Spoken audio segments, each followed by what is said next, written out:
The Emerald City of Oz. Chapter 1. How the Gnome King Became Angry. The Gnome King was in an angry mood, and at such times he was very disagreeable.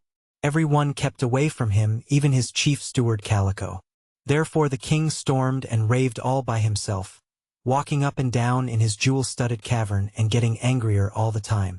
Then he remembered that it was no fun being angry unless he had someone to frighten and make miserable, and he rushed to his big gong and made it clatter as loud as he could. In came the chief steward, trying not to show the Gnome King how frightened he was. "Send the chief counselor here," shouted the angry monarch. Calico ran out as fast as his spindle legs could carry his fat round body, and soon the chief counselor entered the cavern. The king scowled and said to him, "I'm in great trouble over the loss of my magic belt. Every little while I want to do something magical, and find I can't because the belt is gone. That makes me angry, and when I'm angry I can't have a good time. Now, what do you advise?" "Some people," said the chief counselor, "enjoy getting angry. But not all the time," declared the king. "To be angry once in a while is really good fun, because it makes others so miserable. But to be angry morning, noon and night, as I am, grows monotonous and prevents my gaining any other pleasure in life. Now, what do you advise?" "Why, if you are angry because you want to do magical things and can't, and if you don't want to get angry at all, my advice is not to want to do magical things." Hearing this, the king glared at his counselor with a furious expression and tugged at his own long white whiskers until he pulled them so hard that he yelled with pain. "You are a fool," he exclaimed. "I share that honor with your majesty," said the chief counselor. The king roared with rage and stamped his foot. "Ho there, my guards!" he cried. Ho is a royal way of saying, "Come here." So, when the guards had hoed, the king said to them, "Take this chief counselor and throw him away." Then the guards took the chief counselor, and bound him with chains to prevent his struggling, and threw him away. And the king paced up and down his cavern more angry than before. Finally he rushed to his big gong and made it clatter like a fire alarm. Calico appeared again, trembling and white with fear. "Fetch my pipe," yelled the king. "Your pipe is already here, your majesty," replied Calico. "Then get my tobacco," roared the king. "The tobacco is in your pipe, your majesty," returned the steward. "Then bring a live coal from the furnace," commanded the king. "The tobacco is lighted, and your majesty is already smoking your pipe," answered the steward. "Why, so I am," said the king, who had forgotten this fact. "But you are very rude to remind me of it. I am a low-born, miserable villain," declared the chief steward humbly. The Gnome King could think of nothing to say next, so he puffed away at his pipe and paced up and down the room. Finally he remembered how angry he was, and cried out, "What do you mean, Calico, by being so contented when your monarch is unhappy?" "What makes you unhappy?" asked the steward. "I've lost my magic belt. A little girl named Dorothy, who was here with Ozma of Oz, stole my belt and carried it away with her," said the king, grinding his teeth with rage. "She captured it in a fair fight," Calico ventured to say. "But I want it. I must have it. Half my power is gone with that belt," roared the king. "You will have to go to the land of Oz to recover it, and your majesty can't get to the land of Oz in any possible way," said the steward, yawning because he had been on duty 96 hours and was sleepy. "Why not?" asked the king. "Because there is a deadly desert all around that fairy country, which no one is able to cross. You know that fact as well as I do, your majesty. Never mind the lost belt. You have plenty of power left, for you rule this underground kingdom like a tyrant, and thousands of gnomes obey your commands. I advise you to drink a glass of melted silver, to quiet your nerves, and then go to bed." The king grabbed a big ruby and threw it at Calico's head. The steward ducked to escape the heavy jewel, which crashed against the door just over his left ear. "Get out of my sight! Vanish! Go away and send General Blug here!" screamed the Gnome King.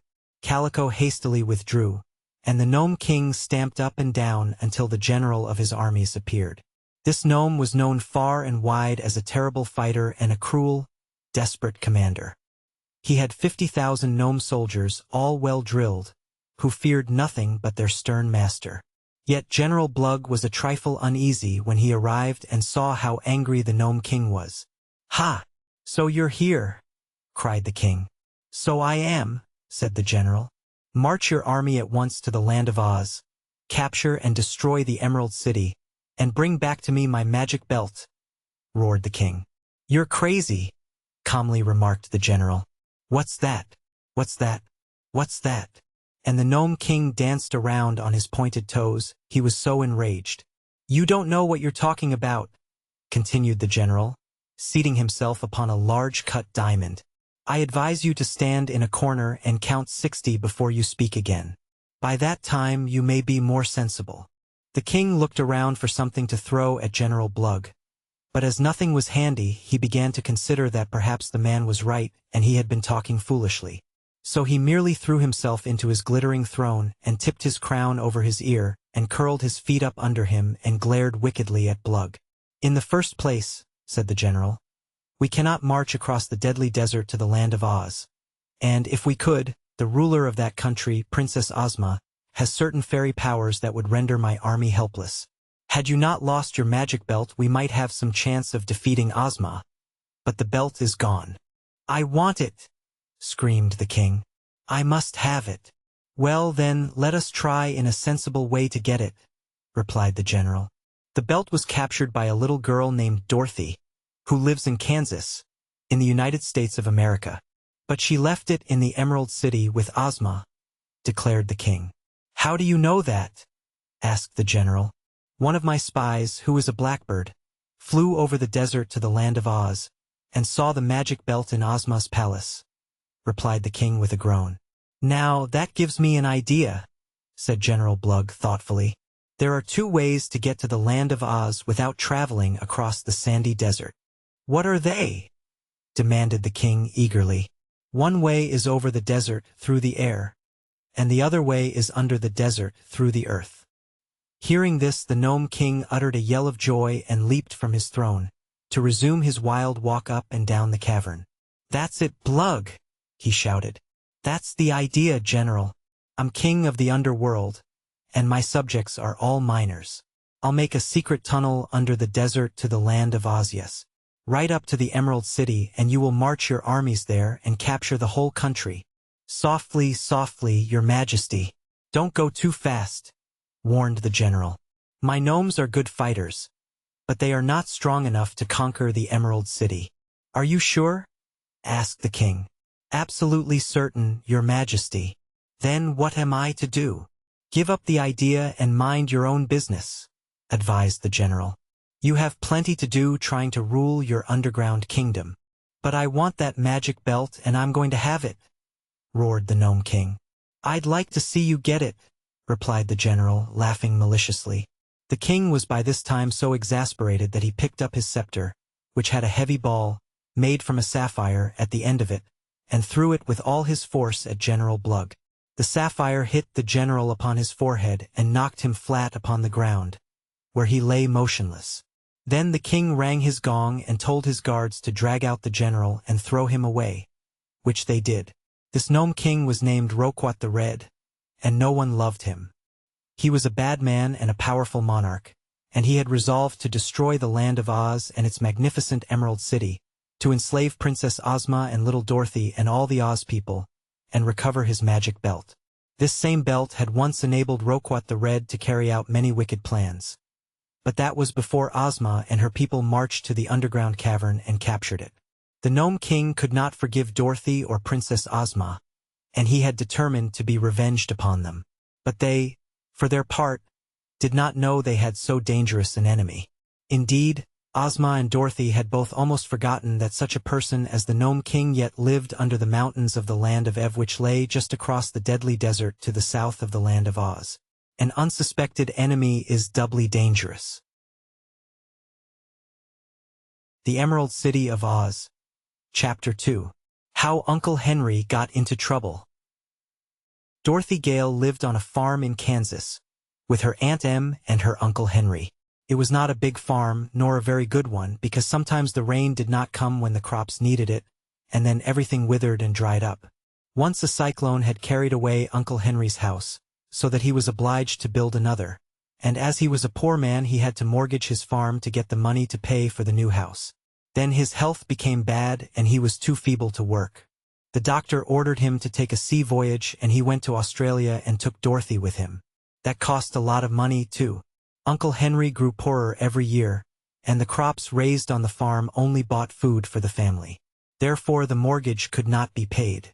At last the banker who had loaned him the money said that if he did not pay on a certain day, his farm would be taken away from him.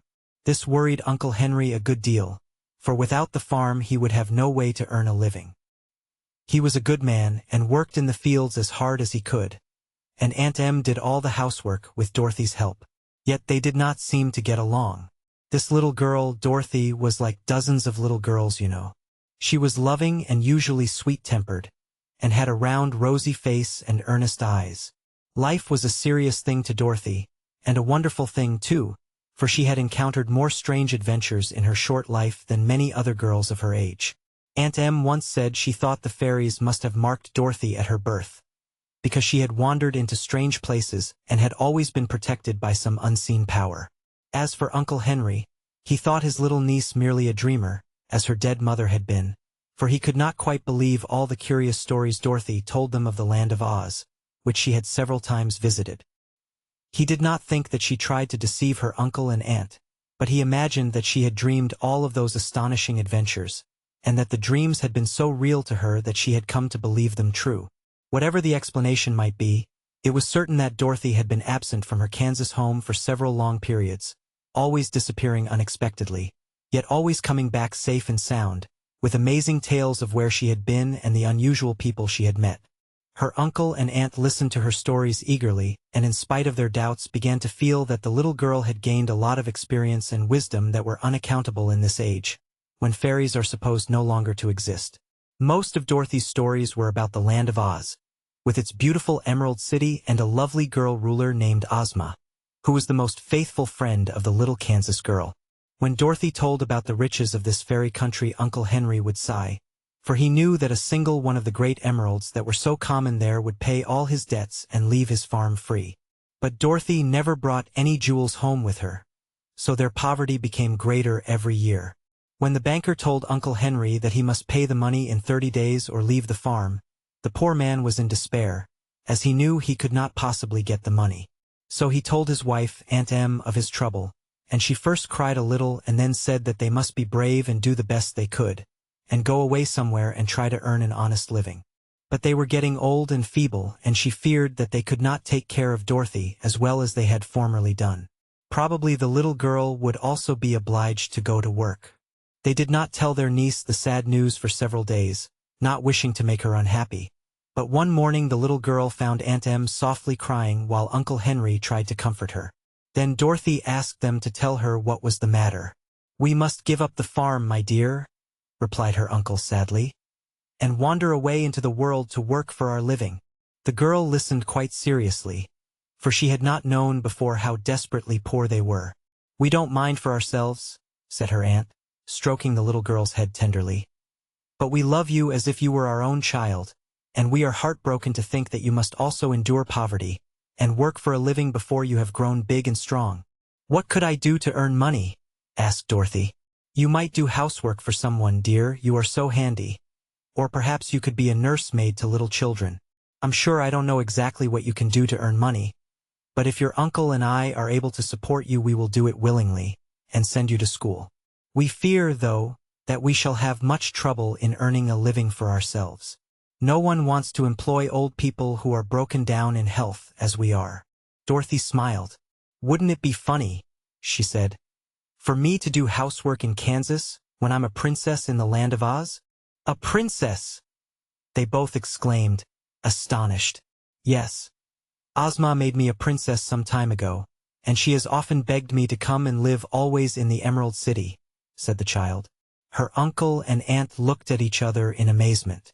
Then the man said, "Do you suppose you could manage to return to your fairyland, my dear?" "Oh, yes," replied Dorothy. "I could do that easily." "How?" asked Aunt Em. Ozma sees me every day at 4 o'clock, in her magic picture. She can see me wherever I am, no matter what I am doing. And at that time, if I make a certain secret sign, she will send for me by means of the magic belt, which I once captured from the Gnome King. Then, in the wink of an eye, I shall be with Ozma in her palace. The elder people remained silent for some time after Dorothy had spoken. Finally Aunt Em said, with another sigh of regret, "If that is the case, Dorothy, perhaps you'd better go and live in the Emerald City.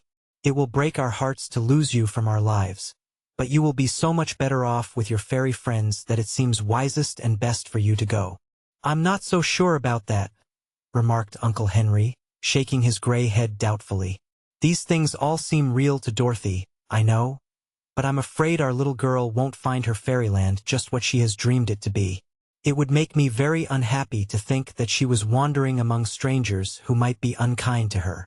Dorothy laughed merrily at this speech, and then she became very sober again, for she could see how all this trouble was worrying her aunt and uncle, and knew that unless she found a way to help them their future lives would be quite miserable and unhappy. She knew that she could help them. She had thought of a way already. Yet she did not tell them at once what it was, because she must ask Ozma's consent before she would be able to carry out her plans. So she only said, "If you will promise not to worry a bit about me, I'll go to the land of Oz this very afternoon. And I'll make a promise, too, that you shall both see me again before the day comes when you must leave this farm." "The day isn't far away now," her uncle sadly replied. "I did not tell you of our trouble until I was obliged to, dear Dorothy, so the evil time is near at hand. But if you are quite sure your fairy friends will give you a home, it will be best for you to go to them, as your aunt says." That was why Dorothy went to her little room in the attic that afternoon, taking with her a small dog named Toto. The dog had curly black hair and big brown eyes and loved Dorothy very dearly. The child had kissed her uncle and aunt affectionately before she went upstairs, and now she looked around her little room rather wistfully, gazing at the simple trinkets and worn calico and gingham dresses, as if they were old friends. She was tempted at first to make a bundle of them, yet she knew very well that they would be of no use to her in her future life. She sat down upon a broken-backed chair that only one the room contained, and holding Toto in her arms waited patiently until the clock struck 4. Then she made the secret signal that had been agreed upon between her and Ozma. Uncle Henry and Aunt Em waited downstairs. They were uneasy and a good deal excited, for this is a practical humdrum world, and it seemed to them quite impossible that their little niece could vanish from her home and travel instantly to fairyland. So they watched the stairs, which seemed to be the only way that Dorothy could get out of the farmhouse, and they watched them a long time. They heard the clock strike 4, but there was no sound from above. 4:30 came, and now they were too impatient to wait any longer. Softly they crept up the stairs to the door of the little girl's room. "Dorothy! Dorothy!" they called. There was no answer. They opened the door and looked in. The room was empty. The Emerald City of Oz. Chapter 3. How Ozma granted Dorothy's request. I suppose you have read so much about the magnificent Emerald City that there is little need for me to describe it here. It is the capital city of the Land of Oz, which is justly considered the most attractive and delightful fairyland in all the world. The Emerald City is built all of beautiful marbles in which are set a profusion of emeralds, every one exquisitely cut and of very great size. There are other jewels used in the decorations inside the houses and palaces, such as rubies, diamonds, sapphires, amethysts, and turquoises. But in the streets and upon the outside of the buildings only emeralds appear, from which circumstance the place is named the Emerald City of Oz. It has 9,654 buildings, in which lived 57,318 people, up to the time my story opens. All the surrounding country, extending to the borders of the desert which enclosed it upon every side, was full of pretty and comfortable farmhouses, in which resided those inhabitants of Oz who preferred country to city life. Altogether there were more than 500,000 people in the Land of Oz, although some of them, as you will soon learn, were not made of flesh and blood as we are, and every inhabitant of that favored country was happy and prosperous. No disease of any sort was ever known among the Ozites, and so no one ever died unless he met with an accident that prevented him from living. This happened very seldom, indeed. There were no poor people in the land of Oz, because there was no such thing as money, and all property of every sort belonged to the ruler. The people were her children, and she cared for them. Each person was given freely by his neighbors whatever he required for his use, which is as much as anyone may reasonably desire. Some tilled the lands and raised great crops of grain, which was divided equally among the entire population, so that all had enough. There were many tailors and dressmakers and shoemakers and the like, who made things that any who desired them might wear. Likewise there were jewelers who made ornaments for the person, which pleased and beautified the people, and these ornaments also were free to those who asked for them. Each man and woman, no matter what he or she produced for the good of the community, was supplied by the neighbors with food and clothing and a house and furniture and ornaments and games. If by chance the supply ever ran short, more was taken from the great storehouses of the ruler, which were afterward filled up again when there was more of any article than the people needed. Everyone worked half the time and played half the time, and the people enjoyed the work as much as they did the play because it is good to be occupied and to have something to do. There were no cruel overseers set to watch them, and no one to rebuke them or to find fault with them. So each one was proud to do all he could for his friends and neighbors, and was glad when they would accept the things he produced. You will know, by what I have here told you, that the land of Oz was a remarkable country. I do not suppose such an arrangement would be practical with us, but Dorothy assures me that it works finely with the Oz people. Oz being a fairy country, the people were, of course, fairy people. But that does not mean that all of them were very unlike the people of our own world. There were all sorts of queer characters among them, but not a single one who was evil, or who possessed a selfish or violent nature. They were peaceful, kind-hearted, loving and merry, and every inhabitant adored the beautiful girl who ruled them, and delighted to obey her every command. In spite of all I have said in a general way, there were some parts of the land of Oz not quite so pleasant as the farming country and the Emerald City which was its center. Far away in the South Country there lived in the mountains a band of strange people called hammerheads, because they had no arms and used their flat heads to pound anyone who came near them. Their necks were like rubber so that they could shoot out their heads to quite a distance, and afterward draw them back again to their shoulders. The hammerheads were called the Wild People, but never harmed any but those who disturbed them in the mountains where they lived. In some of the dense forests there lived great beasts of every sort, yet these were for the most part harmless and even sociable, and conversed agreeably with those who visited their haunts. The Kalidas beasts with bodies like bears and heads like tigers had once been fierce and bloodthirsty, but even they were now nearly all tamed, although at times one or another of them would get cross and disagreeable. Not so tame were the fighting trees, which had a forest of their own. If anyone approached them, these curious trees would bend down their branches, twine them around the intruders, and hurl them away. But these unpleasant things existed only in a few remote parts of the land of Oz. I suppose every country has some drawbacks, so even this almost perfect fairyland could not be quite perfect. Once there had been wicked witches in the land, too, but now these had all been destroyed. So, as I said, only peace and happiness reigned in Oz. For some time Ozma has ruled over this fair country, and never was ruler more popular or beloved. She is said to be the most beautiful girl the world has ever known, and her heart and mind are as lovely as her person. Dorothy Gale had several times visited the Emerald City and experienced adventures in the land of Oz, so that she and Ozma had now become firm friends. The girl ruler had even made Dorothy a princess of Oz, and had often implored her to come to Ozma's stately palace and live there always. But Dorothy had been loyal to her Aunt Em and Uncle Henry, who had cared for her since she was a baby, and she had refused to leave them because she knew they would be lonely without her. However, Dorothy now realized that things were going to be different with her uncle and aunt from this time forth. So after giving the matter deep thought, she decided to ask Ozma to grant her a very great favor.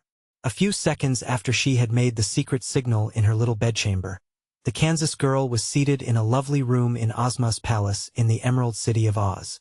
When the first loving kisses and embraces had been exchanged, the fair ruler inquired, "What is the matter, dear?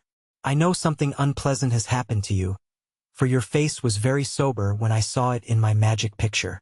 And whenever you signal me to transport you to this safe place, where you are always welcome, I know you are in danger or in trouble." Dorothy sighed. "This time, Ozma, it isn't I," she replied. "But it's worse, I guess, for Uncle Henry and Aunt Em are in a heap of trouble, and there seems no way for them to get out of it anyhow, not while they live in Kansas." "Tell me about it, Dorothy," said Ozma with ready sympathy. "Why, you see, Uncle Henry is poor, for the farm in Kansas doesn't mount to much as farms go. So one day Uncle Henry borrowed some money and wrote a letter saying that if he didn't pay the money back they could take his farm for pay. Course he expect to pay by making money from the farm, but he just couldn't. And so they're going to take the farm, and Uncle Henry and Aunt Em won't have any place to live. They're pretty old to do much hard work, Ozma. So I'll have to work for them, unless—" Ozma had been thoughtful during the story, but now she smiled and pressed her little friend's hand. "Unless what, dear?" she asked. Dorothy hesitated, because her request meant so much to them all. "Well," said she, "I'd like to live here in the land of Oz, where you've often beat me to live. But I can't, unless Uncle Henry and Aunt Em could live here too." "Of course not," exclaimed the ruler of Oz, laughing gaily. "So, in order to get you, little friend, we must invite your uncle and aunt to live in Oz also." "Oh, will you, Ozma?" cried Dorothy, clasping her chubby little hands eagerly. "Will you bring them here with the magic belt, and give them a nice little farm in the Munchkin country, or the Winky country, or some other place?" "To be sure," answered Ozma, full of joy at the chance to please her little friend. "I have long been thinking of this very thing, Dorothy dear, and often I have had it in my mind to propose it to you. I am sure your uncle and aunt must be good and worthy people, or you would not love them so much. And for your friends, Princess, there is always room in the land of Oz." Dorothy was delighted, yet not altogether surprised, for she had clung to the hope that Ozma would be kind enough to grant her request. When, indeed, had her powerful and faithful friend refused her anything? "But you must not call me Princess," she said. "For after this I shall live on the little farm with Uncle Henry and Aunt Em, and princesses ought not to live on farms." "Princess Dorothy will not," replied Ozma with her sweet smile. "You are going to live in your own rooms in this palace, and be my constant companion." "But Uncle Henry," began Dorothy. "Oh, he is old and has worked enough in his lifetime," interrupted the girl ruler. "So we must find a place for your uncle and aunt where they will be comfortable and happy and need not work more than they care to. When shall we transport them here, Dorothy?" "I promised to go and see them again before they were turned out of the farmhouse," answered Dorothy. "So perhaps next Saturday." "But why wait so long?" asked Ozma. "And why make the journey back to Kansas again? Let us surprise them, and bring them here without any warning." "I'm not sure that they believe in the land of Oz," said Dorothy, "though I've told 'em about it lots of times." "They'll believe when they see it," declared Ozma. "And if they are told they are to make a magical journey to our fairyland, it may make them nervous.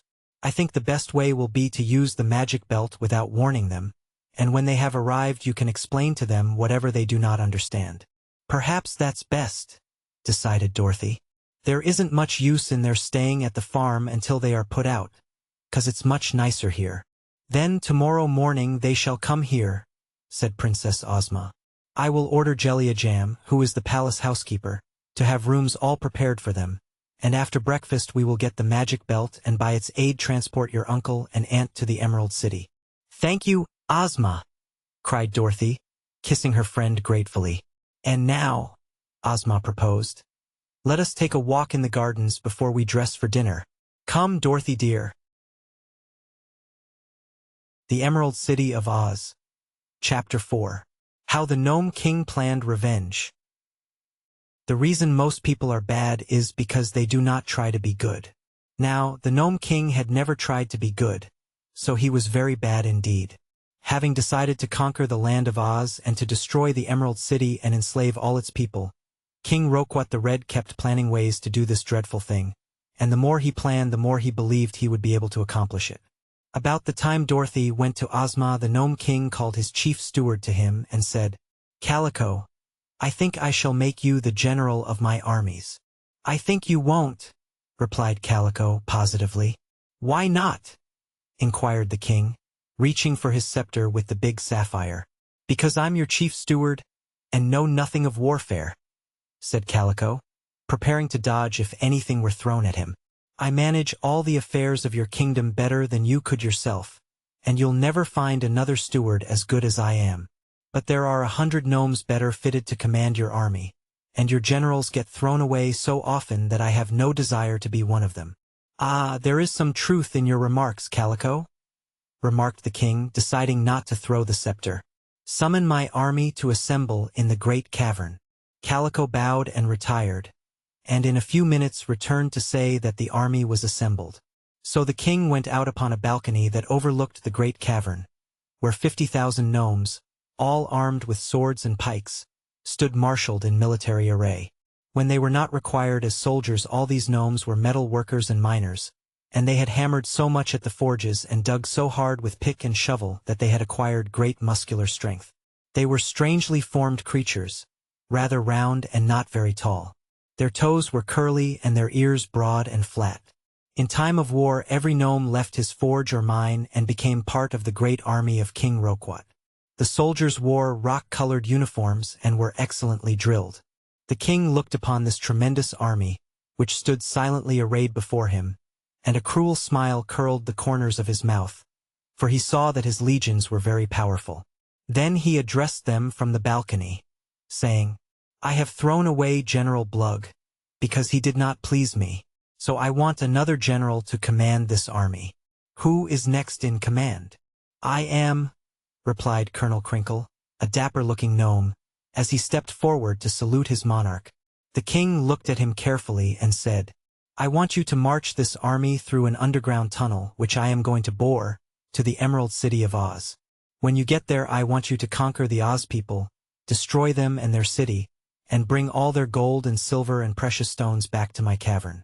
Also, you are to recapture my magic belt and return it to me.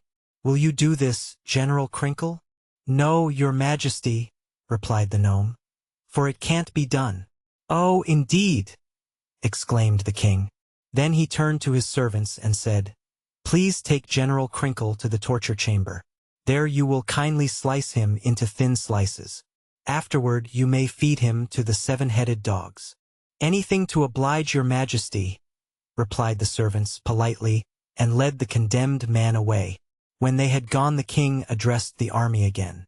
Listen, said he. The general who is to command my armies must promise to carry out my orders.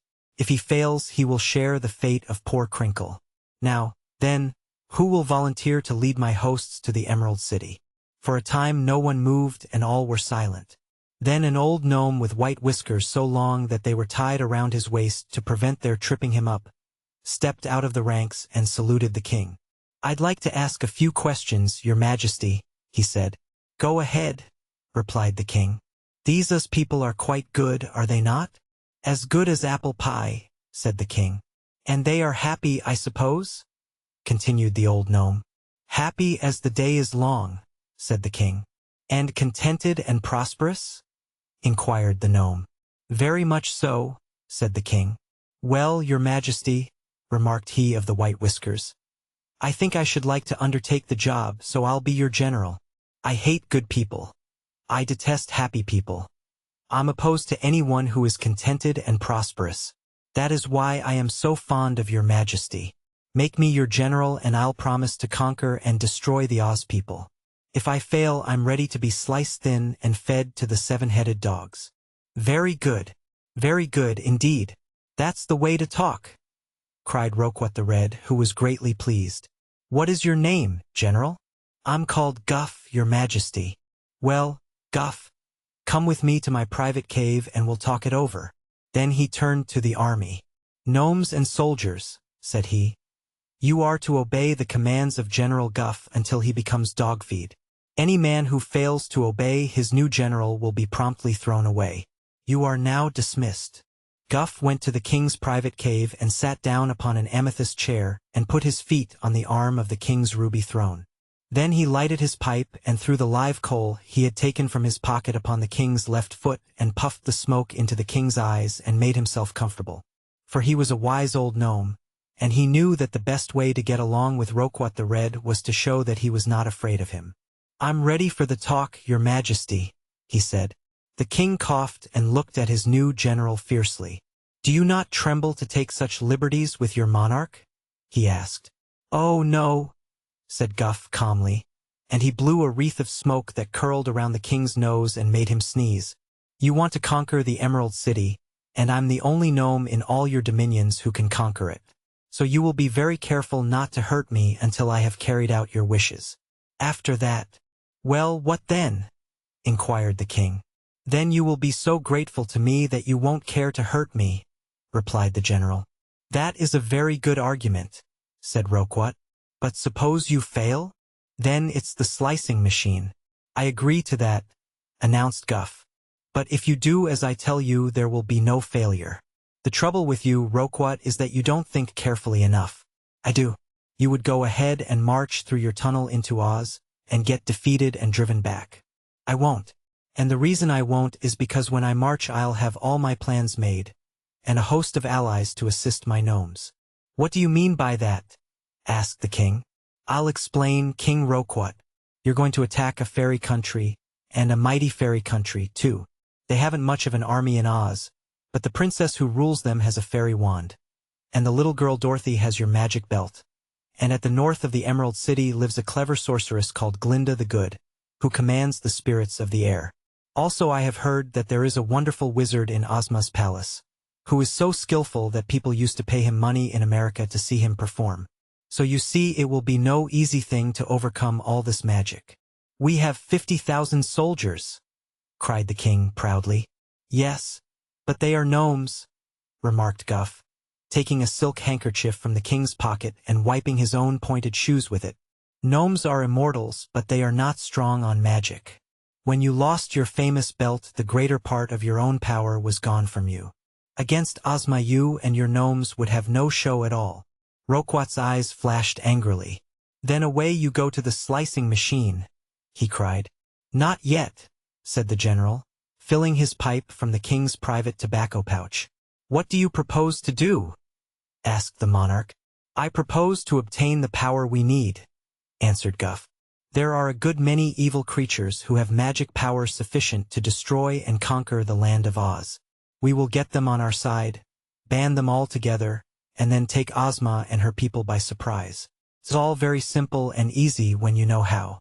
Alone we should be helpless to injure the ruler of Oz, but with the aid of the evil powers we can summon we shall easily succeed." King Roquat was delighted with this idea, for he realized how clever it was. "Surely, Guff, you are the greatest general I have ever had," he exclaimed, his eyes sparkling with joy. "You must go at once and make arrangements with the evil powers to assist us, and meantime I'll begin to dig the tunnel." "I thought you'd agree with me, Roquat," replied the new general. "I'll start this very afternoon to visit the chief of the Whimsies." The Emerald City of Oz. Chapter 5. How Dorothy Became a Princess. When the people of the Emerald City heard that Dorothy had returned to them, everyone was eager to see her, for the little girl was a general favorite in the land of Oz. From time to time some of the folk from the great outside world had found their way into this fairyland, but all except one had been companions of Dorothy and had turned out to be very agreeable people. The exception I speak of was the wonderful Wizard of Oz, a sleight-of-hand performer from Omaha who went up in a balloon and was carried by a current of air to the Emerald City. His queer and puzzling tricks made the people of Oz believe him a great wizard for a time, and he ruled over them until Dorothy arrived on her first visit and showed the wizard to be a mere humbug. He was a gentle, kindly-hearted little man, and Dorothy grew to like him afterward. When, after an absence, the wizard returned to the land of Oz, Ozma received him graciously and gave him a home in a part of the palace.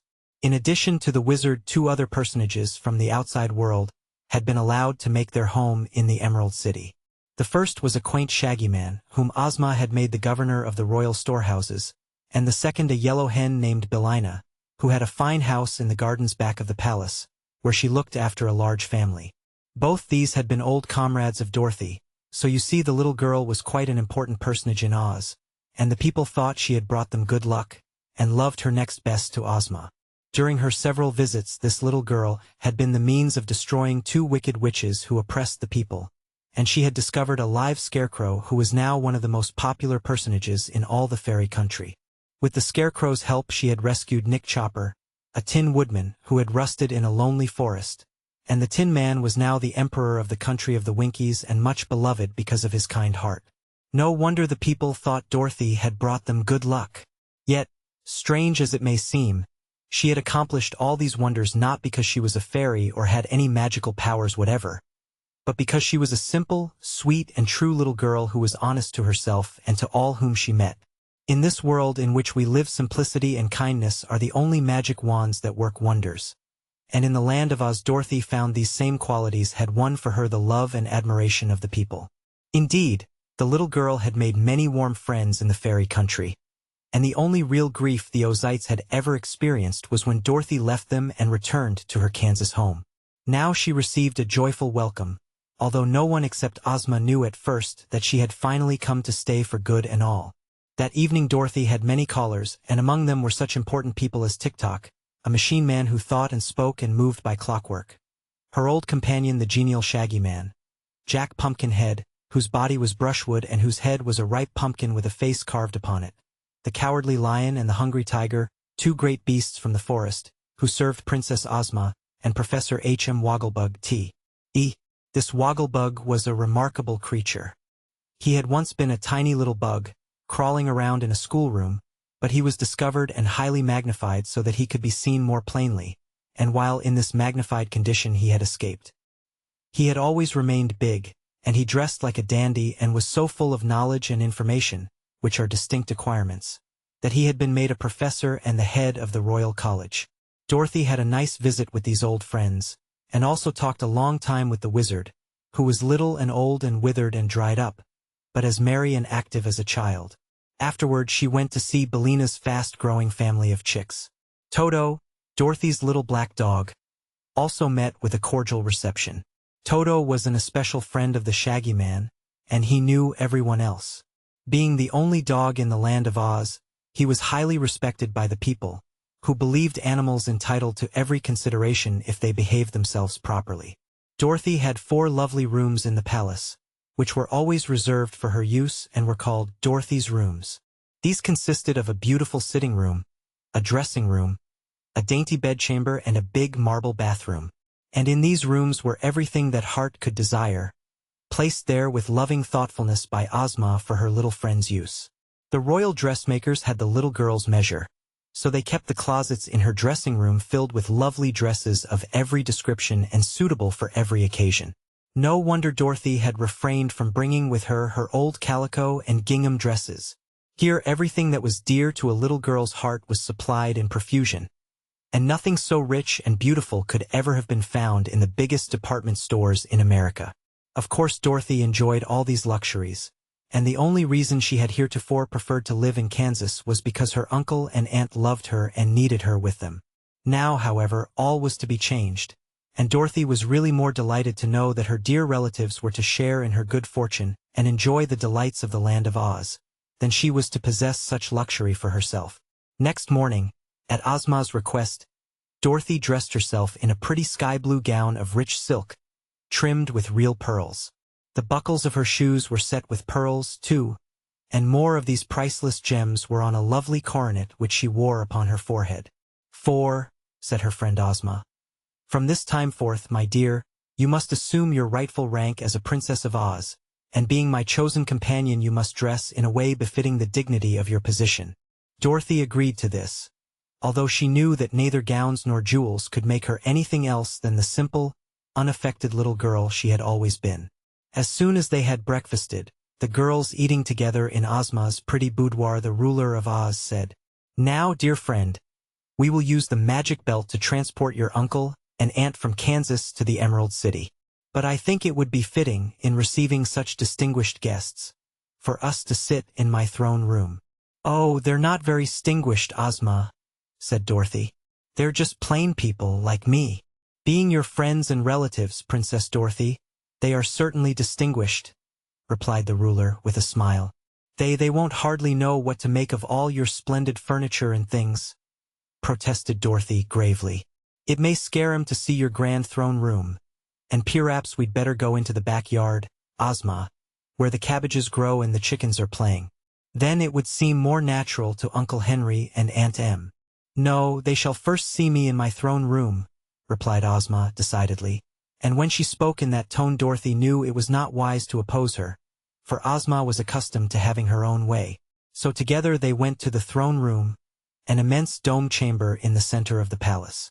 Here stood the royal throne, made of solid gold and encrusted with enough precious stones to stock a dozen jewelry stores in our country.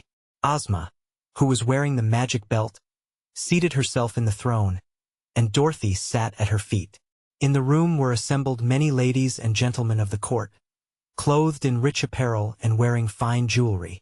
Two immense animals squatted, one on each side of the throne, the cowardly lion and the hungry tiger. In a balcony high up in the dome an orchestra played sweet music, and beneath the dome 2 electric fountains sent sprays of colored perfumed water shooting up nearly as high as the arched ceiling. "Are you ready, Dorothy?" asked the ruler. "I am," replied Dorothy. "But I don't know whether Aunt Em and Uncle Henry are ready." "That won't matter," declared Ozma. "The old life can have very little to interest them, and the sooner they begin the new life here the happier they will be. Here they come, my dear." As she spoke, there before the throne appeared Uncle Henry and Aunt Em, who for a moment stood motionless, glaring with white and startled faces at the scene that confronted them. If the ladies and gentlemen present had not been so polite, I am sure they would have laughed at the 2 strangers. Aunt Em had her calico dress skirt tucked up, and she wore a faded blue-checked apron. Her hair was rather straggly, and she had on a pair of Uncle Henry's old slippers. In one hand she held a dish towel and in the other a cracked earthenware plate, which she had been engaged in wiping when so suddenly transported to the land of Oz. Uncle Henry, when the summons came, had been out in the barn doing chores. He wore a ragged and much soiled straw hat, a checked shirt without any collar and blue overalls tucked into the tops of his old cowhide boots. "By gum!" gasped Uncle Henry, looking around as if bewildered. "Well, I swan!" gurgled Aunt Em, in a hoarse, frightened voice. Then her eyes fell upon Dorothy, and she said, "Don't that look like our little girl, our Dorothy, Henry?" "Hi, there, look out, Em!" exclaimed the old man, as Aunt Em advanced a step. "Take care of the wild beasts or you're a goner." But now Dorothy sprang forward and embraced and kissed her aunt and uncle affectionately, afterward taking their hands in her own. "Don't be afraid," she said to them. "You are now in the land of Oz, where you are to live always, and be comfortably and happy. You'll never have to worry over anything again, 'cause there won't be anything to worry about. And you owe it all to the kindness of my friend Princess Ozma." Here she led them before the throne and continued, "Your Highness, this is Uncle Henry, and this is Aunt Em. They want to thank you for bringing them here from Kansas." Aunt Em tried to slick her hair, and she hid the dish towel and dish under her apron while she bowed to the lovely Ozma. Uncle Henry took off his straw hat and held it awkwardly in his hands. But the ruler of Oz rose and came from her throne to greet her newly arrived guests, and she smiled as sweetly upon them as if they had been a king and a queen. "You are very welcome here where I have brought you for Princess Dorothy's sake," she said graciously, "and I hope you will be quite happy in your new home." Then she turned to her courtiers, who were silently and gravely regarding the scene, and added, "I present to my people our Princess Dorothy's beloved Uncle Henry and Aunt Em, who will hereafter be subjects of our kingdom. It will please me to have you show them every kindness and honor in your power, and to join me in making them happy and contented." Hearing this, all those assembled bowed low and respectfully to the old farmer and his wife, who bobbed their own heads in return. "And now," said Ozma to them, "Dorothy will show you the rooms prepared for you. I hope you will like them, and shall expect you to join me at luncheon." So Dorothy led her relatives away, and as soon as they were out of the throne room and alone in the corridor, Aunt Em squeezed Dorothy's hand and said, Child, how in the world did we ever get here so quick? And is it all real? And are we to stay here, as she says? And what does it all mean, anyhow?" Dorothy laughed. "Why didn't you tell us what you were going to do?" inquired Uncle Henry reproachfully. "If I'd known about it, I'd put on my Sunday clothes." "I'll 'splain everything as soon as we get to your rooms," promised Dorothy. You're in great luck, Uncle Henry and Aunt Em.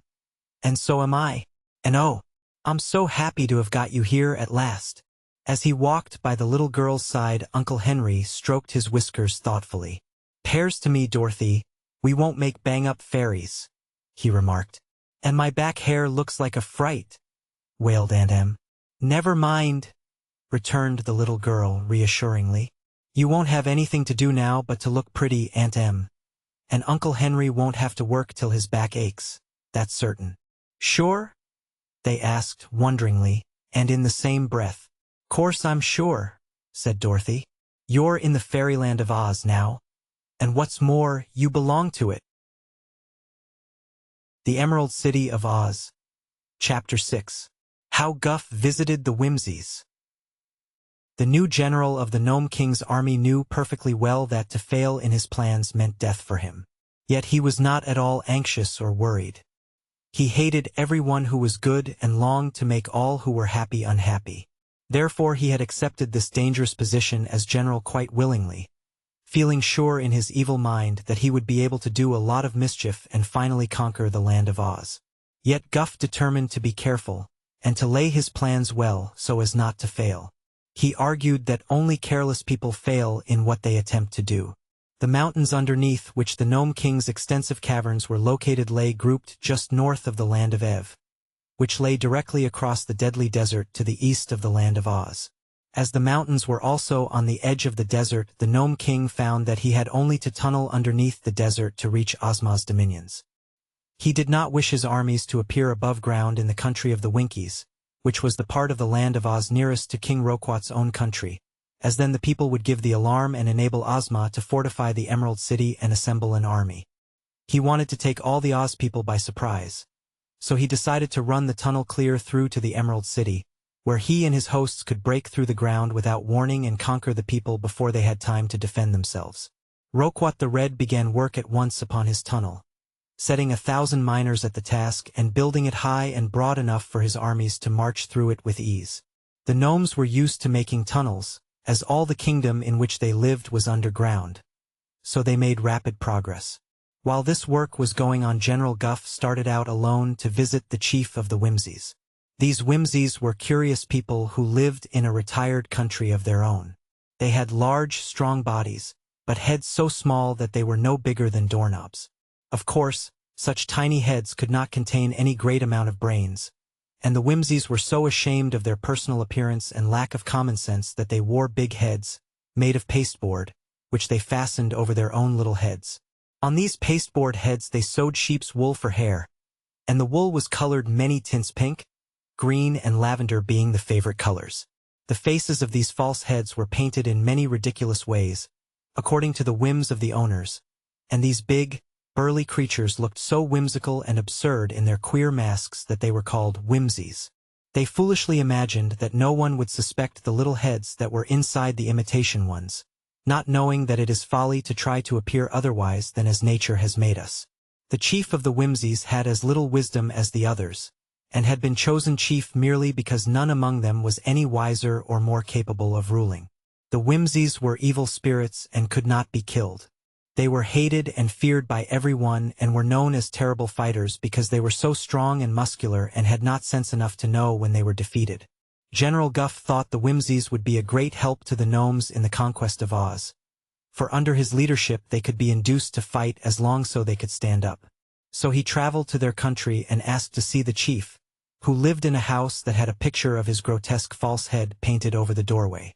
The chief's false head had blue hair, a turned-up nose, and a mouth that stretched half across the face. Big green eyes had been painted upon it, but in the center of the chin were 2 small holes made in the pasteboard, so that the chief could see through them with his own tiny eyes, for when the big head was fastened upon his shoulders the eyes in his own natural head were on a level with the false chin. Said General Guff to the chief of the Whimsies, "We gnomes are going to conquer the land of Oz and capture our king's magic belt, which the Oz people stole from him. Then we are going to plunder and destroy the whole country. And we want the Whimsies to help us. Will there be any fighting?" asked the chief. "Plenty," replied Guff. That must have pleased the chief, for he got up and danced around the room 3 times.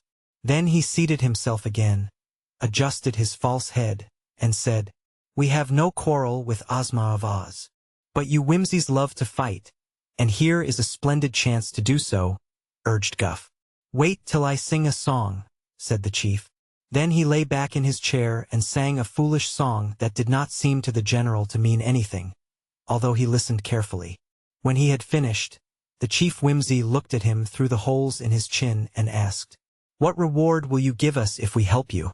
The general was prepared for this question, for he had been thinking the matter over on his journey.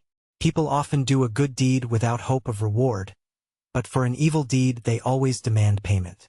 "When we get our magic belt," he made reply, "our king, Roquat the Red, will use its power to give every whimsy a natural head as big and fine as the false head he now wears. Then you will no longer be ashamed because your big strong bodies have such teeny-weeny heads." "Oh, will you do that?" asked the chief eagerly. "We surely will," promised the general. "I'll talk to my people," said the chief.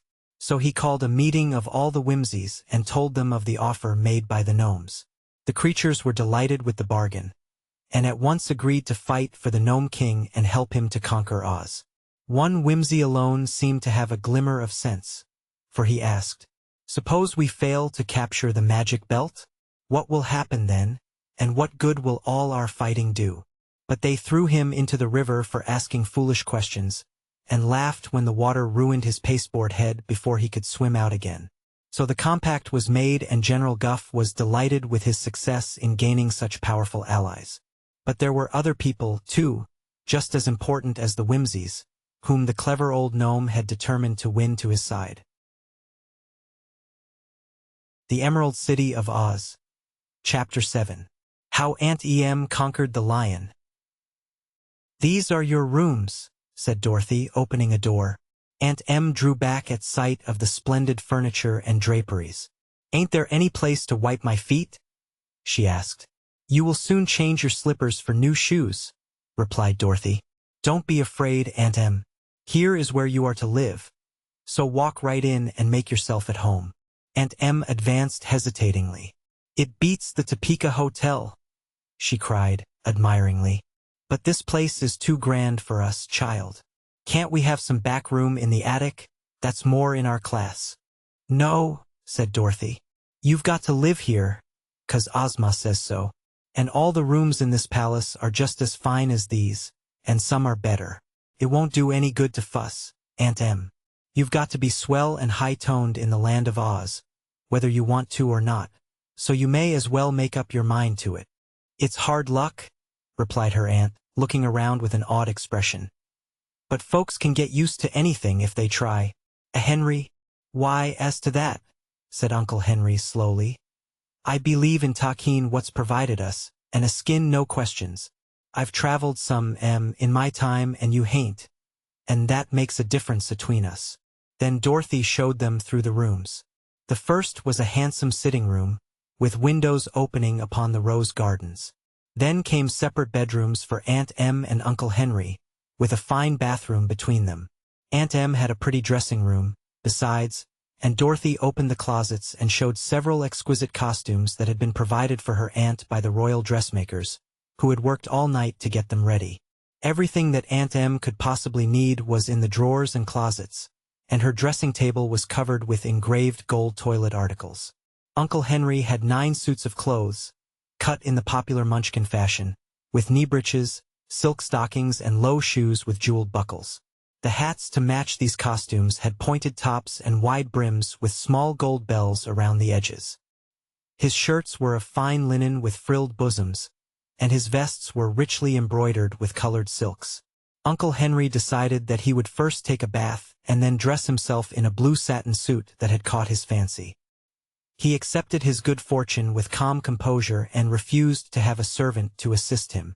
But Aunt Em was all of a flutter, as she said, and it took Dorothy and Jellia Jam, the housekeeper, and 2 maids a long time to dress her and do up her hair and get her rigged like a popinjay, as she quaintly expressed it. She wanted to stop and admire everything that caught her eye, and she sighed continually and declared that such finery was too good for an old country woman, and that she never thought she would have to put on airs at her time of life. Finally she was dressed, and when they went into the sitting room there was Uncle Henry in his blue satin, walking gravely up and down the room. He had trimmed his beard and mustache and looked very dignified and respectable. "Tell me, Dorothy," he said, "do all the men here wear duds like these?" "Yes," she replied. "All except the Scarecrow and the Shaggy Man and of course the Tin Woodman and Tik-Tok, who are made of metal. You'll find all the men at Ozma's court dressed just as you are, only perhaps a little finer." "Henry, you look like a play actor," announced Aunt Em, looking at her husband critically. "And you, look more highfalutin than a peacock," he replied. "I guess you're right," she said regretfully. "But we're helpless victims of high-toned royalty." Dorothy was much amused. "Come with me," she said, "and I'll show you round the palace." She took them through the beautiful rooms and introduced them to all the people they chanced to meet. Also she showed them her own pretty rooms, which were not far from their own. "So it's all true," said Aunt Em, wide-eyed with amazement. "And what Dorothy told us of this fairy country was plain facts instead of dreams. But where are all the strange creatures you used to know here?" "Yes, where's the Scarecrow?" inquired Uncle Henry.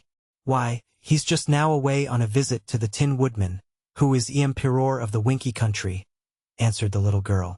"You'll see him when he comes back, and you're sure to like him."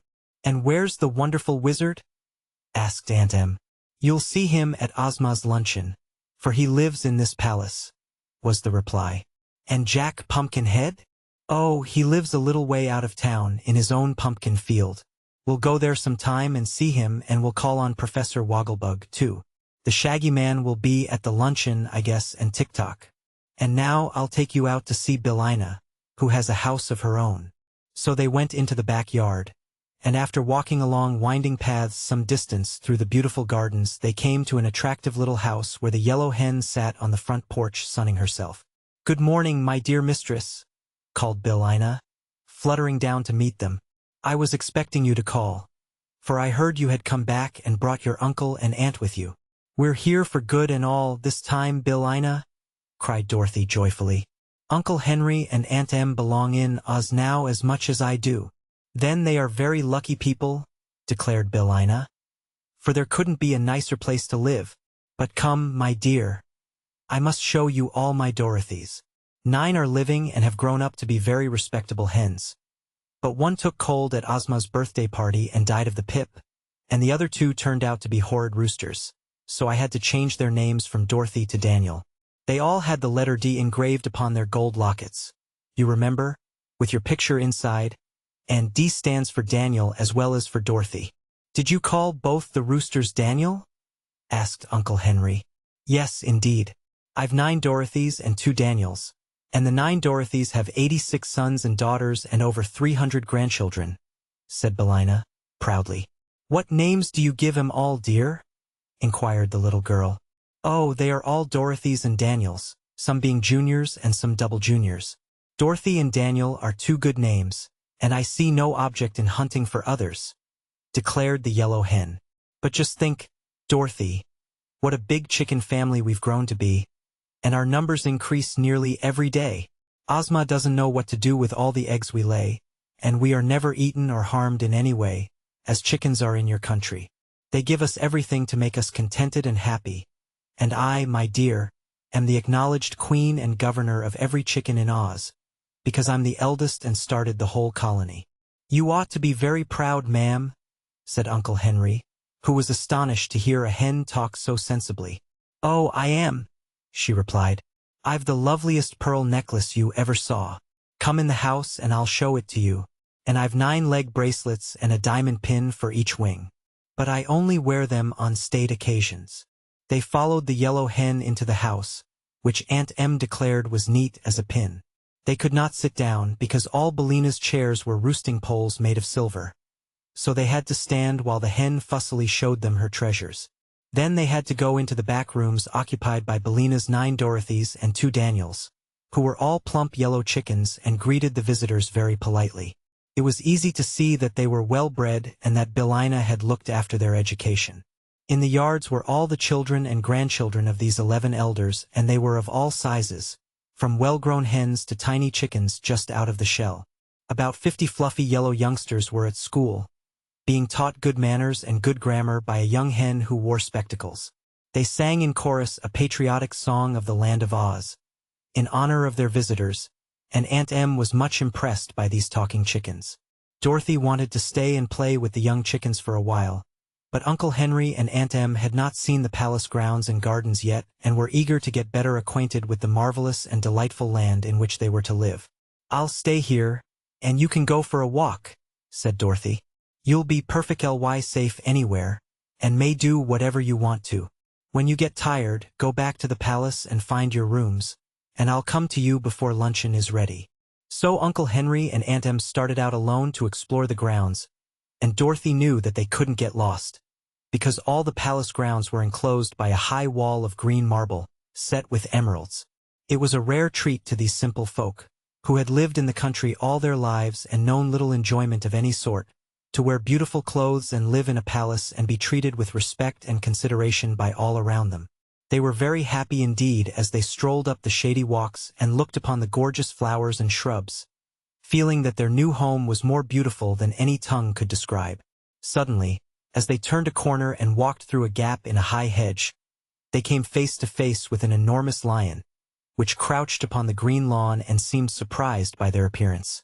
They stopped short, Uncle Henry trembling with horror and Aunt Em too terrified to scream. Next moment the poor woman clasped her husband around the neck and cried, "Save me, Henry! Save me! Can't even save myself, he returned in a husky voice. "For the animal looks as if it could eat both of us, and lick its chops for more.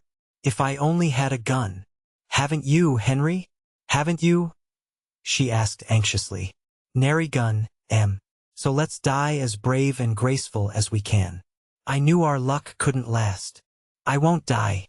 I won't be eaten by a lion," wailed Aunt Em, glaring upon the huge beast. Then a thought struck her, and she whispered, "Henry, I've heard as savage beasts can be conquered by the human eye.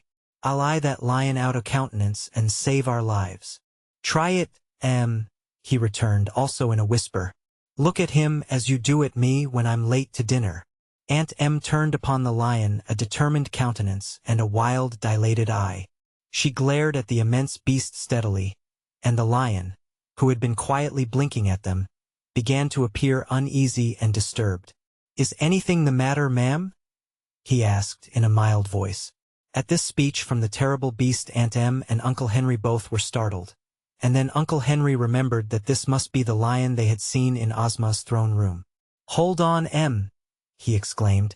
"Quit the eagle-eye conquest and take courage. I guess this is the same cowardly lion Dorothy has told us about." "Oh, is it?" she asked, much relieved. "When he spoke, I got the idea, and when he looked so shamed-like, I was sure of it," Uncle Henry continued. Aunt Em regarded the animal with new interest. "Are you the cowardly lion?" she inquired. "Are you Dorothy's friend?" "Yes'm," answered the lion meekly. "Dorothy and I are old chums and are very fond of each other. I'm the king of beasts, you know, and the hungry tiger and I serve Princess Ozma as her bodyguards." "To be sure," said Aunt Em, nodding. "But the king of beasts shouldn't be cowardly." "I've heard that said before," remarked the lion, yawning till he showed his two great rows of sharp white teeth. "But that does not keep me from being frightened whenever I go into battle." "What do you do, run?" asked Uncle Henry. "No, that would be foolish, for the enemy would run after me," declared the lion. "So I tremble with fear and pitch in as hard as I can, and so far I have always won my fight." "Ah, I begin to understand," said Uncle Henry. "Were you scared when I looked at you just now?" inquired Aunt Em. "Terribly scared, madam," answered the lion.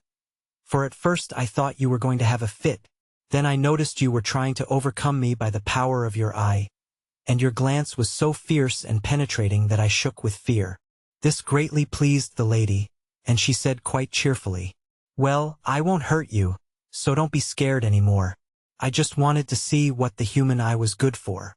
"The human eye is a fearful weapon," remarked the lion, scratching his nose softly with his paw to hide a smile.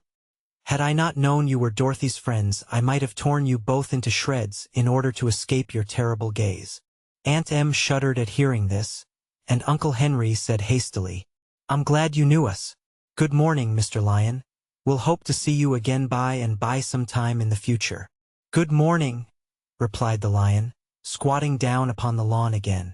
You are likely to see a good deal of me, if you live in the land of Oz. The Emerald City of Oz. Chapter 8. How the Grand Galliput joined the gnomes. After leaving the Whimsies, Guff continued on his journey and penetrated far into the northwest. He wanted to get to the country of the Growlywogs, and in order to do that he must cross the Ripple Land, which was a hard thing to do.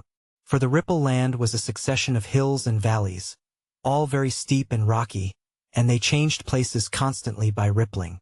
While Guff was climbing a hill it sank down under him and became a valley, and while he was descending into a valley it rose up and carried him to the top of a hill. This was very perplexing to the traveler, and a stranger might have thought he could never cross the Ripple Land at all. But Guff knew that if he kept steadily on he would get to the end at last. So he paid no attention to the changing hills and valleys and plodded along as calmly as if walking upon the level ground. The result of this wise persistence was that the general finally reached firmer soil and, after penetrating a dense forest, came to the dominion of the Growlywogs. No sooner had he crossed the border of this domain when 2 guards seized him and carried him before the Grand Galliput of the Growlywogs, who scowled upon him ferociously and asked him why he dared intrude upon his territory. I'm the Lord High General of the Invincible Army of the Gnomes, and my name is Guff, was the reply. All the world trembles when that name is mentioned. The Growlywogs gave a shout of jeering laughter at this, and one of them caught the gnome in his strong arms and tossed him high into the air. Guff was considerably shaken when he fell upon the hard ground, but he appeared to take no notice of the impertinence and composed himself to speak again to the Grand Galliput. My master, King Roquat the Red, has sent me here to confer with you. He wishes your assistance to conquer the land of Oz.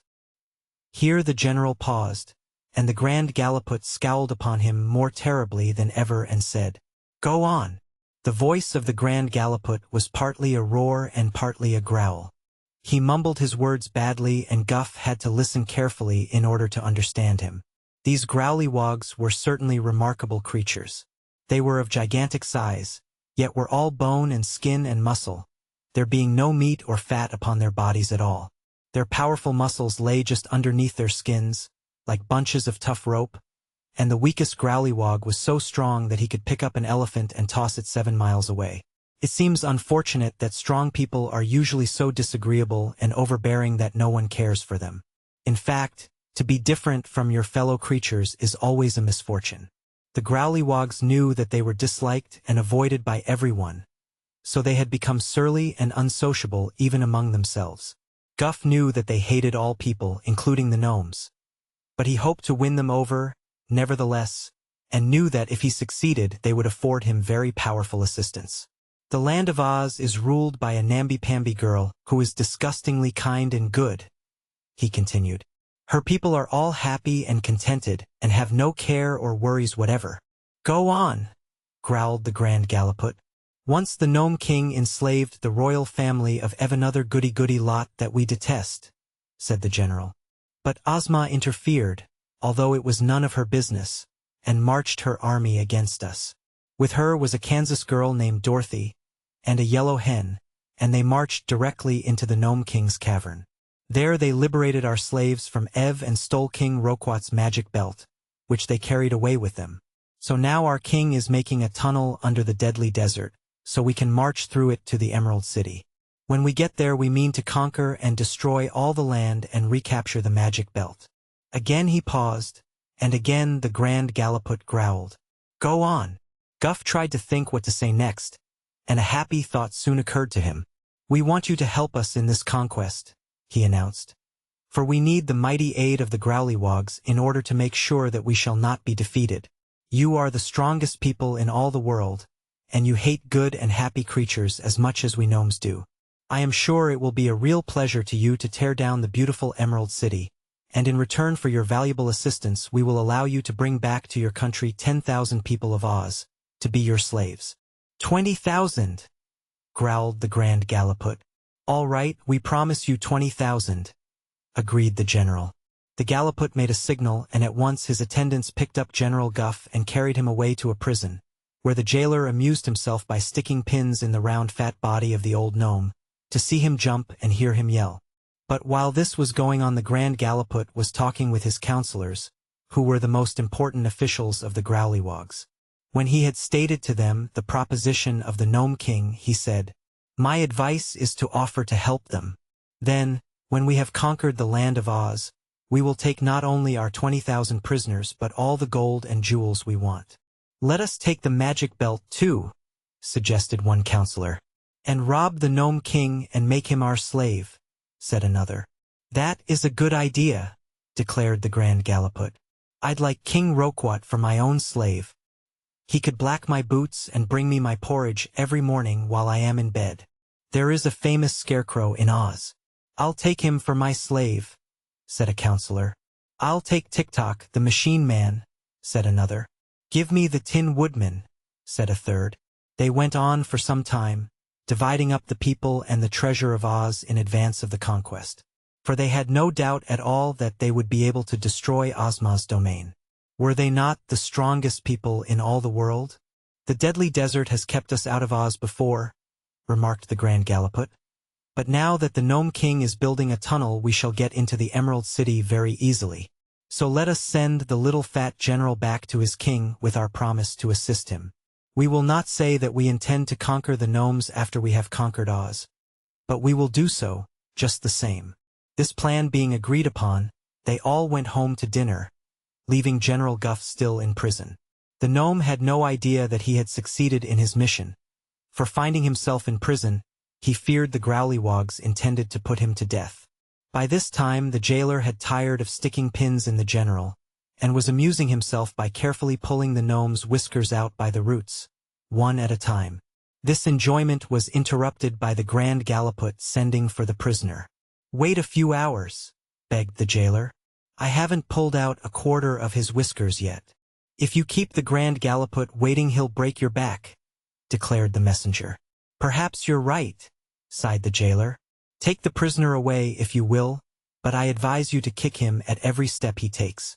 It will be good fun, for he is as soft as a ripe peach." So Guff was led away to the royal castle, where the Grand Galliput told him that the Growlywogs had decided to assist the gnomes in conquering the land of Oz. "Whenever you are ready," he added, "send me word and I will march with 18,000 of my most powerful warriors to your aid." Guff was so delighted that he forgot all the smarting caused by the pins and the pulling of whiskers. He did not even complain of the treatment he had received, but thanked the Grand Galliput and hurried away upon his journey. He had now secured the assistance of the Whimsies and the Growlywogs, but his success made him long for still more allies. His own life depended upon his conquering Oz, and he said to himself, "I'll take no chances. I'll be certain of success. Then, when Oz is destroyed, perhaps I shall be a greater man than old Roquat, and I can throw him away and be king of the gnomes myself. Why not? The Whimsies are stronger than the gnomes, and they are my friends. The Growlywogs are stronger than the Whimsies, and they also are my friends. There are some people still stronger than the Growlywogs, and if I can but induce them to aid me, I shall have nothing more to fear." The Emerald City of Oz. Chapter 9. How the Wogglebug Taught Athletics. It did not take Dorothy long to establish herself in her new home, for she knew the people and the manners and customs of the Emerald City just as well as she knew the old Kansas farm. But Uncle Henry and Aunt Em had some trouble in getting used to the finery and pomp and ceremony of Ozma's palace, and felt uneasy because they were obliged to be dressed up all the time. Yet everyone was very courteous and kind to them and endeavored to make them happy. Ozma, especially, made much of Dorothy's relatives, for her little friend's sake, and she well knew that the awkwardness and strangeness of their new mode of life would all wear off in time. The old people were chiefly troubled by the fact that there was no work for them to do. "Every day is like Sunday now," declared Aunt Em solemnly, "and I can't say I like it. If they'd only let me do up the dishes after meals, or even sweep and dust my own rooms, I'd be a deal happier." Henry don't know what to do with himself either, and once when he stole out and fed the chickens, Belina scolded him for letting him eat between meals. I never knew before what a hardship it is to be rich and have everything you want. These complaints began to worry Dorothy, so she had a long talk with Ozma upon the subject. I see I must find them something to do, said the girlish ruler of Oz seriously. I have been watching your uncle and aunt, and I believe they will be more contented if occupied with some light tasks. While I am considering this matter, Dorothy, you might make a trip with them through the land of Oz, visiting some of the odd corners and introducing your relatives to some of our curious people. Oh, that would be fine, exclaimed Dorothy eagerly. I will give you an escort befitting your rank as a princess, continued Ozma. And you may go to some of the places you have not yet visited yourself, as well as some others that you know. I will mark out a plan of the trip for you and have everything in readiness for you to start tomorrow morning. Take your time, dear, and be gone as long as you wish. By the time you return I shall have found some occupation for Uncle Henry and Aunt Em that will keep them from being restless and dissatisfied. Dorothy thanked her good friend and kissed the lovely ruler gratefully. Then she ran to tell the joyful news to her uncle and aunt. Next morning, after breakfast, everything was found ready for their departure. The escort included Omby Amby, the Captain General of Ozma's army, which consisted merely of 27 officers besides the Captain General. Once Omby Amby had been a private soldier, the only private in the army, but as there was never any fighting to do, Ozma saw no need of a private, so she made Omby Amby the highest officer of them all. He was very tall and slim and wore a gay uniform and a fierce mustache. Yet the mustache was the only fierce thing about Omby Amby, whose nature was as gentle as that of a child. The wonderful wizard had asked to join the party, and with him came his friend the Shaggy Man, who was shaggy but not ragged, being dressed in fine silks with satin shags and bobtails. The Shaggy Man had shaggy whiskers and hair, but a sweet disposition and a soft, pleasant voice. There was an open wagon with 3 seats for the passengers, and the wagon was drawn by the famous wooden sawhorse which had once been brought to life by Ozma by means of a magic powder. The sawhorse wore golden shoes to keep his wooden legs from wearing away, and he was strong and swift.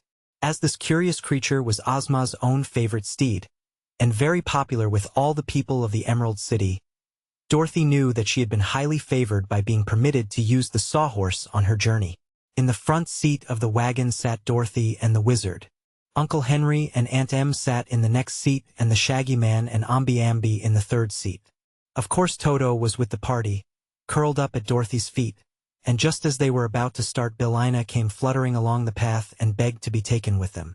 Dorothy readily agreed, so the yellow hen flew up and perched herself upon the dashboard. She wore her pearl necklace and 3 bracelets upon each leg, in honor of the occasion. Dorothy kissed Ozma goodbye, and all the people standing around waved their handkerchiefs, and the band in an upper balcony struck up a military march.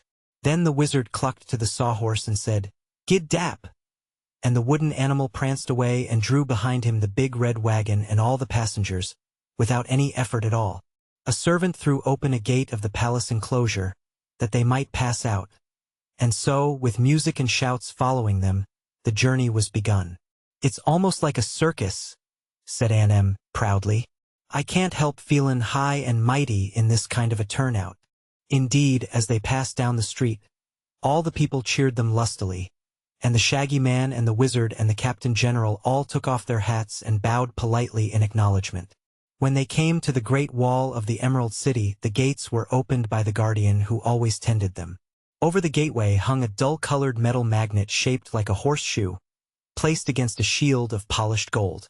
"That," said the Shaggy Man impressively, "is the wonderful love magnet. I brought it to the Emerald City myself, and all who pass beneath this gateway are both loving and beloved." "It's a fine thing," declared Aunt Em admiringly. "If we'd had it in Kansas, I guess the man who held a mortgage on the farm wouldn't have turned us out." "Then I'm glad we didn't have it," returned Uncle Henry. "I like us better than Kansas, even. And this little wood sawhorse beats all the critters I ever saw. He don't have to be curried, or fed, or watered, and he's strong as an ox." "Can he talk, Dorothy?" "Yes, Uncle," replied the child. "But the sawhorse never says much.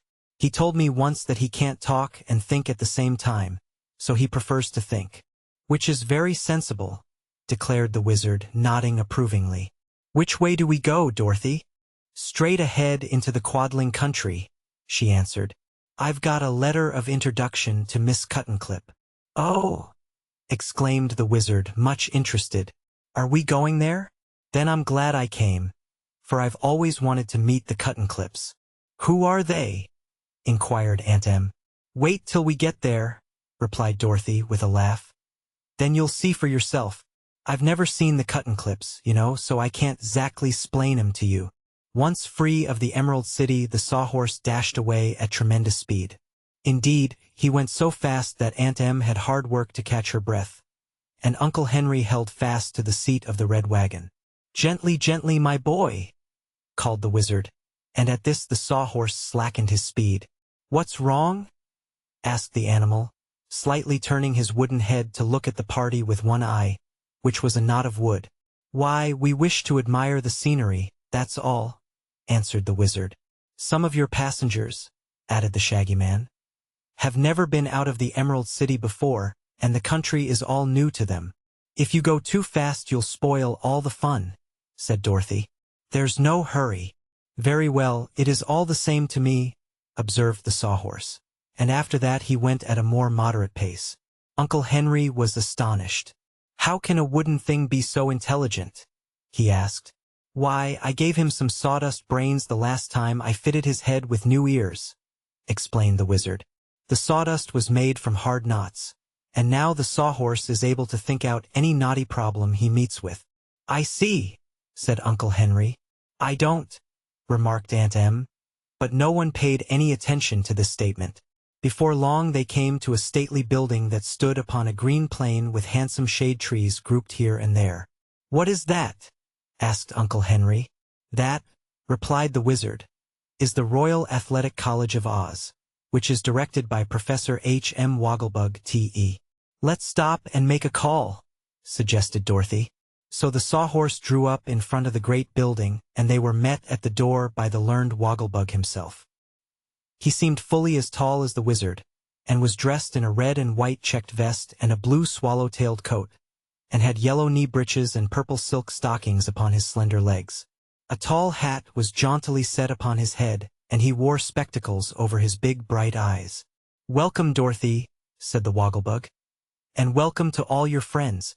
We are indeed pleased to receive you at this great temple of learning. I thought it was an athletic college, said the Shaggy Man. It is, my dear sir, answered the Wogglebug proudly. Here it is that we teach the youth of our great land scientific college athletics in all their purity. Don't you teach them anything else? Asked Dorothy.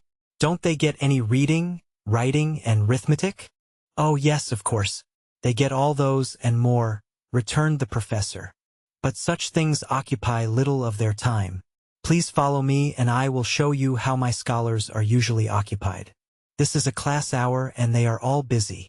They followed him to a big field back of the college building, where several hundred young Ozites were at their classes. In one place they played football, in another baseball. Some played tennis, some golf. Some were swimming in a big pool. Upon a river which wound through the grounds, several crews in racing boats were rowing with great enthusiasm. Other groups of students played basketball and cricket, while in one place a ring was roped in to permit boxing and wrestling by the energetic youths. All the collegians seemed busy and there was much laughter and shouting. This college, said Professor Wogglebug, complacently, is a great success. Its educational value is undisputed, and we are turning out many great and valuable citizens every year. But when do they study? Asked Dorothy. Study?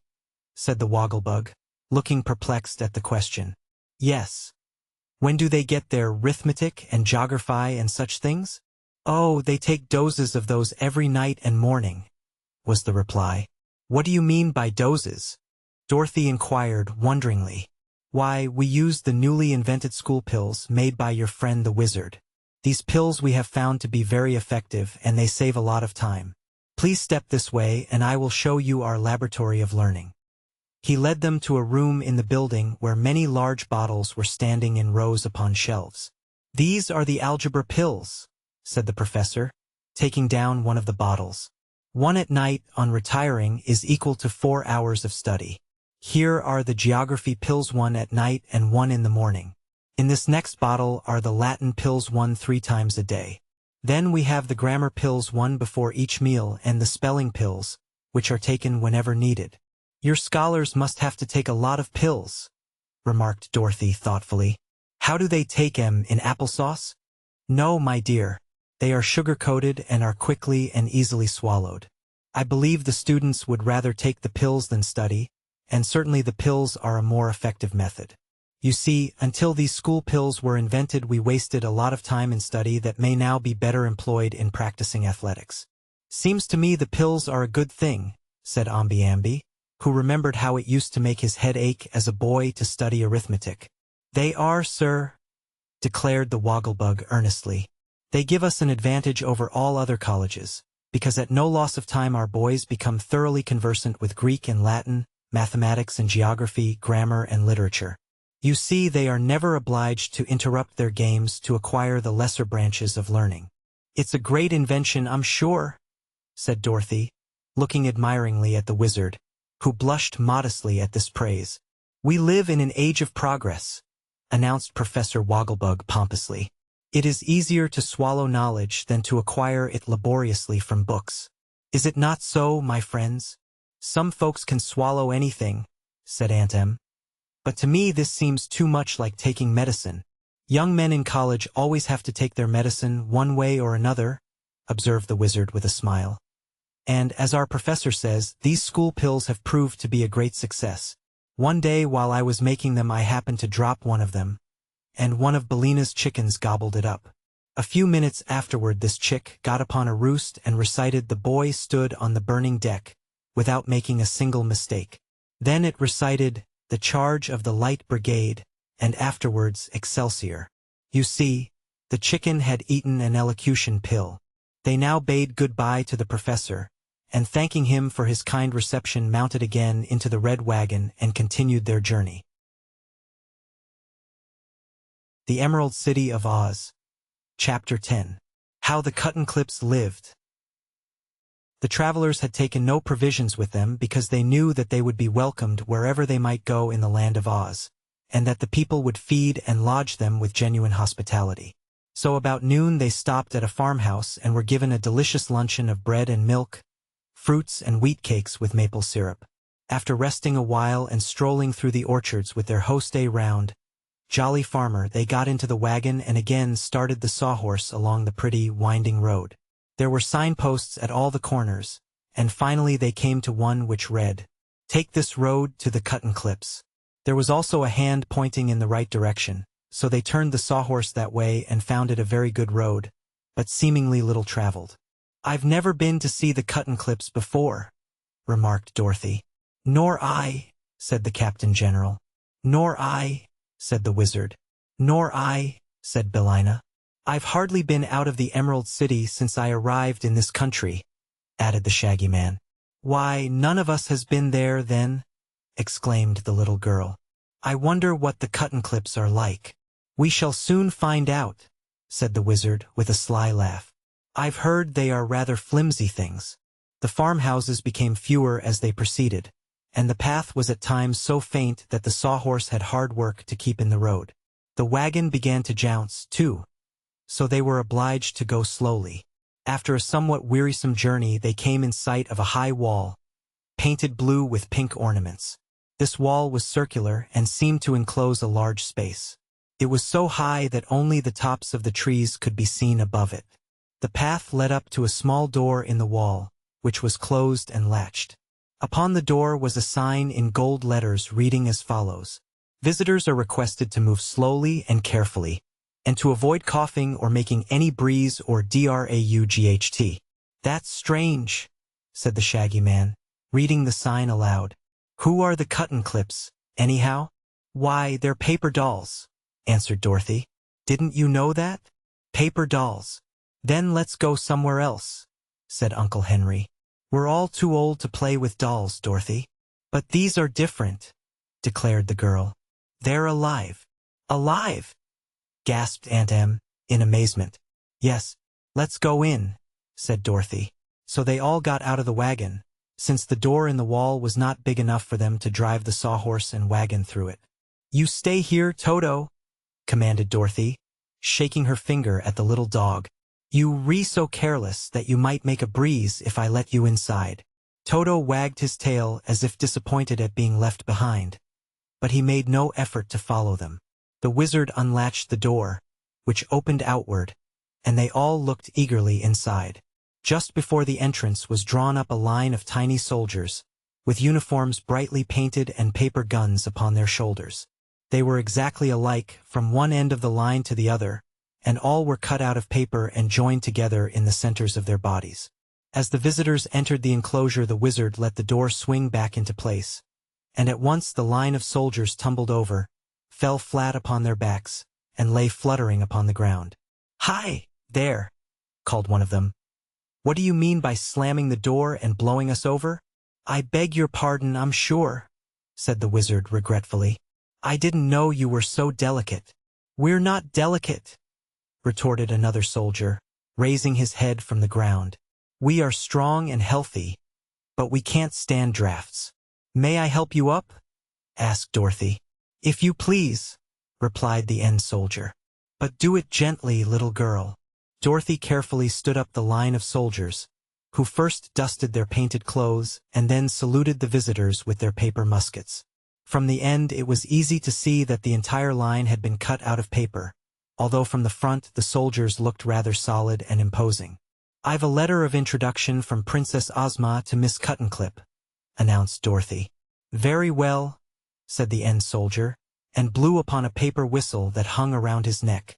At once a paper soldier in a captain's uniform came out of a paper house nearby and approached the group at the entrance.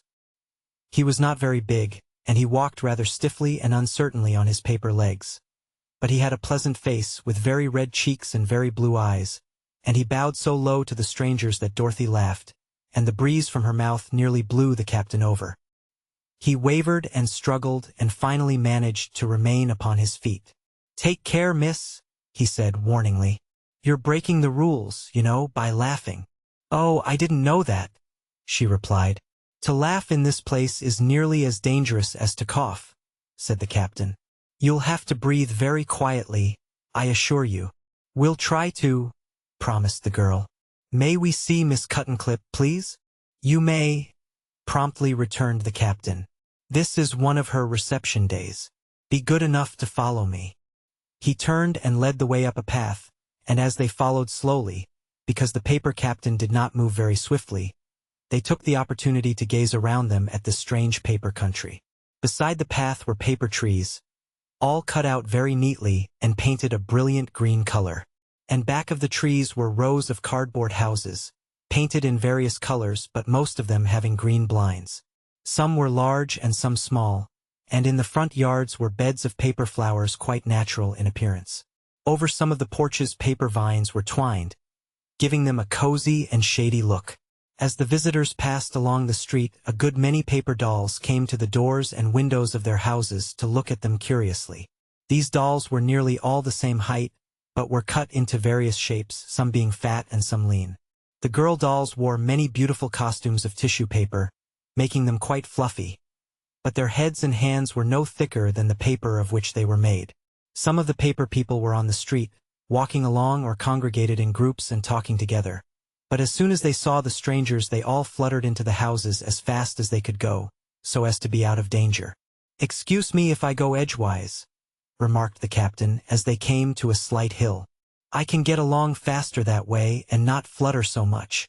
"That's all right," said Dorothy. "We don't mind how you go, I'm sure." At one side of the street was a paper pump, and a paper boy was pumping paper water into a paper pail. The yellow hen happened to brush against this boy with her wing, and he flew into the air and fell into a paper tree, where he stuck until the wizard gently pulled him out.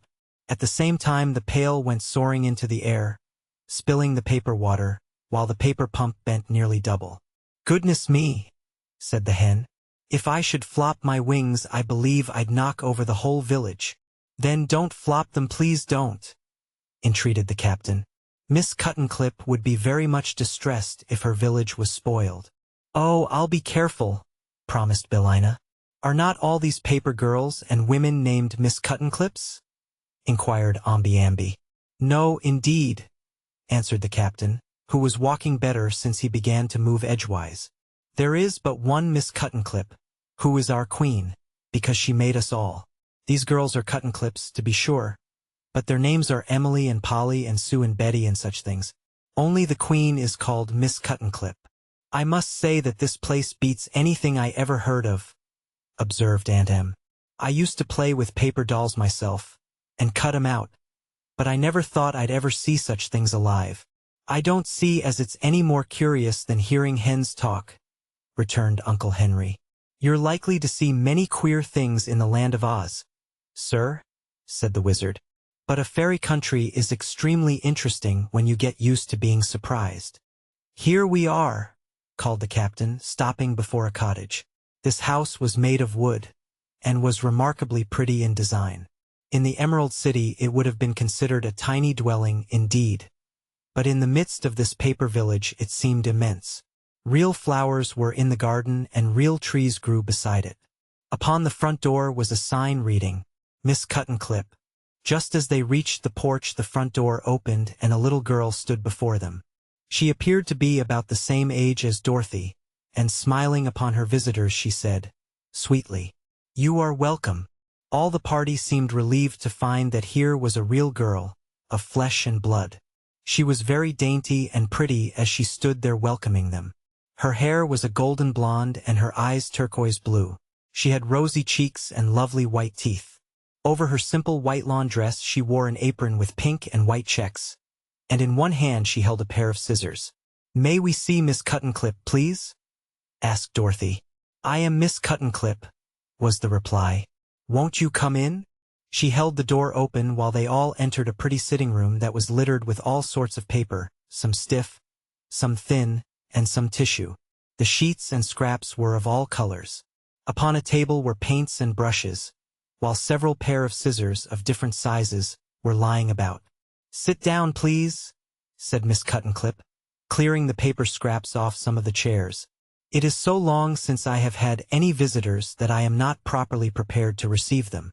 But I'm sure you will pardon my untidy room, for this is my workshop." "Do you make all the paper dolls?" inquired Dorothy. "Yes.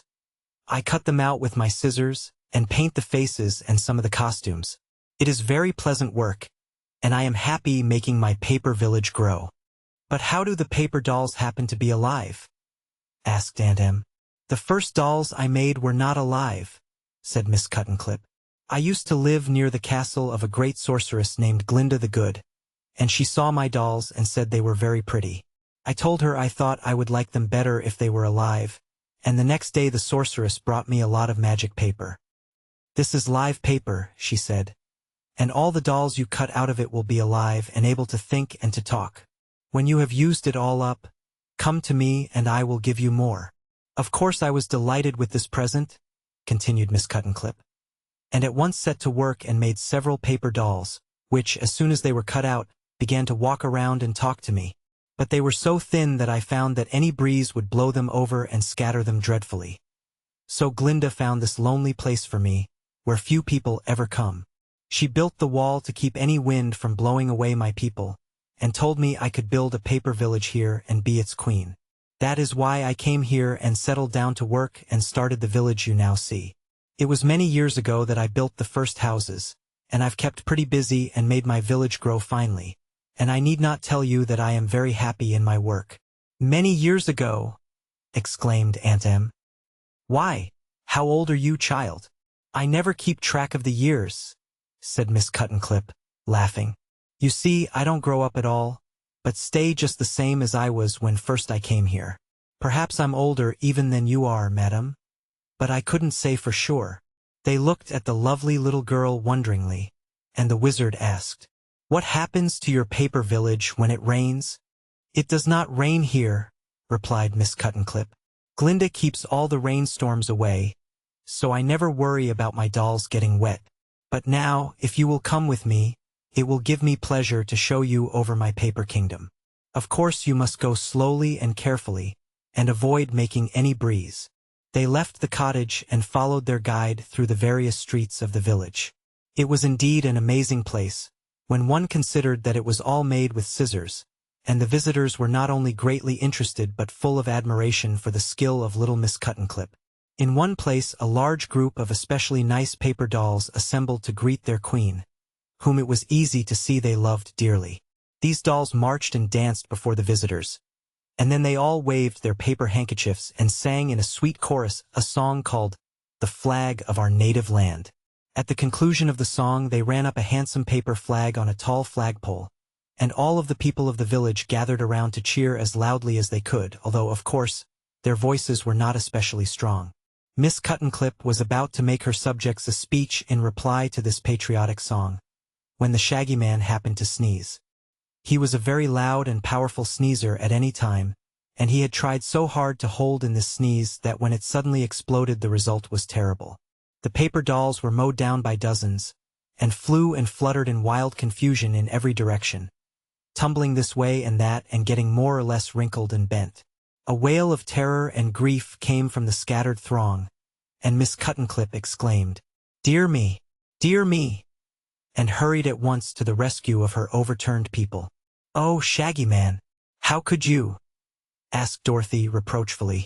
"I couldn't help it, really I couldn't," protested the Shaggy Man, looking quite ashamed, "and I had no idea it took so little to upset these paper dolls."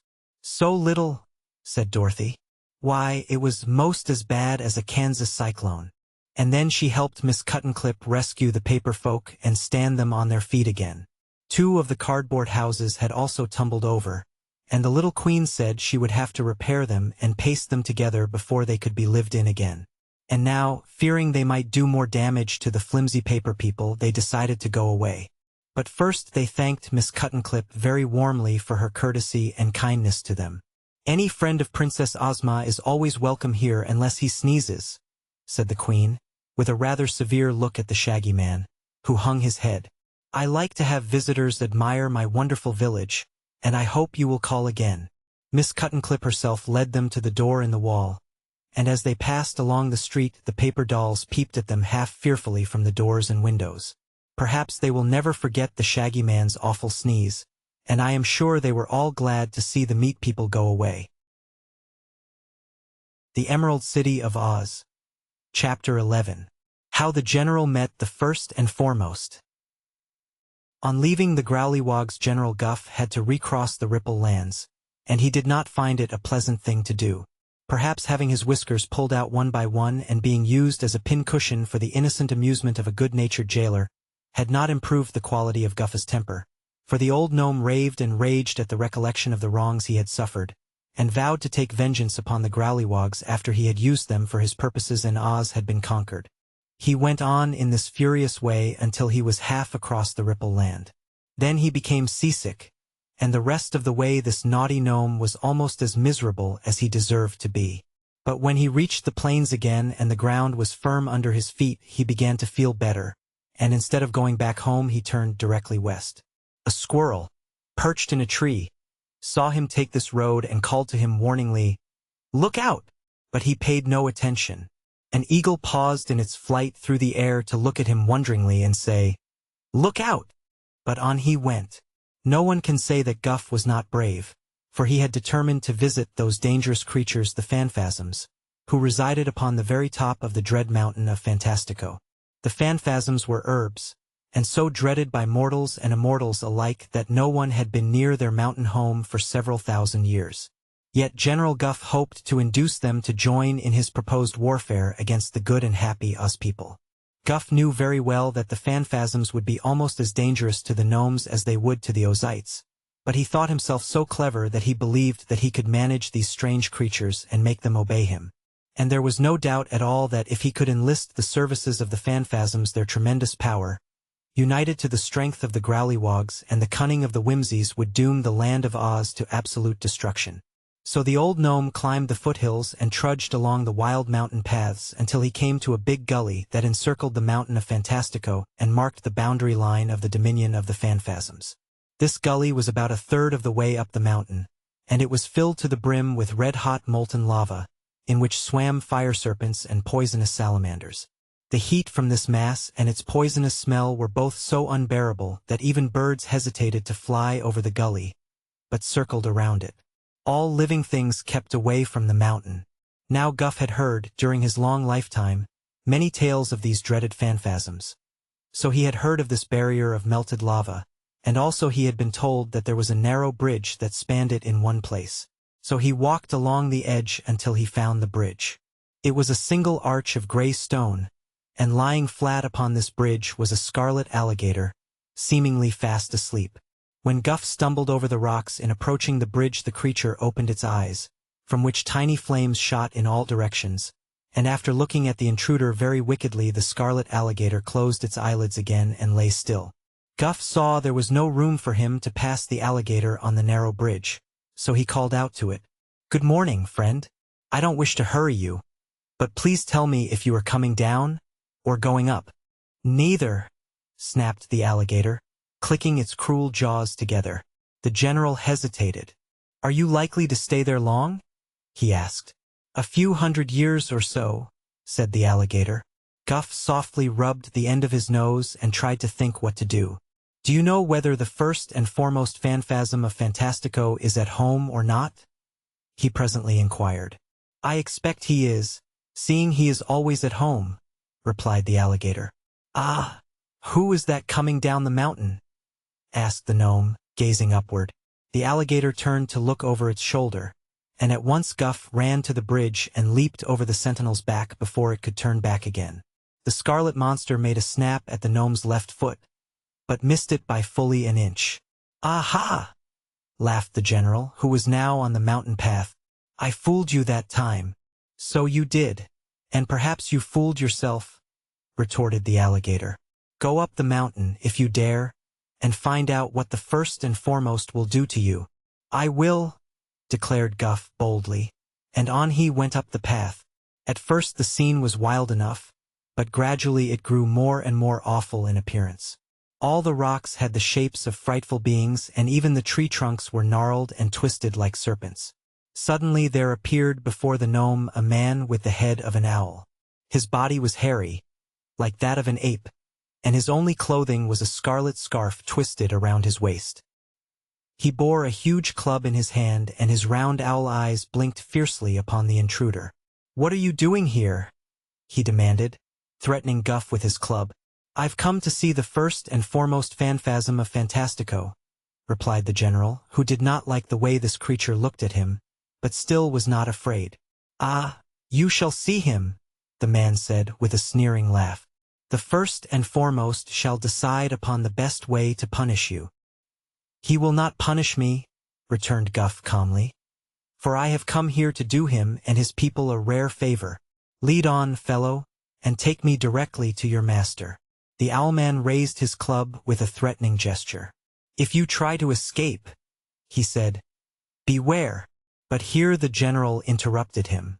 "Spare your threats," said he, "and do not be impertinent, or I will have you severely punished. Lead on, and keep silent."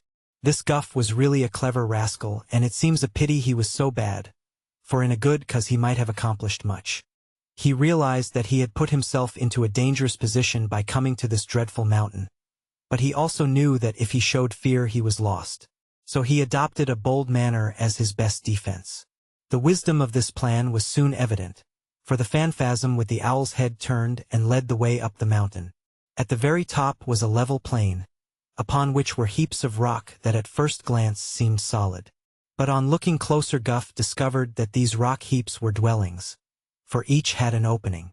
Not a person was to be seen outside the rock huts. All was silent. The owlman led the way among the groups of dwellings to one standing in the center. It seemed no better and no worse than any of the others. Outside the entrance to this rock heap the guide gave a low wail that sounded like, "Lah." Suddenly there bounded from the opening another hairy man. This one wore the head of a bear. In his hand he bore a brass hoop. He glared at the stranger in evident surprise. "Why have you captured this foolish wanderer and brought him here?" he demanded, addressing the owlman. "I did not capture him," was the answer. He passed the scarlet alligator and came here of his own free will and accord. The first and foremost looked at the general. "Have you tired of life, then?" he asked. "No, indeed," answered Guff. "I am a gnome, and the chief general of King Roquat the Red's great army of gnomes. I come of a long-lived race, and I may say that I expect to live a long time yet. Sit down, you phanphasms, if you can find a seat in this wild haunt, and listen to what I have to say." With all his knowledge and bravery, General Guff did not know that the steady glare from the bare eyes was reading his inmost thoughts as surely as if they had been put into words. He did not know that these despised rock heaps of the phanphasms were merely deceptions to his own eyes, nor could he guess that he was standing in the midst of one of the most splendid and luxurious cities ever built by magic power. All that he saw was a barren waste of rock heaps, a hairy man with an owl's head and another with a bear's head. The sorcery of the phanphasms permitted him to see no more. Suddenly the first and foremost swung his brass hoop and caught Guff around the neck with it. The next instant, before the general could think what had happened to him, he was dragged inside the rock hut. Here, his eyes still blinded to realities, he perceived only a dim light, by which the hut seemed as rough and rude inside as it was outside. Yet he had a strange feeling that many bright eyes were fastened upon him, and that he stood in a vast and extensive hall. The first and foremost now laughed grimly and released his prisoner. "If you have anything to say that is interesting," he remarked, "speak out before I strangle you." So Guff spoke out. He tried not to pay any attention to a strange rustling sound that he heard, as of an unseen multitude drawing near to listen to his words. His eyes could see only the fierce bear man, and to him he addressed his speech. First he told of his plan to conquer the land of Oz and plunder the country of its riches and enslave its people, who, being fairies, could not be killed. After relating all this and telling of the tunnel the Gnome King was building, he said he had come to ask the first and foremost to join the gnomes, with his band of terrible warriors, and help them to defeat the Oz people. The general spoke very earnestly and impressively, but when he had finished the bear man began to laugh as if much amused, and his laughter seemed to be echoed by a chorus of merriment from an unseen multitude. Then, for the first time, Guff began to feel a trifle worried. "Who else has promised to help you?" finally asked the first and foremost. "The Whimsies," replied the general. Again the bare-headed phanphasm laughed. "Any others?" he inquired. "Only the Growlywogs," said Guff. This answer set the first and foremost laughing anew.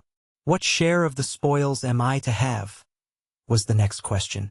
"Anything you like, except King Roquat's magic belt," replied Guff.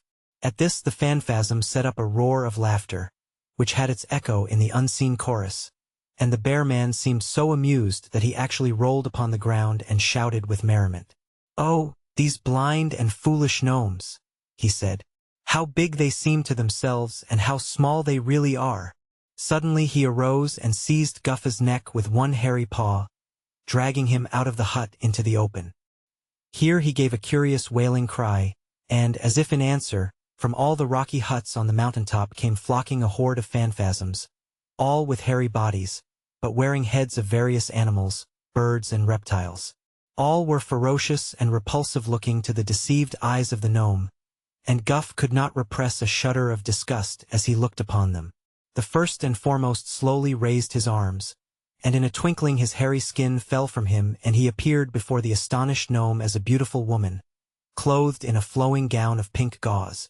In her dark hair flowers were entwined, and her face was noble and calm. At the same instant the entire band of phanphasms was transformed into a pack of howling wolves, running here and there as they snarled and showed their ugly yellow fangs. The woman now raised her arms, even as the man-bear had done, and in a twinkling the wolves became crawling lizards, while she herself changed into a huge butterfly. Guff had only time to cry out in fear and take a step backward to avoid the lizards when another transformation occurred, and all returned instantly to the forms they had originally worn. Then the first and foremost, who had resumed his hairy body and bare head, turned to the gnome and asked, "Do you still demand our assistance?" "More than ever," answered the general firmly. "Then tell me, what can you offer the phanphasms that they have not already?" inquired the first and foremost. Guff hesitated, He really did not know what to say. The Gnome King's vaunted magic belt seemed a poor thing compared to the astonishing magical powers of these people. Gold, jewels, and slaves they might secure in any quantity without a special effort. He felt that he was dealing with powers greatly beyond him. There was but one argument that might influence the phantasms, who were creatures of evil. "Permit me to call your attention to the exquisite joy of making the happy unhappy," said he at last. "Consider the pleasure of destroying innocent and harmless people." "Ah, you have answered me," cried the first and foremost. "For that reason alone we will aid you. Go home, and tell your bandy-legged king that as soon as his tunnel is finished the phantasms will be with him and lead his legions to the conquest of Oz. The deadly desert alone has kept us from destroying Oz long ago, and your underground tunnel is a clever thought. Go home, and prepare for our coming." Guff was very glad to be permitted to go with this promise. The Owlman led him back down the mountain path and ordered the scarlet alligator to crawl away and allow the gnome to cross the bridge in safety. After the visitor had gone, a brilliant and gorgeous city appeared upon the mountain top, clearly visible to the eyes of the gaily dressed multitude of phantasms that lived there. And the first and foremost, beautifully arrayed, addressed the others in these words: "It is time we went into the world and brought sorrow and dismay to its people. Too long have we remained by ourselves upon this mountain top, for while we are thus secluded many nations have grown happy and prosperous, and the chief joy of the race of phantasms is to destroy happiness. So I think it is lucky that this messenger from the gnomes arrived among us just now, to remind us that the opportunity has come for us to make trouble. We will use King Roquat's tunnel to conquer the land of Oz. Then we will destroy the Whimsies, the Growlywogs, and the gnomes, and afterward go out to ravage and annoy and grieve the whole world." The multitude of evil phantasms eagerly applauded this plan, which they fully approved. "I am told that the herbs are the most powerful and merciless of all the evil spirits, and the phantasms of Fantastico belong to the race of herbs." The Emerald City of Oz. Chapter 12. How They Matched the Fuddles.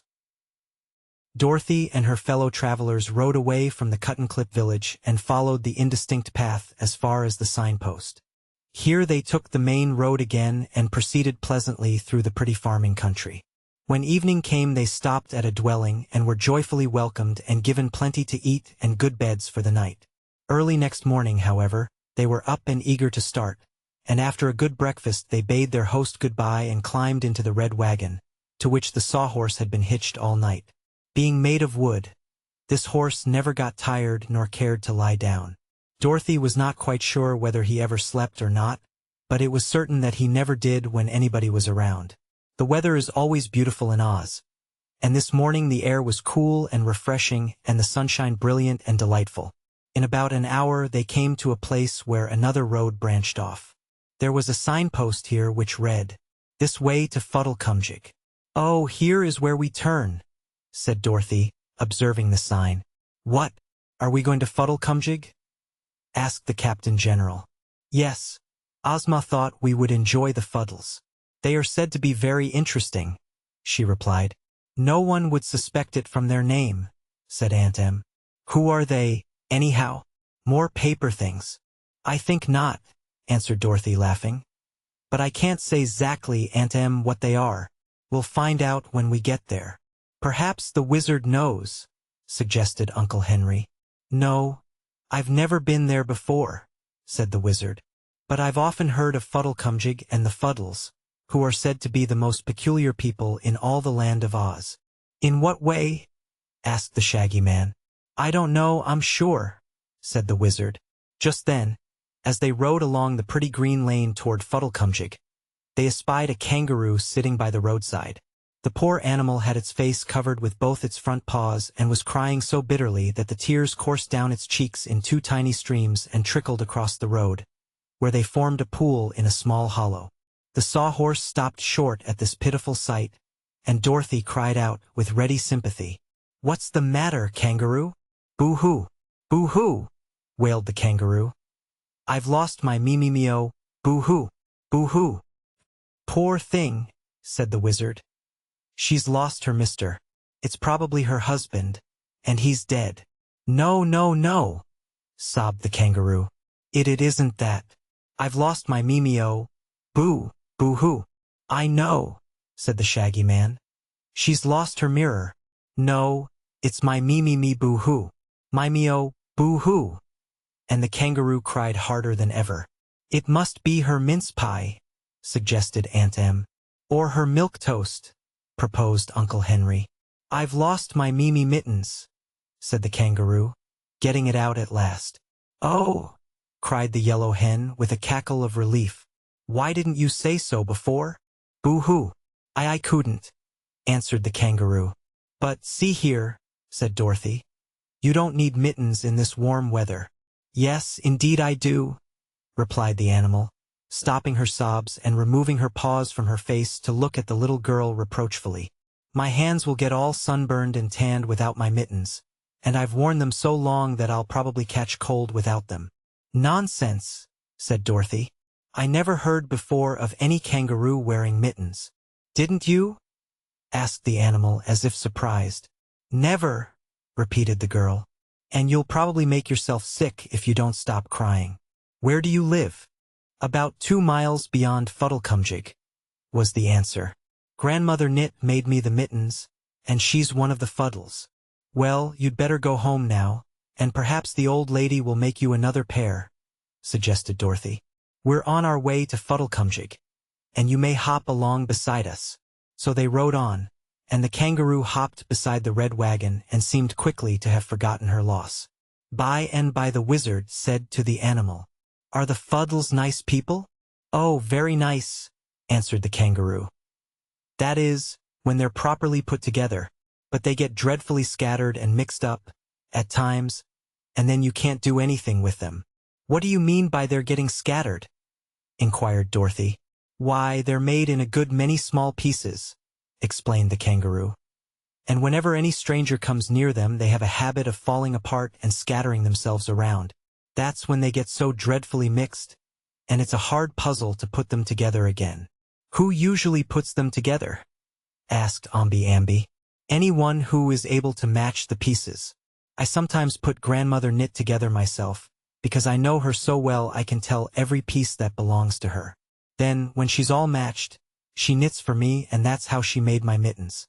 But it took a good many days hard knitting, and I had to put Grandmother together a good many times, because every time I came near she'd scatter herself. I should think she would get used to your coming, and not be afraid, said Dorothy.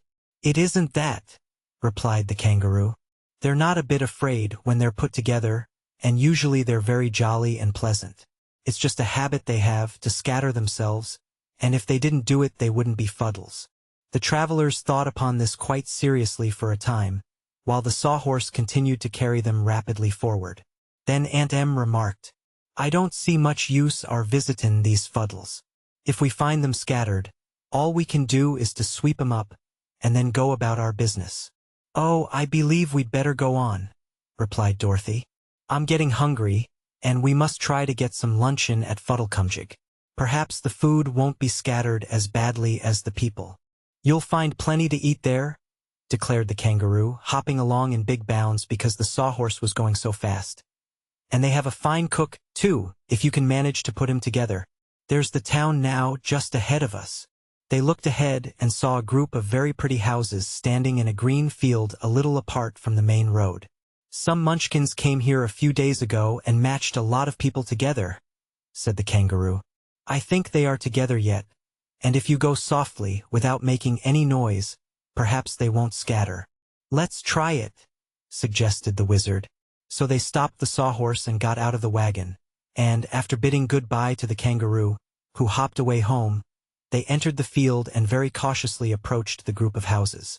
So silently did they move that soon they saw through the windows of the houses, people moving around, while others were passing to and fro in the yards between the buildings. They seemed much like other people from a distance, and apparently they did not notice the little party so quietly approaching. They had almost reached the nearest house when Toto saw a large beetle crossing the path and barked loudly at it. Instantly a wild clatter was heard from the houses and yards. Dorothy thought it sounded like a sudden hailstorm, and the visitors, knowing that caution was no longer necessary, hurried forward to see what had happened. After the clatter, an intense stillness reigned in the town. The strangers entered the first house they came to, which was also the largest, and found the floor strewn with pieces of the people who lived there. They looked much like fragments of wood neatly painted, and were of all sorts of curious and fantastic shapes, no two pieces being in any way alike. They picked up some of these pieces and looked at them carefully. On one which Dorothy held was an eye, which looked at her pleasantly but with an interested expression, as if it wondered what she was going to do with it. Quite near by she discovered and picked up a nose, and by matching the two pieces together found that they were part of a face. "If I could find the mouth," she said, "this fuddle might be able to talk and tell us what to do next." "Then let us find it," replied the wizard, and so all got down on their hands and knees and began examining the scattered pieces. "I've found it!" cried the Shaggy Man, and ran to Dorothy with a queer-shaped piece that had a mouth on it. But when they tried to fit it to the eye and nose, they found the parts wouldn't match together. "That mouth belongs to some other person," said Dorothy. "You see, we need a curve here and a point there to make it fit the face." "Well, it must be here someplace," declared the wizard. "So if we search long enough we shall find it." Dorothy fitted an ear on next, and the ear had a little patch of red hair above it. So while the others were searching for the mouth, she hunted for pieces with red hair, and found several of them which, when matched to the other pieces, formed the top of a man's head. She had also found the other eye, and the ear by the time Ambi in a far corner discovered the mouth. When the face was thus completed, all the parts joined together with a nicety that was astonishing. "Why, it's like a picture puzzle!" exclaimed the little girl. "Let's find the rest of him and get him all together." "What's the rest of him like?" asked the wizard. "Here are some pieces of blue legs and green arms, but I don't know whether they are his or not." "Look for a white shirt and a white apron," said the head which had been put together, speaking in a rather faint voice. "I'm the cook." "Oh, thank you," said Dorothy. "It's lucky we started you first, for I'm hungry, and you can be cooking something for us to eat while we match the other folks together." It was not so very difficult, now that they had a hint as to how the man was dressed, to find the other pieces belonging to him, and as all of them now worked on the cook, trying piece after piece to see if it would fit, they finally had the cook set up complete. When he was finished, he made them a low bow and said, "I will go at once to the kitchen and prepare your dinner. You will find it something of a job to get all the fuddles together, so I advise you to begin on the Lord High Chigglewitz, whose first name is Larry. He's a bald-headed fat man and is dressed in a blue coat with brass buttons, a pink vest and drab breeches. A piece of his left knee is missing, having been lost years ago when he scattered himself too carelessly. That makes him limp a little, but he gets along very well with half a knee. As he is the chief personage in this town of Fuddlecumjig, he will be able to welcome you and assist you with the others. So it will be best to work on him while I'm getting your dinner." "We will," said the wizard. "And thank you very much, cook, for the suggestion." Aunt Em was the first to discover a piece of the Lord High Chigglewitz. "It seems to me like a fool business, this matching folks together," she remarked. "But as we haven't anything to do till dinner's ready, we may as well get rid of some of this rubbish. Here, Henry, get busy and look for Larry's bald head. I've got his pink vest, all right." They worked with eager interest, and Billina proved a great help to them. The yellow hen had sharp eyes and could put her head close to the various pieces that lay scattered around. She would examine the Lord High Chigglewitz and see which piece of him was next needed, and then hunt around until she found it. So before an hour had passed, old Larry was standing complete before them. "I congratulate you, my friends," he said, speaking in a cheerful voice. "You are certainly the cleverest people who ever visited us. I was never matched together so quickly in my life. I'm considered a great puzzle, usually." "Well," said Dorothy, "there used to be a picture puzzle craze in Kansas, and so I've had some experience matching puzzles. But the pictures were flat, while you are round, and that makes you harder to figure out." "Thank you, my dear," replied old Larry, greatly pleased. "I feel highly complimented. Were I not a really good puzzle, there would be no object in my scattering myself." "Why do you do it?" asked Aunt Em severely. "Why don't you behave yourself and stay put together?" The Lord High Chigglewitz seemed annoyed by this speech, But he replied, politely, "Madam, you have perhaps noticed that every person has some peculiarity. Mine is to scatter myself. What your own peculiarity is I will not venture to say, but I shall never find fault with you, whatever you do." "Now, you've got your diploma, said Uncle Henry with a laugh. "And I'm glad of it. This is a queer country, and we may as well take people as we find them." "If we did, we'd leave these folks scattered," she returned, and this retort made everybody laugh good-naturedly. Just then Ambi found a hand with a knitting needle in it, and they decided to put Grandmother Knit together. She proved an easier puzzle than Old Larry, and when she was completed they found her a pleasant old lady who welcomed them cordially.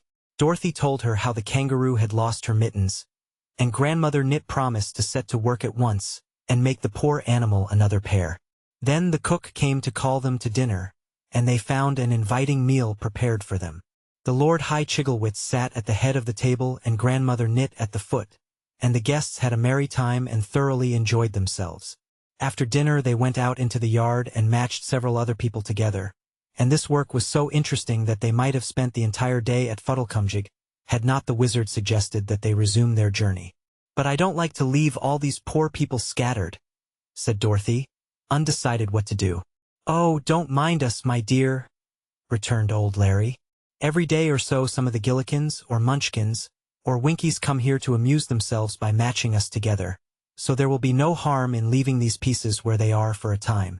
But I hope you will visit us again, and if you do you will always be welcome, I assure you." "Don't you ever match each other?" she inquired. "Never, for we are no puzzles to ourselves, and so there wouldn't be any fun in it." They now said goodbye to the queer Fuddles and got into their wagon to continue their journey. "Those are certainly strange people," remarked Aunt Em thoughtfully as they drove away from Fuddlecumjig. "But I really can't see what use they are at all." "Why, they amused us all for several hours," replied the wizard. "That is being of use to us, I'm sure." "I think they're more fun than playing solitaire or mumblety-peg," declared Uncle Henry soberly. "For my part, I'm glad we visited the Fuddles." The Emerald City of Oz. Chapter 13. How the General Talked to the King. When General Guff returned to the cavern of the Gnome King, His Majesty asked, "Well, what luck? Will the Whimsies join us?" "They will," answered the general. "They will fight for us with all their strength and cunning." "Good!" exclaimed the king. "What reward did you promise them?" "Your Majesty is to use the magic belt to give each Whimsy a large, fine head, in place of the small one he is now obliged to wear." "I agree to that," said the king. "This is good news, Guff, and it makes me feel more certain of the conquest of Oz." "But I have other news for you," announced the general. "Good or bad?" "Good, Your Majesty." "Then I will hear it," said the king with interest. "The Growlywogs will join us." "No!" cried the astonished king. "Yes, indeed," said the general. "I have their promise." "But what reward do they demand?" inquired the king suspiciously, for he knew how greedy the Growlywogs were. "They are to take a few of the Oz people for their slaves," replied Guff. He did not think it necessary to tell Roquat that the Growlywogs demanded 20,000 slaves. It would be time enough for that when Oz was conquered. "A very reasonable request, I'm sure," remarked the king. "I must congratulate you, Guff, upon the wonderful success of your journey." "But that is not all," said the general proudly. The king seemed astonished. "Speak out, sir," he commanded.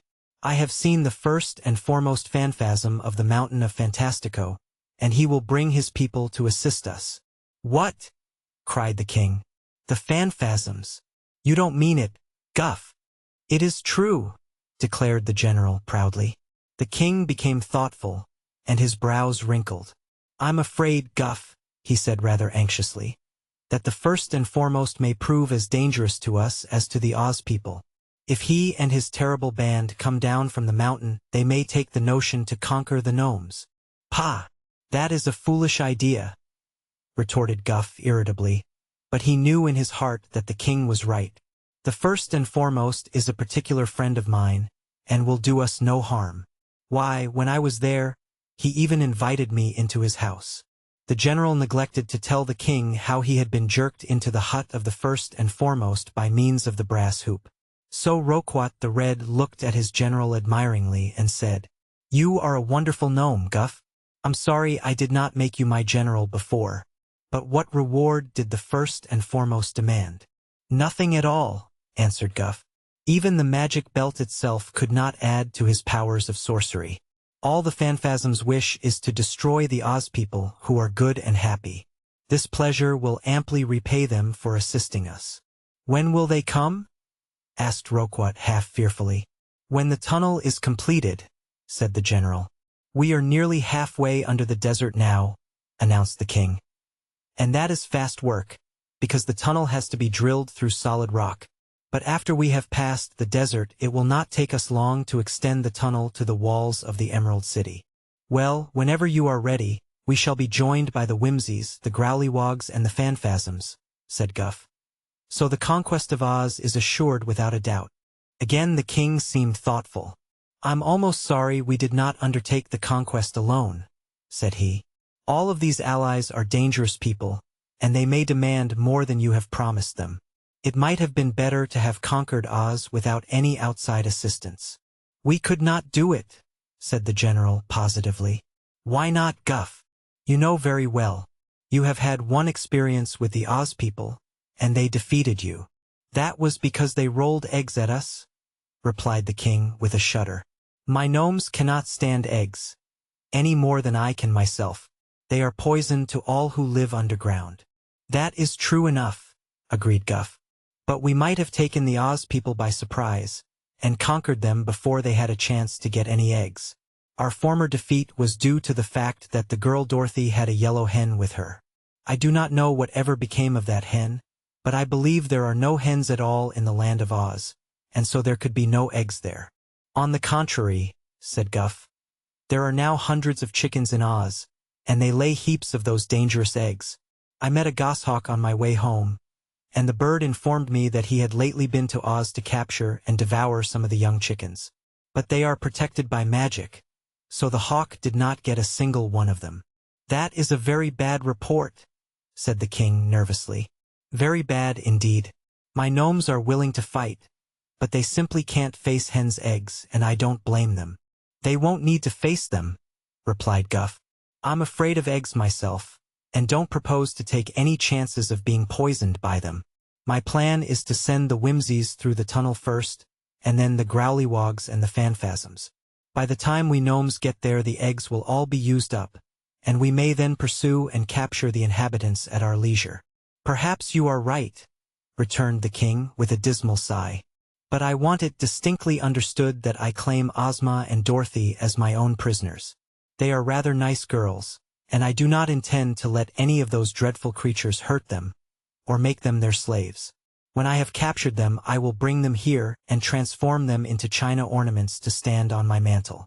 They will look very pretty, Dorothy on one end of the mantle and Ozma on the other, and I shall take great care to see they are not broken when the maids dust them." "Very well, your majesty.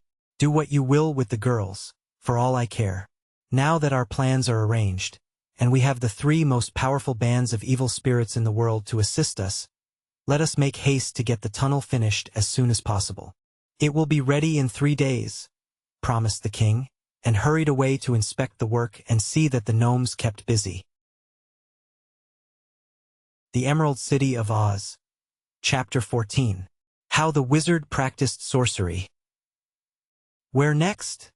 asked the wizard, when they had left the town of Fuddlecumjig and the sawhorse had started back along the road. "Why, Ozma laid out this trip," replied Dorothy, "and she viced us to see the rigmaroles next, and then visit the Tin Woodman." "That sounds good," said the wizard. "But what road do we take to get to the rigmaroles?" "I don't know, exactly," returned the little girl. "But it must be somewhere just southwest from here." "Then why need we go way back to the crossroads?" asked the Shaggy Man. "We might save a lot of time by branching off here." "There isn't any path," asserted Uncle Henry. "Then we'd better go back to the signposts and make sure of our way," decided Dorothy. But after they had gone a short distance farther, the sawhorse, who had overheard their conversation, stopped and said, "Here is a path." Sure enough, a dim path seemed to branch off from the road they were on, and it led across pretty green meadows and past leafy groves, straight toward the southwest. "That looks like a good path," said Ambi. "Why not try it?" "All right," answered Dorothy. "I'm anxious to see what the rigmaroles are like, and this path ought to take us there the quickest way." No one made any objection to the plan, so the sawhorse turned into the path, which proved to be nearly as good as the one they had taken to get to the Fuddles. At first they passed a few retired farmhouses, but soon these scattered dwellings were left behind and only the meadows and the trees were before them. But they rode along in cheerful contentment, and Aunt Em got into an argument with Billina about the proper way to raise chickens.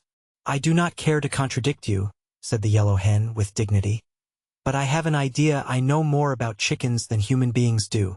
"Pshaw!" replied Aunt Em. "I've raised chickens for nearly 40 years, Billina, and I know you've got to starve 'em to make 'em lay lots of eggs, and stuff 'em if you want good broilers." "Broilers!" exclaimed Billina, in horror. "Broil my chickens? Why, that's what they're for, ain't it?" asked Aunt Em, astonished. "No, Aunt, not in Oz," said Dorothy. "People do not eat chickens here. You see, Billina was the first hen that was ever seen in this country, and I brought her here myself. Everybody liked her and respected her, so the Oz people wouldn't any more eat her chickens than they would eat Billina." "Well, I declare," gasped Aunt Em. "How about the eggs?" "Oh, if we have more eggs than we want to hatch, we allow people to eat them," said Billina. "Indeed, I am very glad the Oz folks like our eggs, for otherwise they would spoil." "This certainly is a queer country," sighed Aunt Em. "Excuse me," called the sawhorse. "The path has ended and I'd like to know which way to go." They looked around and, sure enough, there was no path to be seen. "Well," said Dorothy, "we're going southwest, and it seems just as easy to follow that direction without a path as with one." "Certainly," answered the sawhorse. "It is not hard to draw the wagon over the meadow. I only want to know where to go." "There's a forest over there across the prairie," said the wizard, "and it lies in the direction we are going. Make straight for the forest, sawhorse, and you're bound to go right." So the wooden animal trotted on again, and the meadow grass was so soft under the wheels that it made easy riding. But Dorothy was a little uneasy at losing the path, because now there was nothing to guide them. No houses were to be seen at all, so they could not ask their way of any farmer. And although the land of Oz was always beautiful, wherever one might go, this part of the country was strange to all the party. "Perhaps we're lost," suggested Aunt Em, after they had proceeded quite a way in silence. "Never mind," said the Shaggy Man. "I've been lost many a time, and so has Dorothy, and we've always been found again." "But we may get hungry," remarked Ambi. "That is the worst of getting lost in a place where there are no houses near."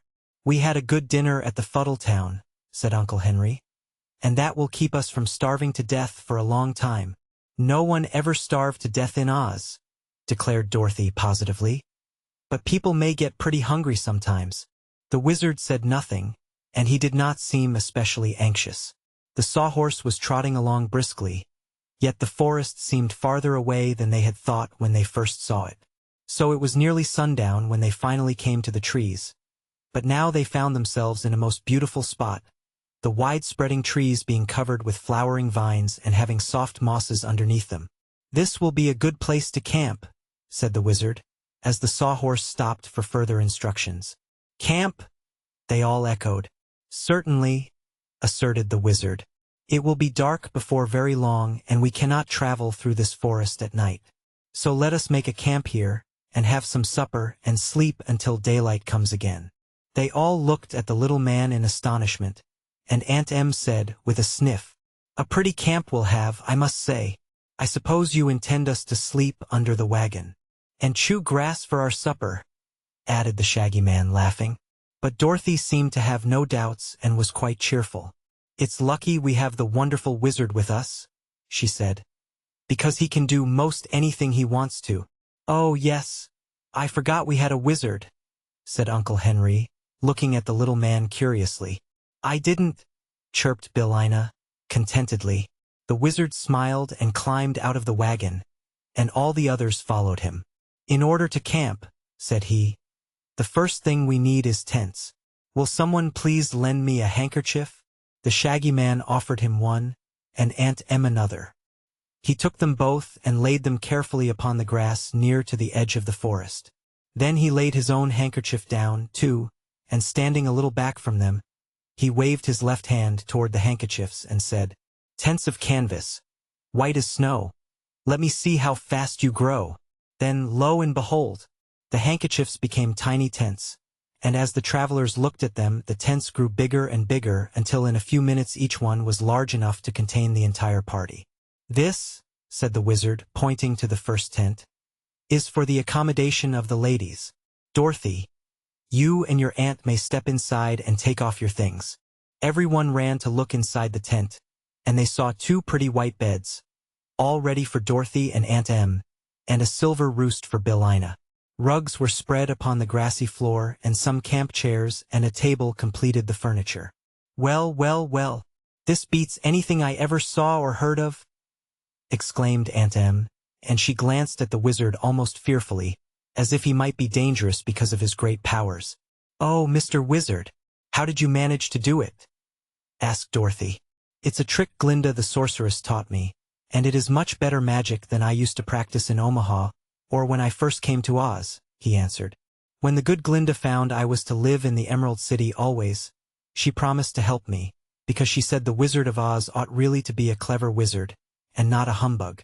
So we have been much together, and I am learning so fast that I expect to be able to accomplish some really wonderful things in time." "You've done it now," declared Dorothy. "These tents are just wonderful. But come and see the men's tent," said the wizard. So they went to the second tent, which had shaggy edges because it had been made from the Shaggy Man's handkerchief, and found that completely furnished also. It contained 4 neat beds for Uncle Henry, Omby Amby, the Shaggy Man, and the wizard. Also there was a soft rug for Toto to lie upon. "The third tent," explained the wizard, "is our dining room and kitchen." They visited that next and found a table and dishes in the dining tent, with plenty of those things necessary to use in cooking. The wizard carried out a big kettle and set it swinging on a crossbar before the tent. While he was doing this, Omby Amby and the Shaggy Man brought a supply of twigs from the forest, and then they built a fire underneath the kettle.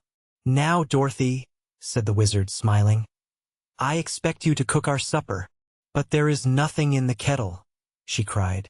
"Are you sure?" inquired the wizard. "I didn't see anything put in, and I'm almost sure it was empty when you brought it out," she replied. "Nevertheless," said the little man, winking slyly at Uncle Henry, "you will do well to watch our supper, my dear, and see that it doesn't boil over." Then the men took some pails and went into the forest to search for a spring of water, and while they were gone Aunt Em said to Dorothy, "I believe the wizard is fooling us. I saw the kettle myself, and when he hung it over the fire there wasn't a thing in it but air." "Don't worry," remarked Billina, confidently, as she nestled in the grass before the fire. "You'll find something in the kettle when it's taken off, and it won't be poor, innocent chickens either." "Your hen has very bad manners, Dorothy," said Aunt Em, looking somewhat disdainfully at Billina. "It seems too bad she ever learned how to talk." There might have been another unpleasant quarrel between Aunt Em and Billina, had not the men returned just then with their pails filled with clear, sparkling water. The wizard told Dorothy that she was a good cook and he believed their supper was ready. So Uncle Henry lifted the kettle from the fire and poured its contents into a big platter which the wizard held for him.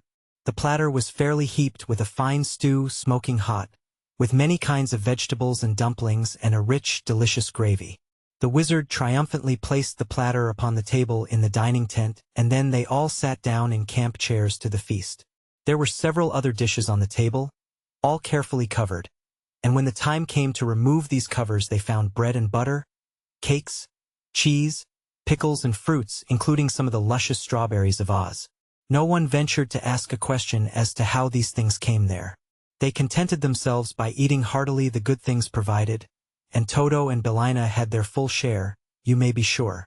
After the meal was over, Aunt Em whispered to Dorothy, "That may have been magic food, my dear, and for that reason perhaps it won't be very nourishing. but I'm willing to say it tasted as good as anything I ever eat. Then she added, in a louder tone, "Who's going to do the dishes?" "No one, madam," answered the wizard. "The dishes have done themselves." "La sakes!" ejaculated the good lady, holding up her hands in amazement. For, sure enough, when she looked at the dishes they had a moment before left upon the table, she found them all washed and dried and piled up into neat stacks. The Emerald City of Oz. Chapter 15. How Dorothy Happened to Get Lost. It was a beautiful evening, so they drew their camp chairs in a circle before one of the tents and began to tell stories to amuse themselves and pass away the time before they went to bed. Pretty soon a zebra was seen coming out of the forest, and he trotted straight up to them and said politely, "Good evening, people." The zebra was a sleek little animal and had a slender head, a stubby mane and a paintbrush tail very like a donkey's. His neatly shaped white body was covered with regular bars of dark brown, and his hoofs were delicate as those of a deer. "Good evening, friend zebra," said Ambi, in reply to the creature's greeting. "Can we do anything for you?" "Yes," answered the zebra. "I should like you to settle a dispute that has long been a bother to me, as to whether there is more water or land in the world." "Who are you disputing with?" asked the wizard. "With a soft-shell crab," said the zebra. "He lives in a pool where I go to drink every day, and he is a very impertinent crab, I assure you. I have told him many times that the land is much greater in extent than the water, but he will not be convinced. Even this very evening, when I told him he was an insignificant creature who lived in a small pool, he asserted that the water was greater and more important than the land. So, seeing your camp, I decided to ask you to settle the dispute for once and all, that I may not be further annoyed by this ignorant crab." When they had listened to this explanation, Dorothy inquired, "Where is the soft-shell crab?" "Not far away," replied the zebra. "If you will agree to judge between us, I will run and get him." "Run along then," said the little girl. So the animal pranced into the forest and soon came trotting back to them. When he drew near they found a soft-shell crab clinging fast to the stiff hair of the zebra's head, where it held on by one claw. "Now then, Mr. Crab," said the zebra, "here are the people I told you about, and they know more than you do who live in a pool and more than I do who live in a forest, for they have been travelers all over the world, and know every part of it." "There's more of the world than Oz," declared the crab in a stubborn voice. "That is true," said Dorothy. "But I used to live in Kansas in the United States, and I've been to California and to Australia, and so has Uncle Henry. For my part," added the Shaggy Man, "I've been to Mexico and Boston and many other foreign countries." "And I," said the wizard, "have been to Europe and Ireland. So you see," continued the zebra, addressing the crab, "here are people of real consequence who know what they are talking about." "Then they know there's more water in the world than there is land," asserted the crab in a shrill, petulant voice. "They know you are wrong to make such an absurd statement, and they will probably think you are a lobster instead of a crab," retorted the animal. At this taunt the crab reached out its other claw and seized the zebra's ear, and the creature gave a cry of pain and began prancing up and down, trying to shake off the crab, which clung fast. "Stop pinching," cried the zebra. "You promised not to pinch if I would carry you here." "And you promised to treat me respectfully?" said the crab, letting go the ear. "Well, haven't I?" demanded the zebra. "No, you called me a lobster," said the crab. "Ladies and gentlemen," continued the zebra, "please pardon my poor friend, because he is ignorant and stupid, and does not understand. Also the pinch of his claw is very annoying. So pray tell him that the world contains more land than water, and when he has heard your judgment I will carry him back and dump him into his pool, where I hope he will be more modest in the future." "But we cannot tell him that," said Dorothy gravely, "because it would not be true." "What?" exclaimed the zebra, in astonishment. "Do I hear you aright?" "The soft-shell crab is correct," declared the wizard. "There is considerably more water than there is land in the world." "Impossible," protested the zebra. "Why, I can run for days upon the land, and find but little water." "Did you ever see an ocean?" asked Dorothy. "Never," admitted the zebra. There is no such thing as an ocean in the land of Oz. Well, there are several oceans in the world, said Dorothy. And people sail in ships upon these oceans for weeks and weeks, and never see a bit of land at all. And the geographers will tell you that all the oceans put together are bigger than all the land put together. At this the crab began laughing in queer chuckles that reminded Dorothy of the way Billina sometimes cackled. "Now will you give up, Mr. Zebra?" it cried jeeringly. "Now will you give up?" The zebra seemed much humbled. "Of course I cannot read geographies," he said.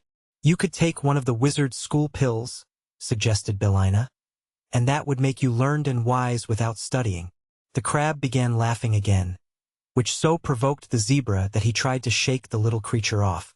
This resulted in more ear-pinching, and finally Dorothy told them that if they could not behave they must go back to the forest. "I'm sorry I asked you to decide this question," said the zebra crossly. "So long as neither of us could prove we were right, we quite enjoyed the dispute. But now I can never drink at that pool again without the soft-shell crab laughing at me. So I must find another drinking place." Do, you ignoramus!" shouted the crab, as loudly as his little voice would carry. "Rile some other pool with your clumsy hoofs, and let your betters alone after this." Then the zebra trotted back to the forest, bearing the crab with him, and disappeared amid the gloom of the trees. And as it was now getting dark the travelers said good night to one another and went to bed. Dorothy awoke just as the light was beginning to get strong next morning, and not caring to sleep any later she quietly got out of bed, dressed herself, and left the tent where Aunt Em was yet peacefully slumbering. Outside she noticed Billina busily pecking around to secure bugs or other food for breakfast, but none of the men in the other tent seemed awake. So the little girl decided to take a walk in the woods and try to discover some path or road that they might follow when they again started upon their journey. She had reached the edge of the forest when the yellow hen came fluttering along and asked where she was going. "Just to take a walk, Billina, and maybe I'll find some path," said Dorothy. "Then I'll go along," decided Billina, and scarcely had she spoken when Toto ran up and joined them. Toto and the yellow hen had become quite friendly by this time, although at first they did not get along well together. Billina had been rather suspicious of dogs, and Toto had had an idea that it was every dog's duty to chase a hen on sight. But Dorothy had talked to them and scolded them for not being agreeable to one another until they grew better acquainted and became friends. I won't say they loved each other dearly, but at least they had stopped quarreling and now managed to get on together very well. The day was growing lighter every minute and driving the black shadows out of the forest. So Dorothy found it very pleasant walking under the trees. She went some distance in one direction, but not finding a path, presently turned in a different direction. There was no path here either, although she advanced quite a way into the forest, winding here and there among the trees and peering through the bushes in an endeavor to find some beaten track. "I think we'd better go back," suggested the yellow hen after a time. "The people will all be up by this time and breakfast will be ready." "Very well," agreed Dorothy. "Let's see, the camp must be over this way." She had probably made a mistake about that, for after they had gone far enough to have reached the camp they still found themselves in the thick of the woods. So the little girl stopped short and looked around her, and Toto glanced up into her face with his bright little eyes and wagged his tail as if he knew something was wrong.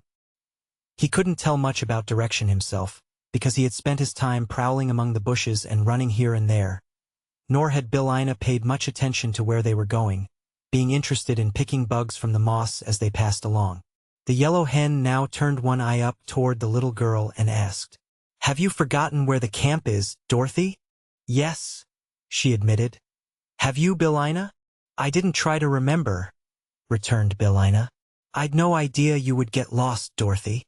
"It's the thing we don't expect, Billina, that usually happens," observed the girl thoughtfully. "But it's no use standing here. Let's go in that direction," pointing a finger at random. "It may be we'll get out of the forest over there." So on they went again, but this way the trees were closer together, and the vines were so tangled that often they tripped Dorothy up. Suddenly a voice cried sharply, "Halt!" At first Dorothy could see nothing, although she looked around very carefully. But Billina exclaimed, "Well, I declare!" "What is it?" asked the little girl. for Toto began barking at something, and following his gaze she discovered what it was. A row of spoons had surrounded the three, and these spoons stood straight up on their handles and carried swords and muskets. Their faces were outlined in the polished bowls, and they looked very stern and severe. Dorothy laughed at the queer things. "Who are you?" she asked. "We're the Spoon Brigade," said one. "In the service of His Majesty King Cleaver," said another. "And you are our prisoners," said a third. Dorothy sat down on an old stump and looked at them, her eyes twinkling with amusement. "What would happen," she inquired, "if I should set my dog on your brigade?" "He would die," replied one of the spoons sharply. "One shot from our deadly muskets would kill him, big as he is." "Don't risk it, Dorothy," advised the yellow hen. "Remember, this is a fairy country. Yet none of us three happens to be a fairy." Dorothy grew sober at this. "P'raps you're right, Billina," she answered. "But how funny it is to be captured by a lot of spoons." "I do not see anything very funny about it," declared a spoon. "We're the regular military brigade of the kingdom." "What kingdom?" she asked. "Utensia," said he. "I never heard of it before," asserted Dorothy. Then she added, thoughtfully, "I don't believe Ozma ever heard of Utensia either. Tell me, are you not subjects of Ozma of Oz?" "We never have heard of her," retorted a spoon. "We are subjects of King Cleaver, and obey only his orders, which are to bring all prisoners to him as soon as they are captured. So step lively, my girl, and march with us, or we may be tempted to cut off a few of your toes with our swords." This threat made Dorothy laugh again. She did not believe she was in any danger.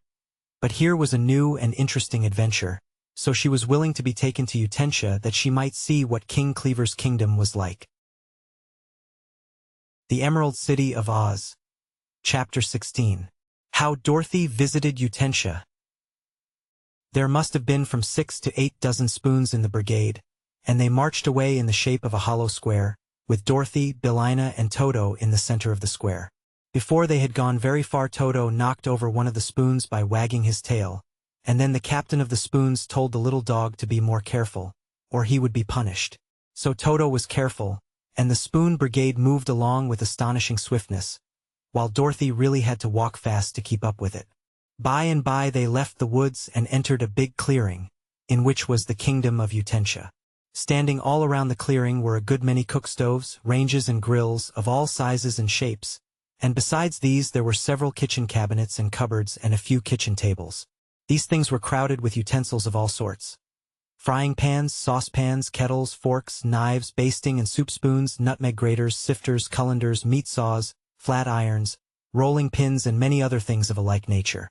When the Spoon Brigade appeared with the prisoners, a wild shout arose, and many of the utensils hopped off their stoves or their benches and ran crowding around Dorothy and the hen and the dog. "Stand back!" cried the captain sternly, and he led his captives through the curious throng until they came before a big range that stood in the center of the clearing. Beside this range was a butcher's block upon which lay a great cleaver with a keen edge. It rested upon the flat of its back. Its legs were crossed, and it was smoking a long pipe. "Wake up, your majesty," said the captain. "Here are prisoners." Hearing this, King Cleaver sat up and looked at Dorothy sharply. "Gristle and fat," he cried. "Where did this girl come from?" "I found her in the forest and brought her here a prisoner," replied the captain. "Why did you do that?" inquired the king, puffing his pipe lazily. "To create some excitement," the captain answered. "It is so quiet here that we are all getting rusty for want of amusement. For my part, I prefer to see stirring times." "Naturally," returned the cleaver with a nod.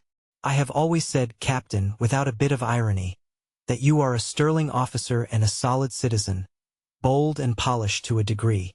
But what do you expect me to do with these prisoners?" "That is for you to decide," declared the captain. "You are the king." To be sure," muttered the cleaver musingly. "As you say, we have had dull times since the steel and grindstone eloped and left us. Command my counselors and the royal courtiers to attend me, as well as the high priest and the judge. We'll then decide what can be done." The captain saluted and retired, and Dorothy sat down on an overturned kettle and asked, "Have you anything to eat in your kingdom?" "Here, get up, get off from me," cried a faint voice, at which His Majesty the Cleaver said, "Excuse me, but you're sitting on my friend the 10-quart kettle." Dorothy at once arose, and the kettle turned right side up and looked at her reproachfully. "I'm a friend of the king, so no one dares sit on me," said he. "I'd prefer a chair anyway," she replied. "Sit on that hearth," commanded the king. So Dorothy sat on the hearth shelf of the big range, and the subjects of Utensia began to gather around in a large and inquisitive throng. Toto lay at Dorothy's feet, and Billina flew upon the range, which had no fire in it, and perched there as comfortably as she could. When all the counselors and courtiers had assembled, and these seemed to include most of the inhabitants of the kingdom, the king rapped on the block for order and said, "Friends and fellow utensils, our worthy commander of the Spoon Brigade, Captain Dip, has captured the 3 prisoners you see before you and brought them here for I don't know what for. So I ask your advice how to act in this matter, and what fate I should mete out to these captives. Judge Sifter, stand on my right. It is your business to sift this affair to the bottom. High Priest Cullender, stand on my left and see that no one testifies falsely in this matter." As these 2 officials took their places, Dorothy asked, "Why is the Cullender the high priest?" "He's the holiest thing we have in the kingdom," replied King Cleaver. "Except me," said a sieve. "I'm the whole thing when it comes to holes." "What we need," remarked the king rebukingly, "is a wireless sieve. I must speak to Marconi about it. These old-fashioned sieves talk too much. Now, it is the duty of the king's counselors to counsel the king at all times of emergency. So I beg you to speak out and advise me what to do with these prisoners. I demand that they be killed several times, until they are dead," shouted a pepperbox, hopping around very excitedly. "Compose yourself, Mr. Paprika," advised the king. "Your remarks are piquant and highly seasoned, but you need a scattering of common sense. It is only necessary to kill a person once to make him dead, but I do not see that it is necessary to kill this little girl at all." "I don't either," said Dorothy. "Pardon me, but you are not expected to advise me in this matter," replied King Cleaver. "Why not?" asked Dorothy. "You might be prejudiced in your own favor, and so mislead us," he said. "Now then, good subjects, who speaks next?" "I'd like to smooth this thing over in some way," said a Flatiron earnestly. "We are supposed to be useful to mankind, you know." "But the girl isn't mankind. She's womankind," yelled a Corkscrew. "What do you know about it?" inquired the king. "I'm a lawyer," said the Corkscrew proudly. "I am accustomed to appear at the bar." "But you're crooked," retorted the king, "and that debars you. You may be a corking good lawyer, Mr. Pop, but I must ask you to withdraw your remarks." "Very well," said the Corkscrew sadly. "I see I haven't any pull at this court. Permit me," continued the Flatiron, "to press my suit, your majesty. I do not wish to gloss over any fault the prisoner may have committed, if such a fault exists, but we owe her some consideration, and that's flat." "I'd like to hear from Prince Carver," said the king. At this a stately carving knife stepped forward and bowed. "The captain was wrong to bring this girl here, and she was wrong to come," he said.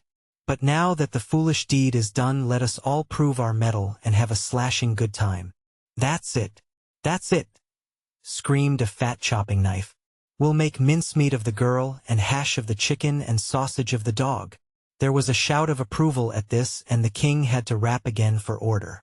Gentlemen," he said, "your remarks are somewhat cutting and rather disjointed, as might be expected from such acute intellects, but you give no reasons for your demands."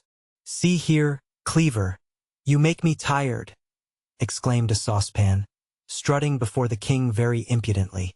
"You're about the worst king that ever reigned in Utensia, and that's saying a good deal. Why don't you run things yourself, instead of asking everybody's advice, like the big, clumsy idiot you are?" The king sighed. "I wish there wasn't a saucepan in my kingdom," he said.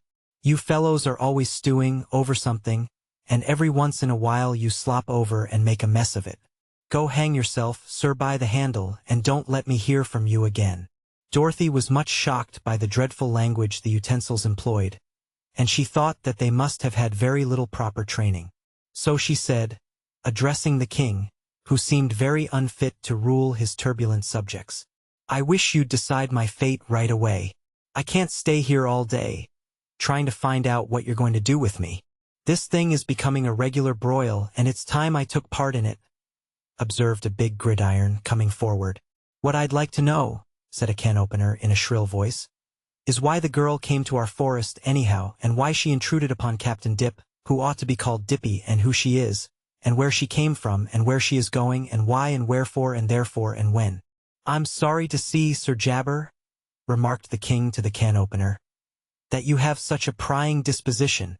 As a matter of fact, all the things you mention are none of our business." Having said this, the king relighted his pipe, which had gone out. "Tell me, please, what is our business?" inquired a potato masher, winking at Dorothy somewhat impertinently. "I'm fond of little girls myself, and it seems to me she has as much right to wander in the forest as we have." "Who accuses the little girl, anyway?" inquired a rolling pin. "What has she done?" "I don't know," said the king. "What has she done, Captain Dip?" "That's the trouble, your majesty. She hasn't done anything," replied the captain. "What do you want me to do?" asked Dorothy. This question seemed to puzzle them all. Finally a chafing dish exclaimed, irritably, "If no one can throw any light on this subject, you must excuse me if I go out." At this a big kitchen fork pricked up its ears and said in a tiny voice, "Let's hear from Judge Sifter." "That's proper," returned the king. So Judge Sifter turned around slowly several times and then said, "We have nothing against the girl except the stove hearth upon which she sits. Therefore I order her instantly discharged." "Discharged?" cried Dorothy. "Why, I never was discharged in my life, and I don't intend to be. If it's all the same to you, I'll resign." "It's all the same," declared the king. "You are free, you and your companions, and may go wherever you like." "Thank you," said the little girl. "But haven't you anything to eat in your kingdom? I'm hungry." "Go into the woods and pick blackberries," advised the king, lying down upon his back again and preparing to go to sleep. "There isn't a morsel to eat in all Utentia, that I know of." So Dorothy jumped up and said, "Come on, Toto and Billina. If we can't find the camp, we may find some blackberries." The utensils drew back and allowed them to pass without protest, although Captain Dip marched the Spoon Brigade in close order after them until they had reached the edge of the clearing. There the spoons halted, but Dorothy and her companions entered the forest again and began searching diligently for a way back to the camp, that they might rejoin their party. The Emerald City of Oz. Chapter 17. How They Came to Bunbury. Wandering through the woods, without knowing where you are going or what adventure you are about to meet next, is not as pleasant as one might think. The woods are always beautiful and impressive, and if you are not worried or hungry you may enjoy them immensely. But Dorothy was worried and hungry that morning, so she paid little attention to the beauties of the forest, and hurried along as fast as she could go. She tried to keep in one direction and not circle around, but she was not at all sure that the direction she had chosen would lead her to the camp. By and by, to her great joy, she came upon a path. It ran to the right and to the left, being lost in the trees in both directions, and just before her, upon a big oak, were fastened two signs, with arms pointing both ways. One sign read, "Take the other road to Bunbury," and the second sign read, "Take the other road to Bunnybury." "Well," exclaimed Billina, eyeing the signs, "this looks as if we were getting back to civilization again." "I'm not sure about the civilization, dear," replied the little girl. "But it looks as if we might get somewhere, and that's a big relief anyhow." "Which path shall we take?" inquired the yellow hen. Dorothy stared at the signs thoughtfully. "Bunbury sounds like something to eat," she said. "Let's go there." "It's all the same to me," replied Billina. She had picked up enough bugs and insects from the moss as she went along to satisfy her own hunger. But the hen knew Dorothy could not eat bugs, nor could Toto. The path to Bunbury seemed little traveled, but it was distinct enough and ran through the trees in a zigzag course until it finally led them to an open space filled with the queerest houses Dorothy had ever seen. They were all made of crackers, laid out in tiny squares, and were of many pretty and ornamental shapes, having balconies and porches with posts of breadsticks and roofs shingled with wafer crackers. There were walks of bread crusts leading from house to house and forming streets, and the place seemed to have many inhabitants. When Dorothy, followed by Billina and Toto, entered the place, they found people walking the streets or assembled in groups talking together, or sitting upon the porches and balconies. And what funny people they were! Men, women, and children were all made of buns and bread. Some were thin and others fat. Some were white, some light brown, and some very dark of complexion. A few of the buns, which seemed to form the more important class of the people, were neatly frosted. Some had raisins for eyes and currant buttons on their clothes. Others had eyes of cloves and legs of stick cinnamon, and many wore hats and bonnets frosted pink and green. There was something of a commotion in Bunbury when the strangers suddenly appeared among them. Women caught up their children and hurried into their houses, shutting the cracker doors carefully behind them. Some men ran so hastily that they tumbled over one another, while others, more brave, assembled in a group and faced the intruders defiantly. Dorothy at once realized that she must act with caution in order not to frighten these shy people, who were evidently unused to the presence of strangers. There was a delightful fragrant odor of fresh bread in the town, and this made the little girl more hungry than ever. She told Toto and Billina to stay back while she slowly advanced toward the group that stood silently awaiting her. "You must excuse me for coming unexpected," she said softly. "But I really didn't know I was coming here until I arrived. I was lost in the woods, you know, and I'm as hungry as anything." "Hungry?" they murmured, in a horrified chorus. "Yes. I haven't had anything to eat since last night's supper," she explained. "Are there any eatables in Bunbury?" They looked at one another undecidedly, and then one portly bun man, who seemed a person of consequence, stepped forward and said, "Little girl, to be frank with you, we are all eatables. Everything in Bunbury is eatable to ravenous human creatures like you.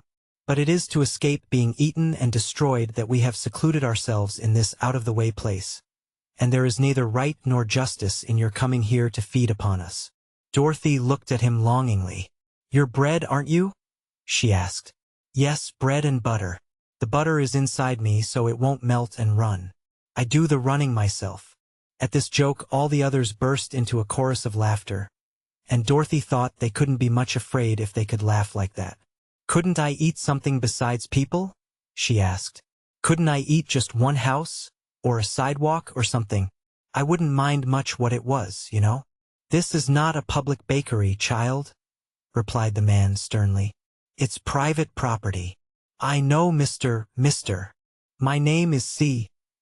Bun Esquire," said the man. "C stands for cinnamon, and this place is called after my family, which is the most aristocratic in the town." "Oh, I don't know about that," objected another of the queer people. "The Grahams and the Browns and Whites are all excellent families, and there are none better of their kind. I'm a Boston Brown myself." "I admit you are all desirable citizens," said Mr. Bunn rather stiffly. "But the fact remains that our town is called Bunbury." "'Scuse me," interrupted Dorothy, "but I'm getting hungrier every minute. Now, if you're polite and kind, as I'm sure you ought to be, you'll let me eat something. There's so much to eat here that you never will miss it." Then a big, puffed-up man, of a delicate brown color, stepped forward and said, "I think it would be a shame to send this child away hungry, especially as she agrees to eat whatever we can spare and not touch our people." "So do I, Pop," replied a roll who stood near. "What, then, do you suggest, Mr. Over?" inquired Mr. Bunn. "Why, I'll let her eat my back fence if she wants to. It's made of waffles, and they're very crisp and nice. She may also eat my wheelbarrow," added a pleasant-looking muffin. "It's made of Nabiscos with a Zuzu wheel." Very good," remarked Mr. Bunn. "That is certainly very kind of you. Go with Pop Over and Mr. Muffin, little girl, and they will feed you." "Thank you very much," said Dorothy gratefully. May I bring my dog Toto and the yellow hen? They're hungry, too. Will you make them behave? Asked the muffin. Of course, promised Dorothy. Then come along, said Popover. So Dorothy and Billina and Toto walked up the street, and the people seemed no longer to be at all afraid of them. Mr. Muffin's house came first, and as his wheelbarrow stood in the front yard, the little girl ate that first.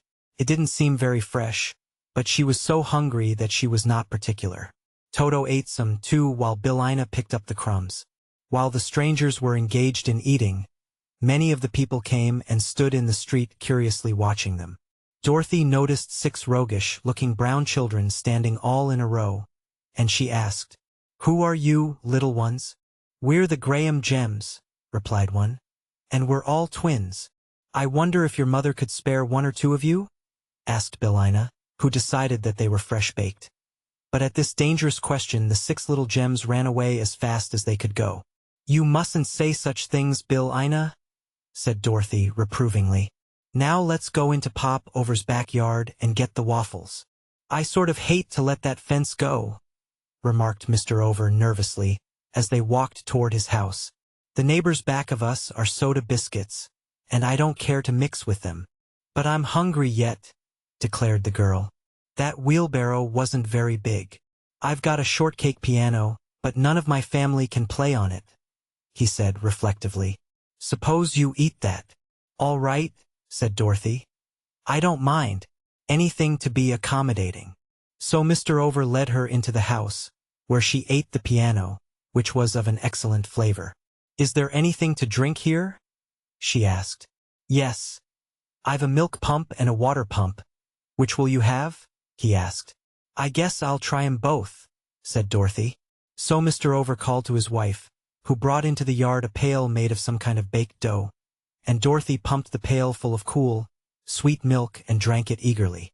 The wife of Pop-Over was several shades darker than her husband. "Aren't you overdone?" the little girl asked her. "No, indeed," answered the woman. "I'm neither overdone nor done over. I'm just Mrs. Over, and I'm the president of the Bunbury Breakfast Band." Dorothy thanked them for their hospitality and went away. At the gate, Mr. Cinnamon Bun met her and said he would show her around the town. "We have some very interesting inhabitants," he remarked, walking stiffly beside her on his stick cinnamon legs. "And all of us who are in good health are well bred. If you are no longer hungry, we will call upon a few of the most important citizens."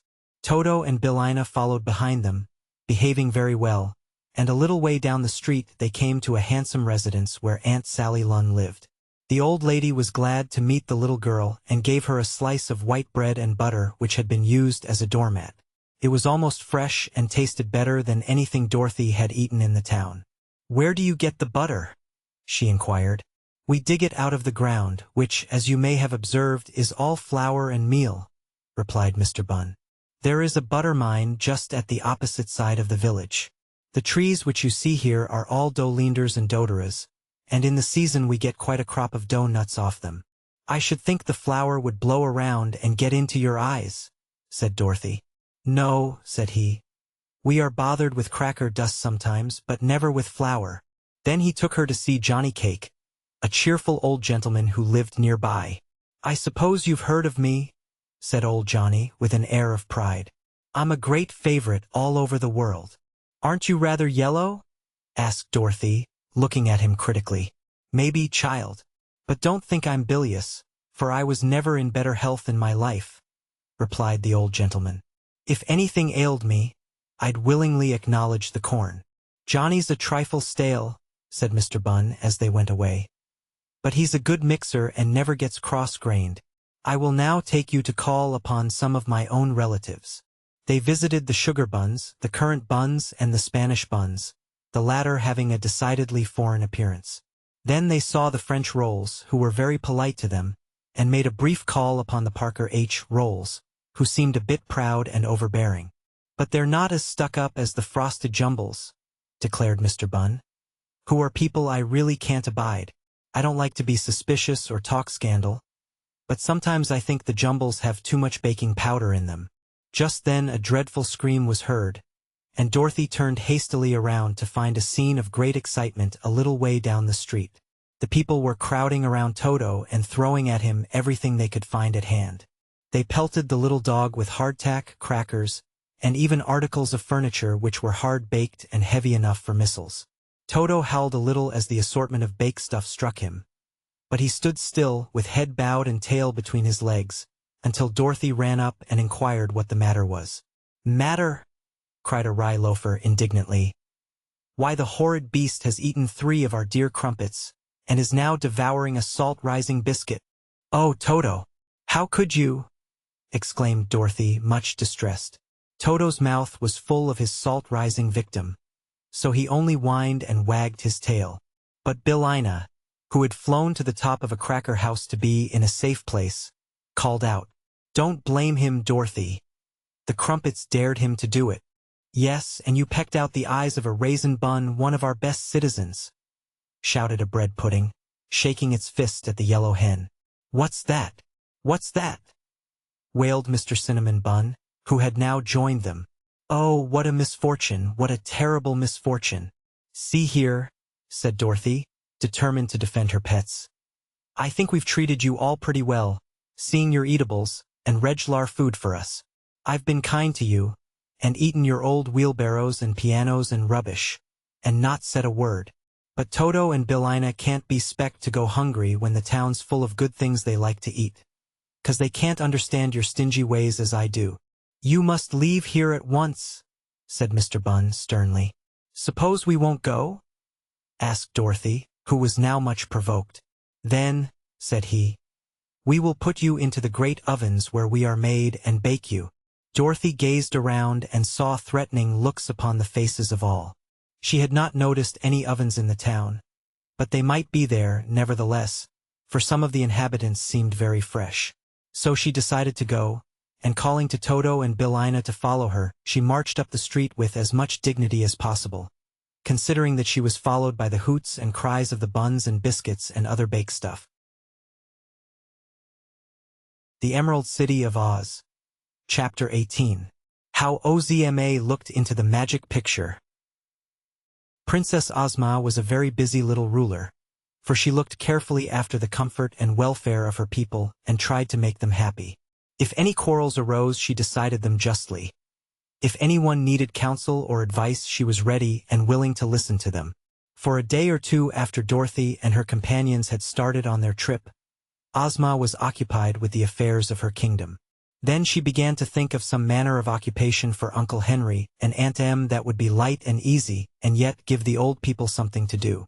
She soon decided to make Uncle Henry the keeper of the jewels, for someone really was needed to count and look after the bins and barrels of emeralds, diamonds, rubies, and other precious stones that were in the royal storehouses. That would keep Uncle Henry busy enough, but it was harder to find something for Aunt Em to do. The palace was full of servants, so there was no detail of housework that Aunt Em could look after. While Ozma sat in her pretty room engaged in thought, she happened to glance at her magic picture. This was one of the most important treasures in all the land of Oz. It was a large picture, set in a beautiful gold frame, and it hung in a prominent place upon a wall of Ozma's private room. Usually this picture seemed merely a country scene, but whenever Ozma looked at it and wished to know what any of her friends or acquaintances were doing, the magic of this wonderful picture was straightway disclosed. For the country scene would gradually fade away, and in its place would appear the likeness of the person or persons Ozma might wish to see, surrounded by the actual scenes in which they were then placed. In this way the princess could view any part of the world she wished, and watch the actions of anyone in whom she was interested. Ozma had often seen Dorothy in her Kansas home by this means, and now, having a little leisure, she expressed a desire to see her little friend again. It was while the travelers were at Fuddlecumjig, and Ozma laughed merrily as she watched in the picture her friends trying to match the pieces of grandmother knit. "They seem happy and are doubtless having a good time," the girl ruler said to herself, and then she began to think of the many adventures she herself had encountered with Dorothy. The images of her friends now faded from the magic picture and the old landscape slowly reappeared. Ozma was thinking of the time when with Dorothy and her army she marched to the Gnome King's underground cavern, beyond the land of Ev, and forced the old monarch to liberate his captives, who belonged to the royal family of Ev. That was the time when the scarecrow nearly frightened the Gnome King into fits by throwing one of Billina's eggs at him. And Dorothy had captured King Roquat's magic belt and brought it away with her to the land of Oz. The pretty princess smiled at the recollection of this adventure, and then she wondered what had become of the Gnome King since then. Merely because she was curious and had nothing better to do, Ozma glanced at the magic picture and wished to see in it the king of the gnomes. Roquat the Red went every day into his tunnel to see how the work was getting along and to hurry his workmen as much as possible. He was there now, and Ozma saw him plainly in the magic picture. She saw the underground tunnel, reaching far underneath the deadly desert which separated the land of Oz from the mountains beneath which the Gnome King had his extensive caverns. She saw that the tunnel was being made in the direction of the Emerald City, and knew at once it was being dug so that the army of gnomes could march through it and attack her own beautiful and peaceful country. "I suppose King Roquat is planning revenge against us," she said musingly, "and thinks he can surprise us and make us his captives and slaves. How sad it is that anyone can have such wicked thoughts. But I must not blame King Roquat too severely, for he is a gnome, and his nature is not so gentle as my own." Then she dismissed from her mind further thought of the tunnel for that time, and began to wonder if Aunt Em would not be happy as royal mender of the stockings of the ruler of Oz. Ozma wore few holes in her stockings. Still, they sometimes needed mending. Aunt Em ought to be able to do that very nicely. Next day the princess watched the tunnel again in her magic picture, and every day afterward she devoted a few minutes to inspecting the work. It was not especially interesting, but she felt that it was her duty. Slowly but surely the big arched hole crept through the rocks underneath the deadly desert, and day by day it drew nearer and nearer to the Emerald City. The Emerald City of Oz. Chapter 19. How Bunnybury Welcomed the Strangers. Dorothy left Bunbury the same way she had entered it, and when they were in the forest again she said to Billina, "I never thought that things good to eat could be so disagreeably. Often I've eaten things that tasted good but were disagreeable afterward," returned the yellow hen. "I think, Dorothy, if eatables are going to act badly, it's better before than after you eat them." "P'raps you're right," said the little girl with a sigh. "But what shall we do now?" "Let us follow the path back to the signpost," suggested Billina. "That will be better than getting lost again." "Why, we're lost anyhow," declared Dorothy. "But I guess you're right about going back to that signpost, Billina." They returned along the path to the place where they had first found it, and at once took the other road to Bunnybury. This road was a mere narrow strip, worn hard and smooth but not wide enough for Dorothy's feet to tread. Still it was a guide, and the walking through the forest was not at all difficult. Before long they reached a high wall of solid white marble, and the path came to an end at this wall. At first Dorothy thought there was no opening at all in the marble, but on looking closely she discovered a small square door about on a level with her head, and underneath this closed door was a bell push. Near the bell push a sign was painted in neat letters upon the marble, and the sign read, "No admittance except on business." This did not discourage Dorothy, however, and she rang the bell. Pretty soon a bolt was cautiously withdrawn and the marble door swung slowly open. Then she saw it was not really a door, but a window, for several brass bars were placed across it, being set fast in the marble and so close together that the little girl's fingers might barely go between them. Back of the bars appeared the face of a white rabbit, a very sober and sedate face, with an eyeglass held in his left eye and attached to a cord in his buttonhole. "Well, what is it?" asked the rabbit sharply. "I'm Dorothy," said the girl, "and I'm lost and—" "State your business, please," interrupted the rabbit. "My business," she replied, "is to find out where I am and to—" "No one is allowed in Bunnybury without an order or a letter of introduction from either Ozma of Oz or Glinda the Good," announced the rabbit. "So that settles the matter," and he started to close the window. "Wait a minute," cried Dorothy. "I've got a letter from Ozma." "From the ruler of Oz?" asked the rabbit doubtingly. "Of course. Ozma's my best friend, you know. And I'm a princess myself," she announced earnestly. "Hum-ha! Let me see your letter," returned the rabbit, as if he still doubted her. So she hunted in her pocket and found the letter Ozma had given her. Then she handed it through the bars to the rabbit, who took it in his paws and opened it. He read it aloud in a pompous voice, as if to let Dorothy and Billina see that he was educated and could read writing. The letter was as follows. It will please me to have my subjects greet Princess Dorothy, the bearer of this royal missive, with the same courtesy and consideration they would extend to me. Ha-hum! It is signed Ozma of Oz, continued the rabbit, and is sealed with the great seal of the Emerald City. Well, well, well, how strange! How remarkable! What are you going to do about it? Inquired Dorothy impatiently. We must obey the royal mandate, replied the rabbit.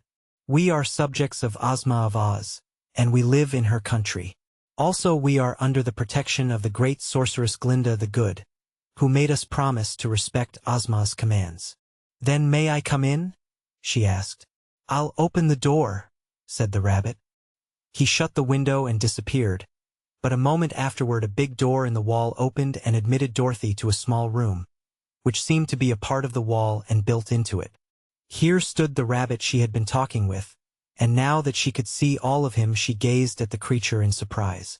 He was a good-sized white rabbit with pink eyes, much like all other white rabbits. But the astonishing thing about him was the manner in which he was dressed. He wore a white satin jacket embroidered with gold, and having diamond buttons. His vest was rose-colored satin, with tourmaline buttons. His trousers were white, to correspond with the jacket, and they were baggy at the knees like those of a Zhou being tied with knots of rose ribbons. His shoes were of white plush with diamond buckles, and his stockings were rose silk.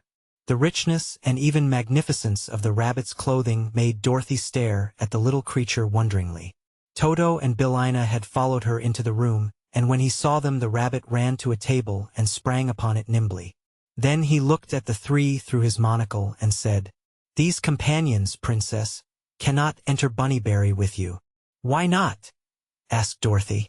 In the first place they would frighten our people, who dislike dogs above all things on earth. And secondly, the letter of the royal Ozma does not mention them. But they're my friends, persisted Dorothy, and go wherever I go. Not this time, said the rabbit decidedly. You yourself, Princess, are a welcome visitor, since you come so highly recommended.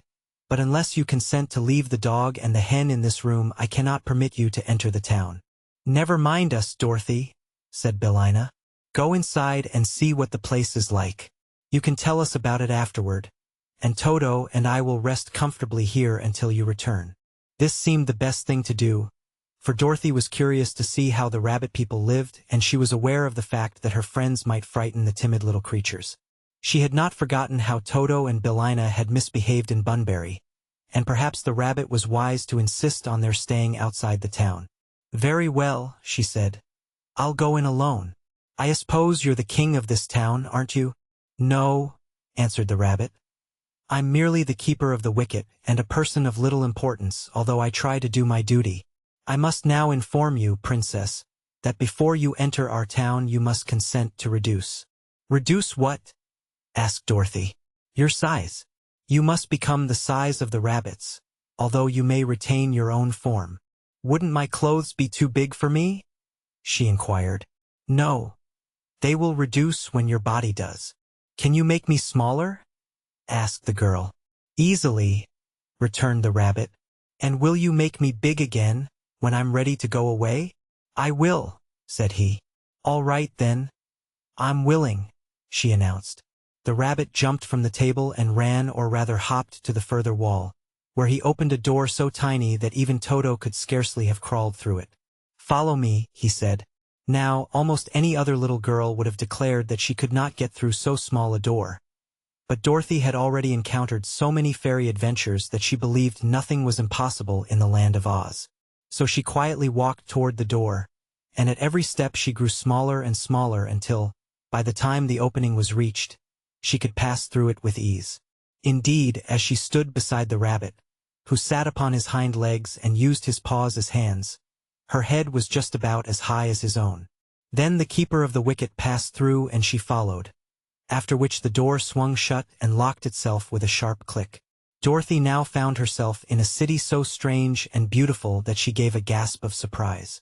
The high marble wall extended all around the place and shut out all the rest of the world. And here were marble houses of curious forms, most of them resembling overturned kettles but with delicate slender spires and minarets running far up into the sky. The streets were paved with white marble, and in front of each house was a lawn of rich green clover. Everything was as neat as wax, the green and white contrasting prettily together. But the rabbit people were, after all, the most amazing things Dorothy saw. The streets were full of them, and their costumes were so splendid that the rich dress of the keeper of the wicket was commonplace when compared with the others. Silks and satins of delicate hues seemed always used for material, and nearly every costume sparkled with exquisite gems. But the lady rabbits outshone the gentlemen rabbits in splendor, and the cut of their gowns was really wonderful. They wore bonnets, too, with feathers and jewels in them, and some wheeled baby carriages in which the girl could see wee bunnies. Some were lying asleep while others lay sucking their paws and looking around them with big pink eyes. As Dorothy was no bigger in size than the grown-up rabbits, she had a chance to observe them closely before they noticed her presence. Then they did not seem at all alarmed, although the little girl naturally became the center of attraction, and all regarded her with great curiosity. "Make way!" cried the keeper of the wicket in a pompous voice. "Make way for Princess Dorothy, who comes from Ozma of Oz." Hearing this announcement, the throng of rabbits gave place to them on the walks, and as Dorothy passed along they all bowed their heads respectfully. Walking thus through several handsome streets, they came to a square in the center of the city. In this square were some pretty trees and a statue in bronze of Glinda the Good, while beyond it were the portals of the royal palace, an extensive and imposing building of white marble covered with a filigree of frosted gold. The Emerald City of Oz. Chapter 20. How Dorothy Lunched with a King. A line of rabbit soldiers was drawn up before the palace entrance, and they wore green and gold uniforms with high shakos upon their heads and held tiny spears in their hands. The captain had a sword and a white plume in his shako. "Salute!" cried the keeper of the wicket. "Salute Princess Dorothy, who comes from Ozma of Oz." "Salute!" yelled the captain, and all the soldiers promptly saluted. They now entered the great hall of the palace, where they met a gaily dressed attendant, from whom the keeper of the wicket inquired if the king were at leisure. "I think so," was the reply. "I heard His Majesty blubbering and wailing as usual only a few minutes ago. If he doesn't stop acting like a crybaby, I'm going to resign my position here and go to work." "What's the matter with your king?" asked Dorothy, surprised to hear the rabbit attendant speak so disrespectfully of his monarch. "Oh, he doesn't want to be king, that's all. And he simply has to," was the reply. "Come," said the keeper of the wicket sternly. "Lead us to His Majesty, and do not air our troubles before strangers, I beg of you." "Why, if this girl is going to see the king, he'll air his own troubles," returned the attendant. "That is his royal privilege," declared the keeper. So the attendant led them into a room all draped with cloth of gold and furnished with satin-covered gold furniture. There was a throne in this room, set on a dais and having a big cushioned seat, and on this seat reclined the Rabbit King. He was lying on his back, with his paws in the air, and whining very like a puppy dog. "Your Majesty! Your Majesty! Get up! Here's a visitor!" called out the attendant. The king rolled over and looked at Dorothy with one watery pink eye. Then he sat up and wiped his eyes carefully with a silk handkerchief and put on his jeweled crown, which had fallen off.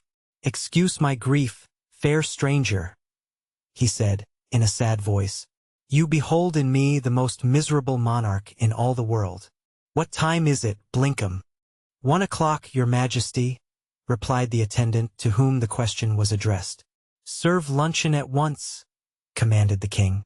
"Luncheon for 2, that's for my visitor and me, and see that the human has some sort of food she's accustomed to." "Yes, your Majesty," answered the attendant and went away. "Tie my shoe, Bristle," said the king to the keeper of the wicket. "Ah me, how unhappy I am." "What seems to be worrying your Majesty?" asked Dorothy.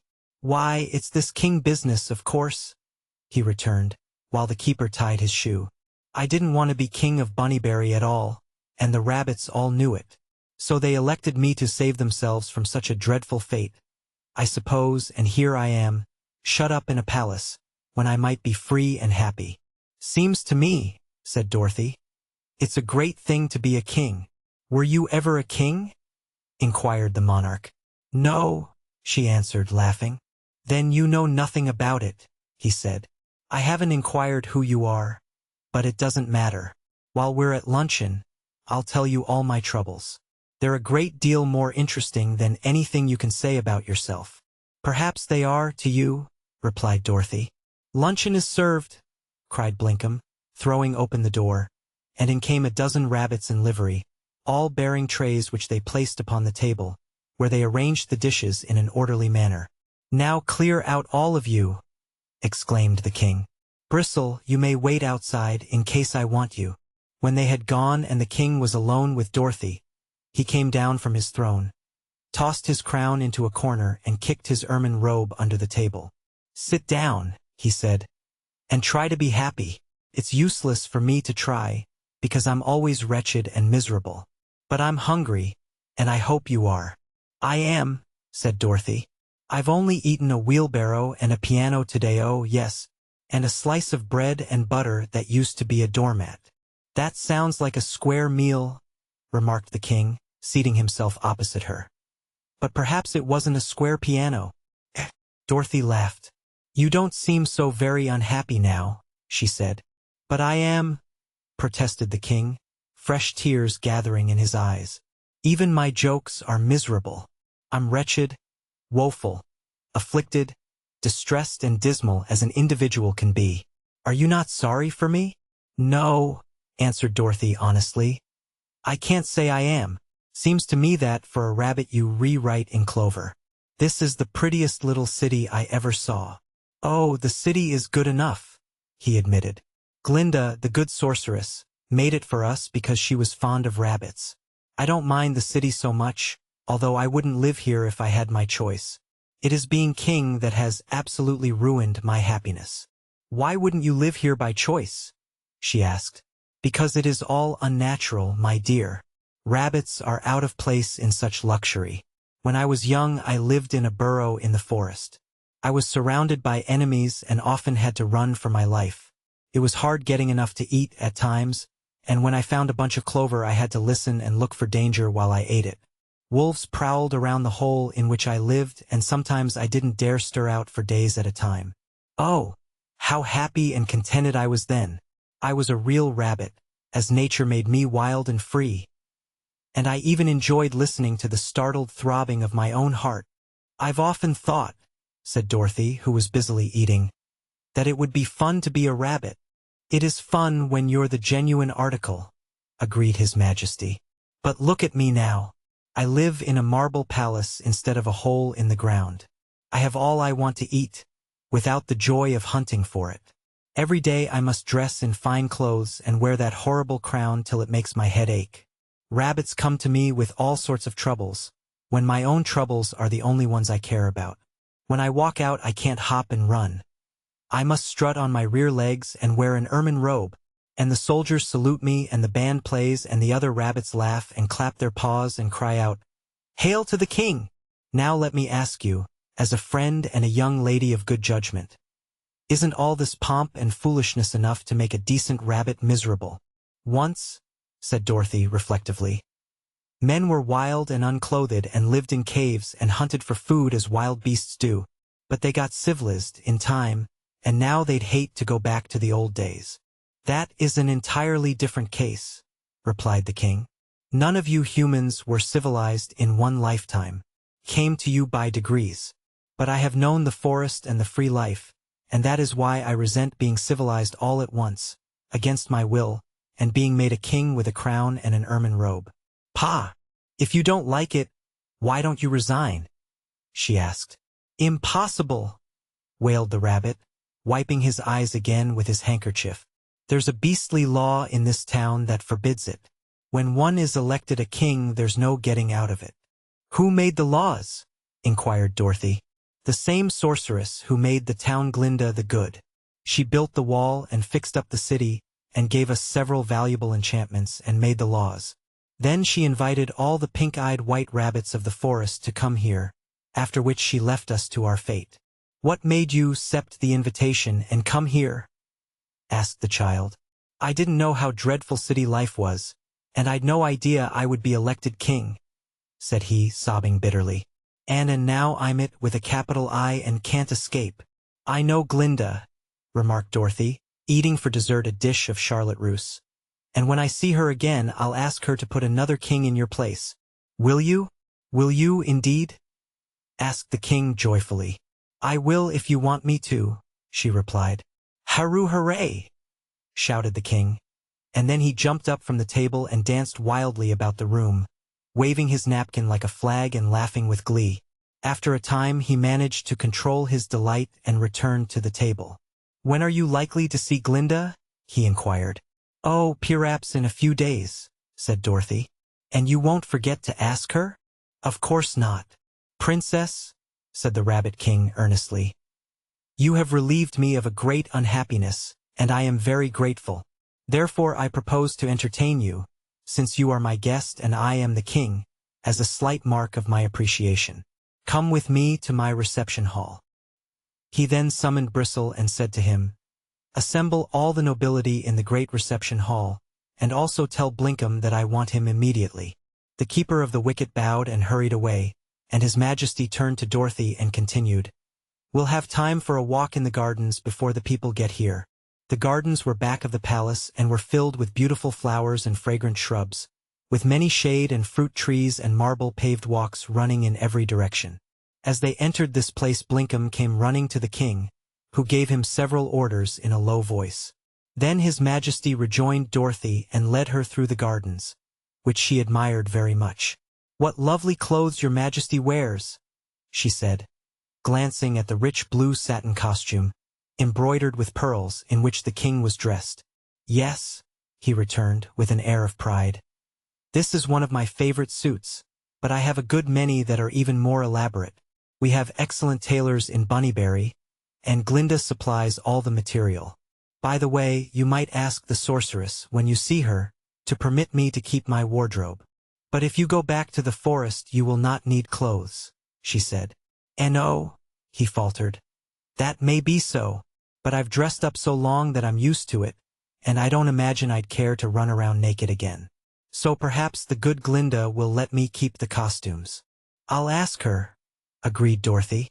Then they left the gardens and went into a fine big reception hall, where rich rugs were spread upon the tiled floors and the furniture was exquisitely carved and studded with jewels. The king's chair was an especially pretty piece of furniture, being in the shape of a silver lily with one leaf bent over to form the seat. The silver was everywhere thickly encrusted with diamonds, and the seat was upholstered in white satin. "Oh, what a splendid chair!" cried Dorothy, clasping her hands admiringly.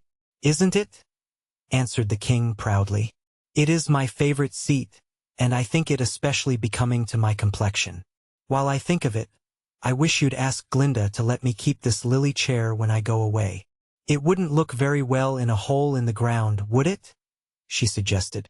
"Maybe not, but I'm used to sitting in it and I'd like to take it with me," he answered. "But here come the ladies and gentlemen of the court, so please sit beside me and be presented." The Emerald City of Oz. Chapter 21. How the King Changed His Mind.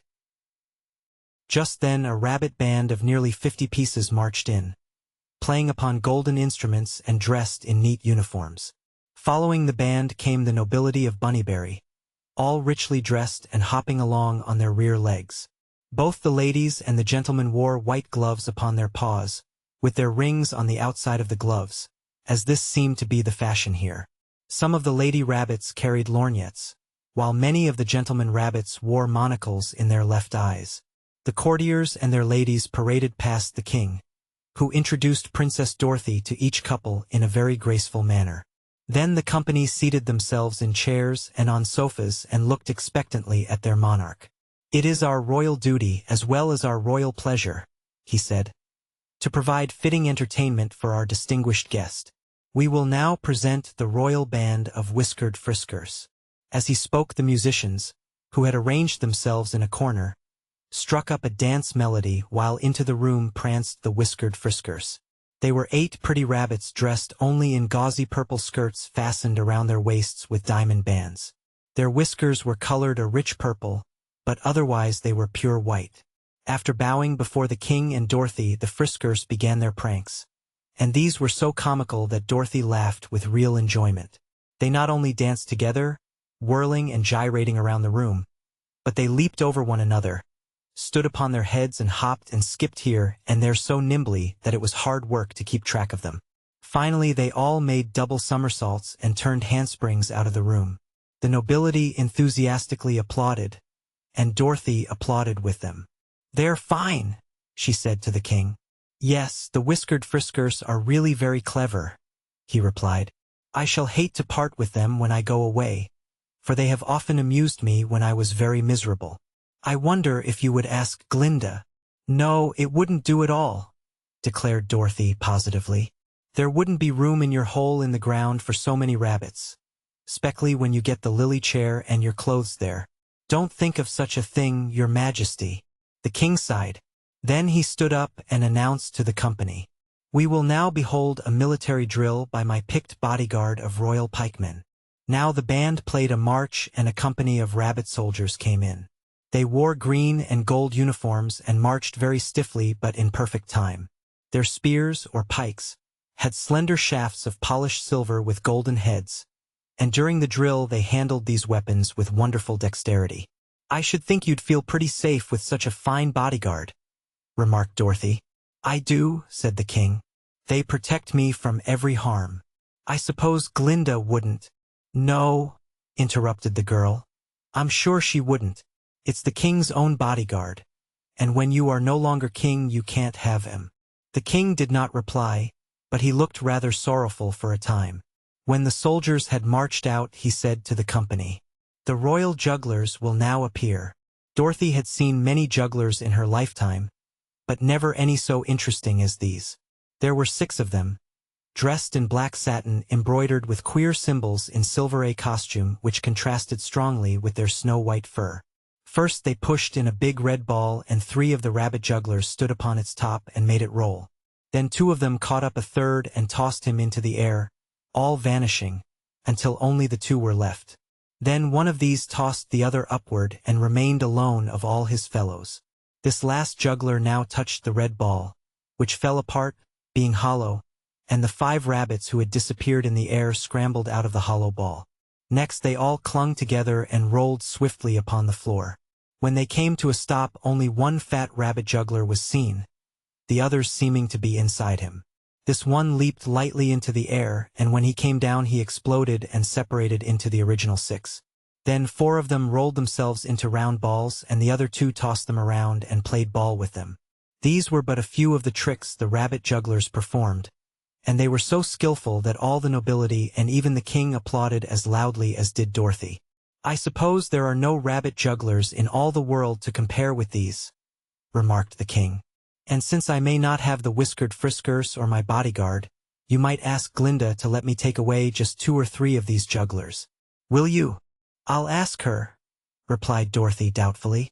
"Thank you," said the king. "Thank you very much. And now you shall listen to the winsome waggish warblers, who have often cheered me in my moments of anguish." The winsome waggish warblers proved to be a quartet of rabbit singers, 2 gentlemen and 2 lady rabbits. The gentlemen warblers wore full-dress swallow-tailed suits of white satin, with pearls for buttons, while the lady warblers were gowned in white satin dresses with long trails. The first song they sang began in this way. When a rabbit gets a habit of living in a city and wearing clothes and furbelows and jewels rare and pretty, he scorns the bun who has to run and burrow in the ground and pities those whose watchful foes are man and gun and hound. Dorothy looked at the king when she heard this song and noticed that he seemed disturbed and ill at ease. "I don't like that song," he said to the warblers. "Give us something jolly and rollicking." So they sang to a joyous, tinkling melody as follows. Bunnies gay delight to play in their fairy town secure. Every frisker flirts his whisker at a pink-eyed girl demure. Every maid in silk arrayed at her partner shyly glances. Paws are grasped, waists are clasped as they whirl in giddy dances. Then together through the heather, 'neath the moonlight soft they stroll. Each is very blithe and merry, gamboling with laughter droll. Life is fun to everyone, guarded by our magic charm, for to dangers we are strangers, safe from any thought of harm. You see, said Dorothy to the king when the song ended, the rabbits all seem to like Bunnyberry except you. And I guess you're the only one that ever has cried or was unhappy and wanted to get back to your muddy hole in the ground. His Majesty seemed thoughtful, and while the servants passed around glasses of nectar and plates of frosted cakes, their king was silent and a bit nervous. When the refreshments had been enjoyed by all and the servants had retired, Dorothy said, I must go now, for it's getting late and I'm lost. I've got to find the wizard and Aunt Em and Uncle Henry and all the rest sometime before night comes, if I possibly can. Won't you stay with us? Asked the king. You will be very welcome. No, thank you, she replied. I must get back to my friends, and I want to see Glinda just as soon as I can, you know. So the king dismissed his court and said he would himself walk with Dorothy to the gate. He did not weep nor groan any more, but his long face was quite solemn and his big ears hung dejectedly on each side of it. He still wore his crown and his ermine and walked with a handsome gold-headed cane. When they arrived at the room in the wall, the little girl found Toto and Billina waiting for her very patiently. They had been liberally fed by some of the attendants and were in no hurry to leave such comfortable quarters. The keeper of the wicket was by this time back in his old place, but he kept a safe distance from Toto. Dorothy bade goodbye to the king as they stood just inside the wall. You've been good to me, she said, and I thank you ever so much. As soon as possibly I'll see Glinda and ask her to put another king in your place and send you back into the wild forest.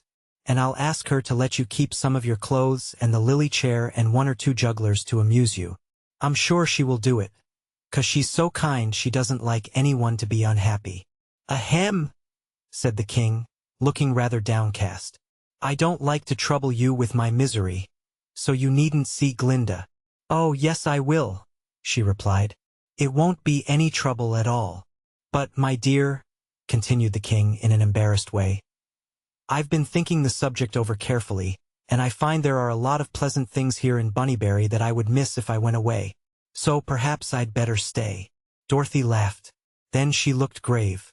It won't do for you to be a king and a crybaby at the same time, she said. You've been making all the other rabbits unhappy and discontented with your howls about being so miserable. So I guess it's better to have another king. Oh, no indeed, exclaimed the king earnestly. If you won't say anything to Glinda, I'll promise to be merry and gay all the time, and never cry or wail again. Honor bright? She asked. On the royal word of a king I promise it, he answered. All right, said Dorothy. You'd be a regular lunatic to want to leave Bunnyberry for a wild life in the forest, and I'm sure any rabbit outside the city would be glad to take your place. Forget it, my dear. Forget all my foolishness, pleaded the king earnestly. Hereafter I'll try to enjoy myself and do my duty by my subjects. So then she left him and entered through the little door into the room in the wall, where she grew gradually bigger and bigger until she had resumed her natural size. The keeper of the wicket let them out into the forest and told Dorothy that she had been of great service to Bunnyberry because she had brought their dismal king to a realization of the pleasure of ruling so beautiful a city. I shall start a petition to have your statue erected beside Glinda's in the public square, said the keeper. I hope you will come again some day and see it. Perhaps I shall, she replied. Then, followed by Toto and Billina, she walked away from the high marble wall and started back along the narrow path toward the signpost. The Emerald City of Oz. Chapter 22. How the Wizard Found Dorothy. When they came to the signpost, there, to their joy, were the tents of the wizard pitched beside the path and the kettle bubbling merrily over a fire.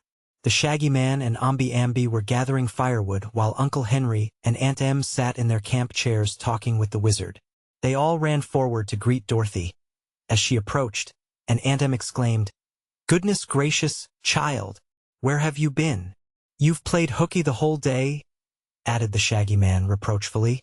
"Well, you see, I've been lost," explained the little girl, "and I've tried awful hard to find the way back to you, but just couldn't do it." "Did you wander in the forest all day?" asked Uncle Henry. You must be amos starved, said Aunt Em. No, said Dorothy. I'm not hungry.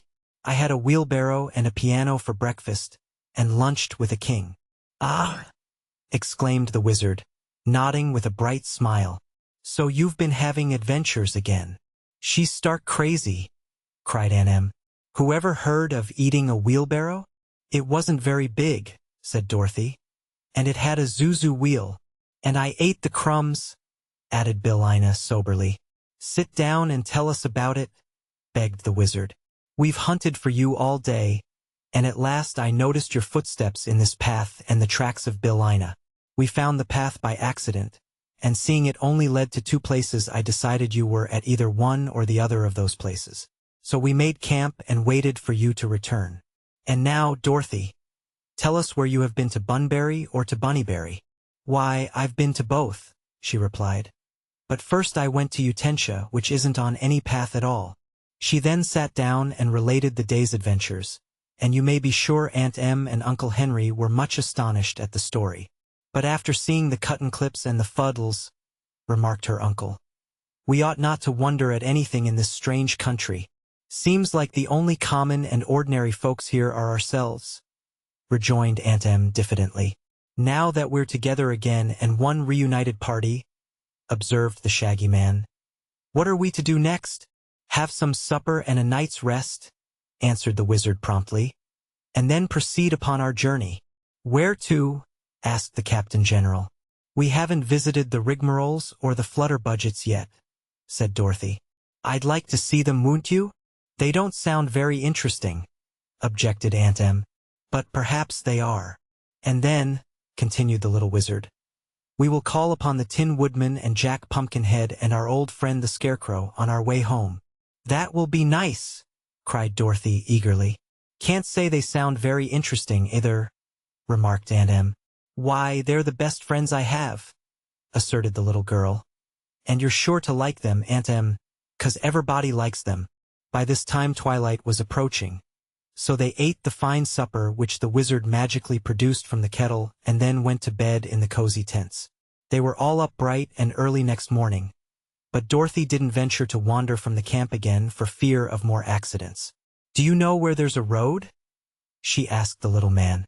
No, my dear, replied the wizard, but I'll find one. After breakfast he waved his hand toward the tents and they became handkerchiefs again, which were at once returned to the pockets of their owners. Then they all climbed into the red wagon and the sawhorse inquired, Which way? Never mind which way, replied the wizard. Just go as you please and you're sure to be right. I've enchanted the wheels of the wagon, and they will roll in the right direction. Never fear. As the sawhorse started away through the trees, Dorothy said, If we had one of those new-fashioned airships we could float away over the top of the forest, and look down and find just the places we want. Airship? Pah! retorted the little man scornfully. I hate those things, Dorothy, although they are nothing new to either you or me. I was a balloonist for many years, and once my balloon carried me to the land of Oz, and once to the Vegetable Kingdom. And once Ozma had a gump that flew all over this kingdom and had sense enough to go where it was told to, which airships won't do. The house which the cyclone brought to Oz all the way from Kansas, with you and Toto in it, was a real airship at the time. So you see we've had plenty of experience flying with the birds. Airships are not so bad after all, declared Dorothy. Some day they'll fly all over the world, and perhaps bring people even to the land of Oz. I must speak to Ozma about that, said the wizard with a slight frown. It wouldn't do at all, you know, for the Emerald City to become a way station on an airship line. No, said Dorothy. I don't suppose it would. But what can we do to prevent it? I'm working out a magic recipe to fuddle men's brains, so they'll never make an airship that will go where they want it to go, the wizard confided to her. That won't keep the things from flying now and then, but it'll keep them from flying to the land of Oz. Just then the sawhorse drew the wagon out of the forest, and a beautiful landscape lay spread before the travelers' eyes. Moreover, right before them was a good road that wound away through the hills and valleys. Now, said the wizard with evident delight, we are on the right track again, and there is nothing more to worry about. It's a foolish thing to take chances in a strange country, observed the Shaggy Man. Had we kept to the roads, we never would have been lost. Roads always leads to some place, else they wouldn't be roads. This road, added the wizard, leads to Rigmarole Town. I'm sure of that because I enchanted the wagon wheels. Sure enough, after riding along the road for an hour or two, they entered a pretty valley where a village was nestled among the hills. The houses were munchkin-shaped, for they were all domes, with windows wider than they were high, and pretty balconies over the front doors. Aunt Em was greatly relieved to find this town neither paper nor patchwork. And the only surprising thing about it was that it was so far distant from all other towns. As the sawhorse drew the wagon into the main street, the travelers noticed that the place was filled with people, standing in groups and seeming to be engaged in earnest conversation. So occupied with themselves were the inhabitants that they scarcely noticed the strangers at all. So the wizard stopped a boy and asked, "Is this Rigmarole Town?" "Sir," replied the boy, "if you have traveled very much you will have noticed that every town differs from every other town in one way or another, and so by observing the methods of the people, and the way they live as well as the style of their dwelling places, it ought not to be a difficult thing to make up your mind without the trouble of asking questions whether the town bears the appearance of the one you intended to visit, or whether perhaps having taken a different road from the one you should have taken you have made an error in your way and arrived at some point where—" "Land's sakes!" cried Aunt Em impatiently. "What's all this rigmarole about?" "That's it," said the wizard, laughing merrily. "It's a rigmarole because the boy is a rigmarole and we've come to Rigmarole Town." "Do they all talk like that?" asked Dorothy wonderingly. "He might have said yes or no and settled the question," observed Uncle Henry. "Not here," said Omby Amby. "I don't believe the rigmaroles know what yes or no means." While the boy had been talking, several other people had approached the wagon and listened intently to his speech. Then they began talking to one another in long, deliberate speeches, where many words were used but little was said.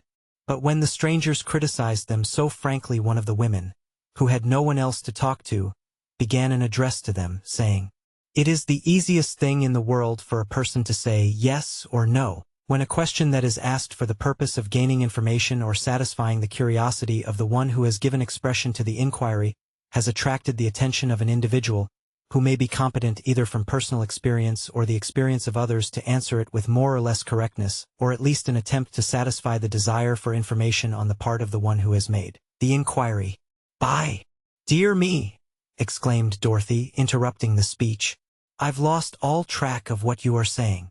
"Don't let her begin over again, for goodness sake," cried Aunt Em. But the woman did not begin again. She did not even stop talking, but went right on as she had begun, the words flowing from her mouth in a stream. "I'm quite sure that if we waited long enough and listened carefully, some of these people might be able to tell us something in time," said the wizard. "Don't let's wait," returned Dorothy. "I've heard of the rigmaroles and wondered what they were like. But now I know and I'm ready to move on." "So am I," declared Uncle Henry. "We're wasting time here." "Why, we're all ready to go," added the Shaggy Man, putting his fingers to his ears to shut out the monotonous babble of those around the wagon.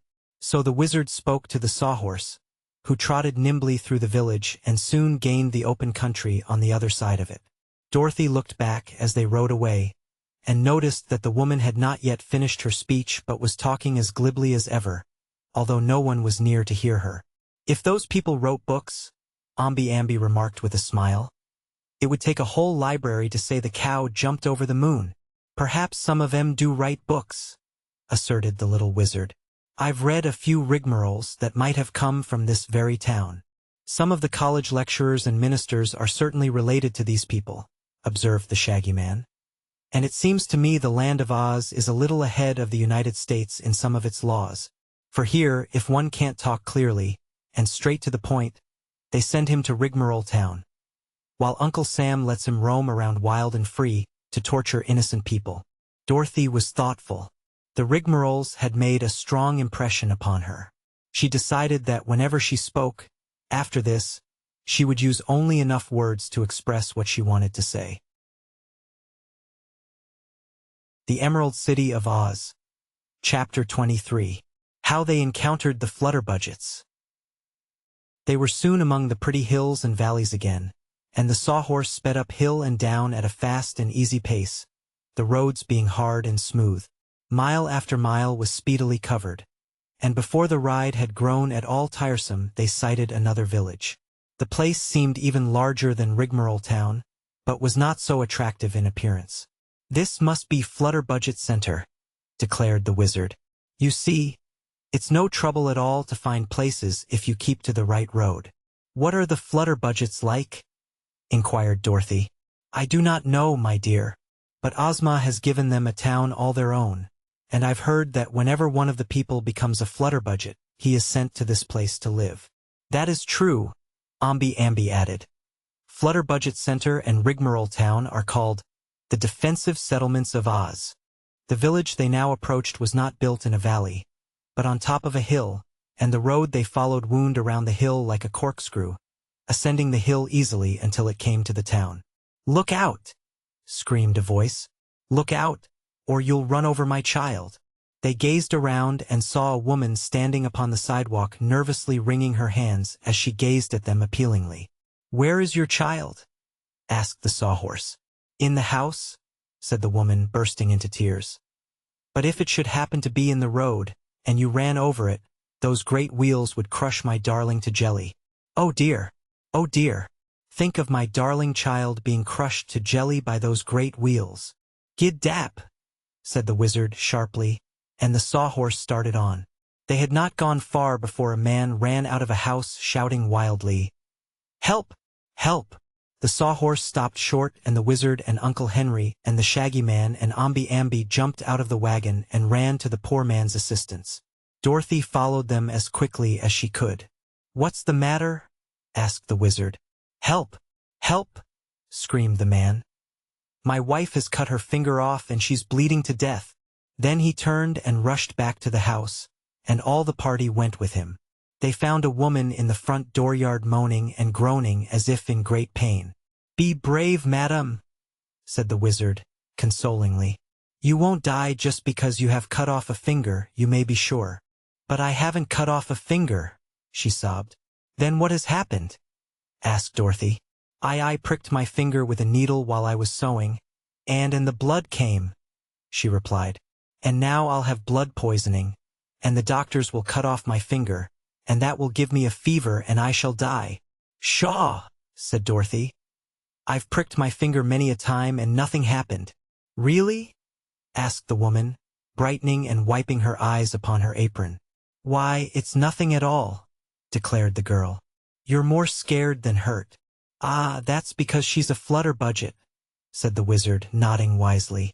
"I think I know now what these people are like." "So do I," announced Dorothy. "Oh, boo-hoo-hoo," sobbed the woman, giving way to a fresh burst of grief. "What's wrong now?" asked the Shaggy Man. "Oh, suppose I had pricked my foot," she wailed. "Then the doctors would have cut my foot off, and I'd be lamed for life." "Surely, ma'am," replied the wizard. "And if you'd pricked your nose they might cut your head off. But you see you didn't." "But I might have," she exclaimed, and began to cry again. So they left her and drove away in their wagon. And her husband came out and began calling "Help!" as he had before, but no one seemed to pay any attention to him. As the travelers turned into another street, they found a man walking excitedly up and down the pavement. He appeared to be in a very nervous condition, and the wizard stopped him to ask, "Is anything wrong, sir?" "Everything is wrong," answered the man dismally. "I can't sleep." "Why not?" inquired Ambi. "If I go to sleep, I'll have to shut my eyes," he explained. "And if I shut my eyes, they may grow together, and then I'd be blind for life." "Did you ever hear of anyone's eyes growing together?" asked Dorothy. "No," said the man. "I never did, but it would be a dreadful thing, wouldn't it? And the thought of it makes me so nervous I'm afraid to go to sleep." "There's no help for this case," declared the wizard, and they went on. At the next street corner a woman rushed up to them crying, "Save my baby!" "Oh, good! Kind people, save my baby! Is it in danger?" asked Dorothy, noticing that the child was clasped in her arms and seemed sleeping peacefully. "Yes, indeed," said the woman nervously.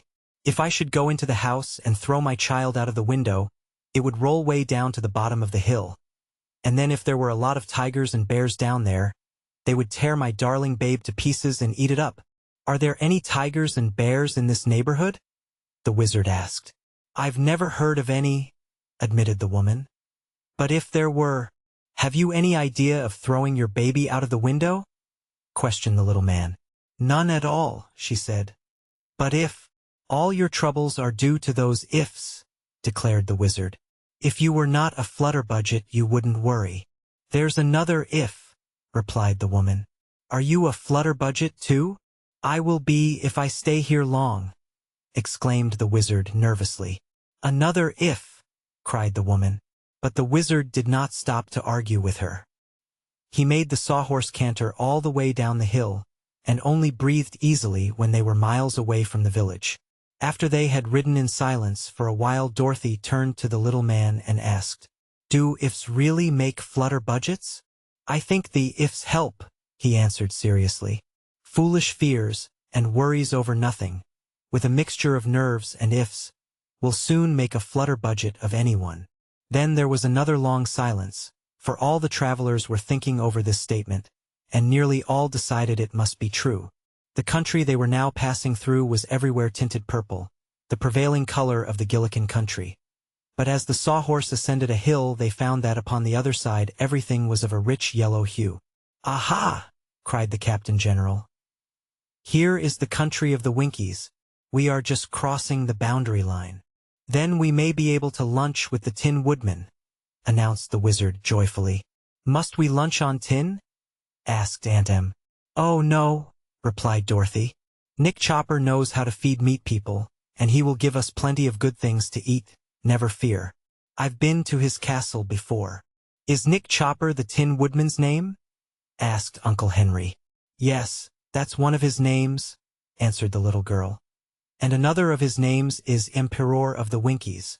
He's the king of this country, you know, but Ozma rules over all the countries of Oz." "Does the Tin Woodman keep any flutter budgets or rigmaroles at his castle?" inquired Aunt Em uneasily. "No, indeed," said Dorothy positively. "He lives in a new tin castle, all full of lovely things." "I should think it would rust," said Uncle Henry. "He has thousands of Winkies to keep it polished for him," explained the wizard. "His people love to do anything in their power for their beloved emperor, so there isn't a particle of rust on all the big castle." "I suppose they polish their emperor too," said Aunt Em. "Why, some time ago he had himself nickel-plated," the wizard answered. "So he only needs rubbing up once in a while. He's the brightest man in all the world, is dear Nick Chopper, and the kindest-hearted." "I helped find him," said Dorothy reflectively. "Once the Scarecrow and I found the Tin Woodman in the woods, and he was just rusted still that time and no mistake. But we oiled his joints, and got him good and slippery, and after that he went with us to visit the wizard at the Emerald City." "Was that the time the wizard scared you?" asked Aunt Em. "He didn't treat us well at first," acknowledged Dorothy. "For he made us go away and destroy the Wicked Witch.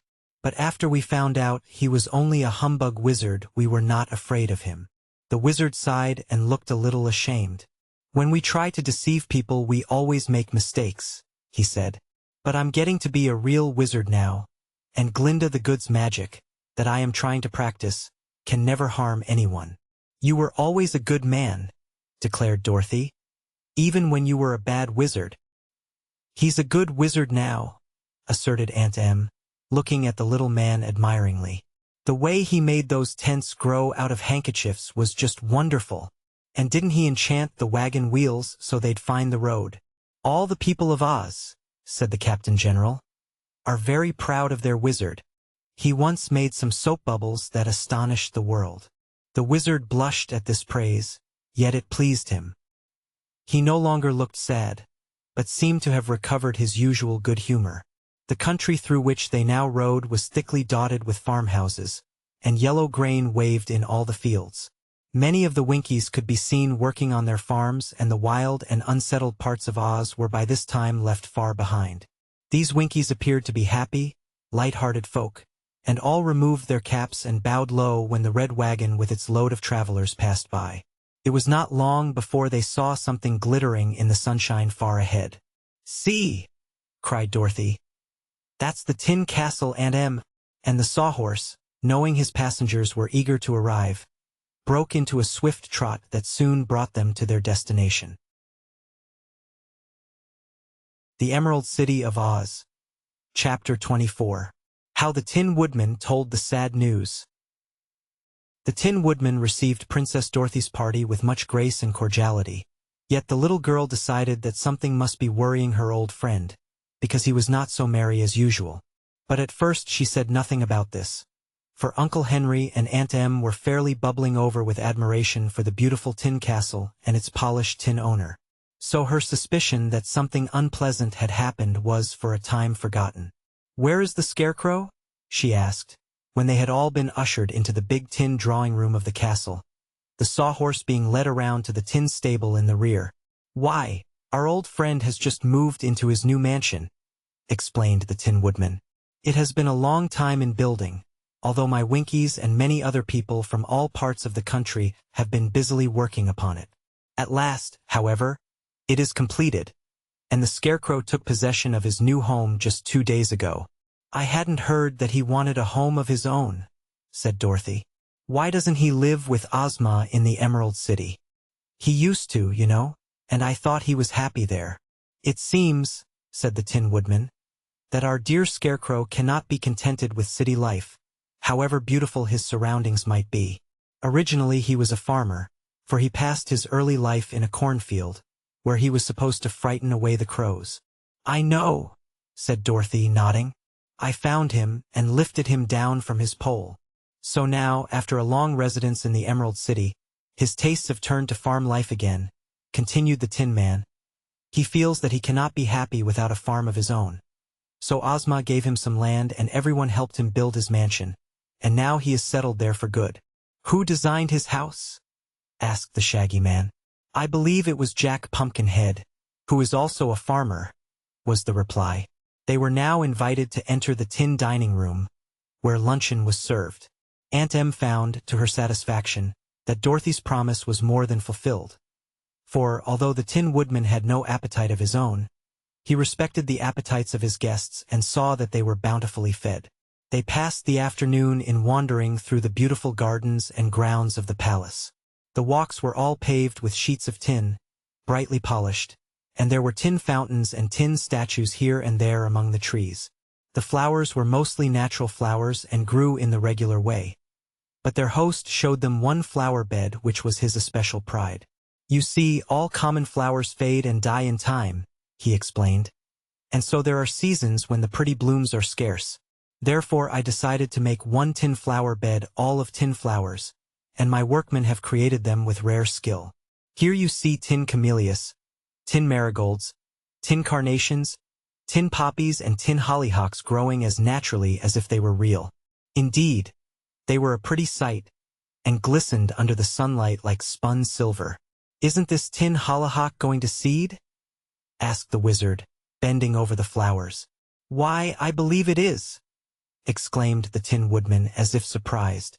"I hadn't noticed that before, but I shall plant the tin seeds and raise another bed of tin hollyhocks." In one corner of the gardens Nick Chopper had established a fish pond, in which they saw swimming and disporting themselves many pretty tin fishes. "Would they bite on hooks?" asked Aunt Em, curiously. The Tin Woodman seemed hurt at this question.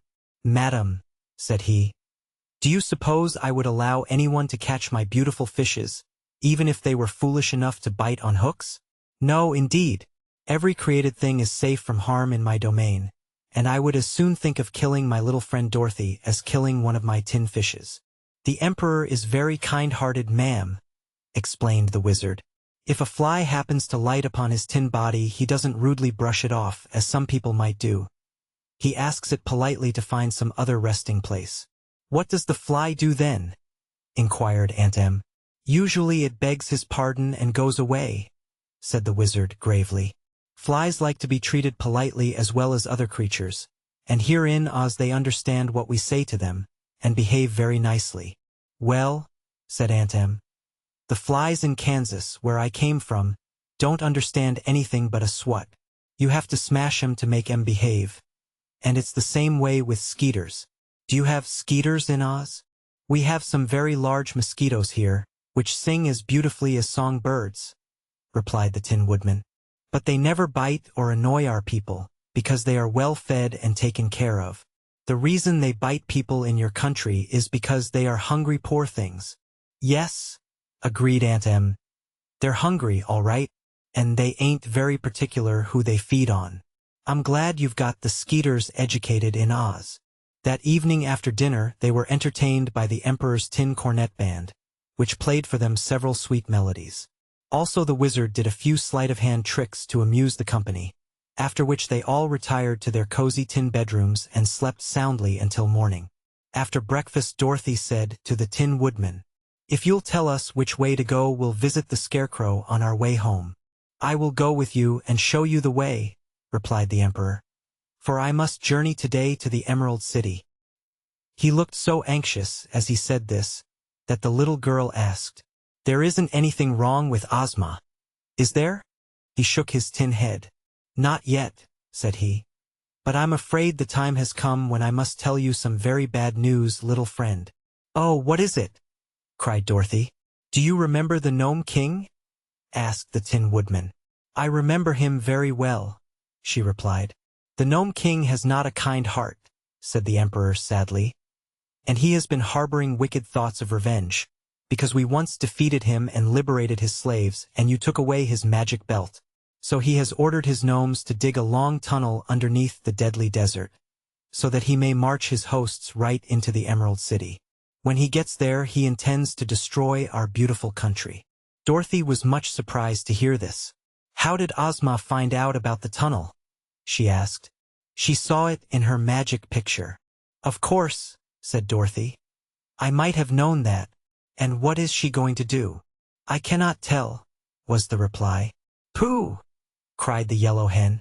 "We're not afraid of the gnomes. If we roll a few of our eggs down the tunnel, they'll run away back home as fast as they can go." "Why, that's true enough," exclaimed Dorothy. "The Scarecrow once conquered all the Gnome King's army with some of Billina's eggs." "But you do not understand all of the dreadful plot," continued the Tin Woodman. "The Gnome King is clever, and he knows his gnomes would run from eggs. So he has bargained with many terrible creatures to help him. These evil spirits are not afraid of eggs or anything else, and they are very powerful. So the Gnome King will send them through the tunnel first, to conquer and destroy, and then the gnomes will follow after to get their share of the plunder and slaves." They were all startled to hear this, and every face wore a troubled look. "Is the tunnel all ready?" asked Dorothy. "Ozma sent me word yesterday that the tunnel was all completed except for a thin crust of earth at the end. When our enemies break through this crust, they will be in the gardens of the royal palace, in the heart of the Emerald City. I offered to arm all my Winkies and march to Ozma's assistance, but she said no." "I wonder why?" asked Dorothy. "She answered that all the inhabitants of Oz, gathered together, were not powerful enough to fight and overcome the evil forces of the Gnome King. Therefore she refuses to fight at all. But they will capture and enslave us, and plunder and ruin all our lovely land," exclaimed the wizard, greatly disturbed by this statement. "I fear they will," said the Tin Woodman sorrowfully. "And I also fear that those who are not fairies, such as the wizard and Dorothy, and her uncle and aunt, as well as Toto and Billina, will be speedily put to death by the conquerors." "What can be done?" asked Dorothy, shuddering a little at the prospect of this awful fate. "Nothing can be done," gloomily replied the Emperor of the Winkies. "But since Ozma refuses my army, I will go myself to the Emerald City. The least I may do is to perish beside my beloved ruler." The Emerald City of Oz. Chapter 25. How the Scarecrow displayed his wisdom. This amazing news had saddened every heart, and all were now anxious to return to the Emerald City and share Ozma's fate. So they started without loss of time, and as the road led past the Scarecrow's new mansion, they determined to make a brief halt there and confer with him. "The Scarecrow is probably the wisest man in all Oz," remarked the Tin Woodman, when they had started upon their journey. His brains are plentiful and of excellent quality, and often he has told me things I might never have thought of myself. I must say I rely a good deal upon the Scarecrow's brains in this emergency." The Tin Woodman rode on the front seat of the wagon, where Dorothy sat between him and the wizard. "Has the Scarecrow heard of Ozma's trouble?" asked the Captain General. "I do not know, sir," was the reply. "When I was a private," said Omby-Amby, "I was an excellent army, as I fully proved in our war against the gnomes. But now there is not a single private left in our army, since Ozma made me the Captain General, so there is no one to fight and defend our lovely ruler." "True," said the wizard. "The present army is composed only of officers, and the business of an officer is to order his men to fight. Since there are no men, there can be no fighting." "Poor Ozma," whispered Dorothy, with tears in her sweet eyes. "It's dreadful to think of all her lovely fairy country being destroyed. I wonder if we couldn't manage to escape and get back to Kansas by means of the magic belt? And we might take Ozma with us and all work hard to get money for her, so she wouldn't be so very lonely and unhappy about the loss of her fairyland." "Do you think there would be any work for me in Kansas?" asked the Tin Woodman. "If you are hollow, they might use you in a canning factory," suggested Uncle Henry. "But I can't see the use of your working for a living. You never eat or sleep or need a new suit of clothes." "I was not thinking of myself," replied the Emperor with dignity. "I merely wondered if I could not help to support Dorothy and Ozma."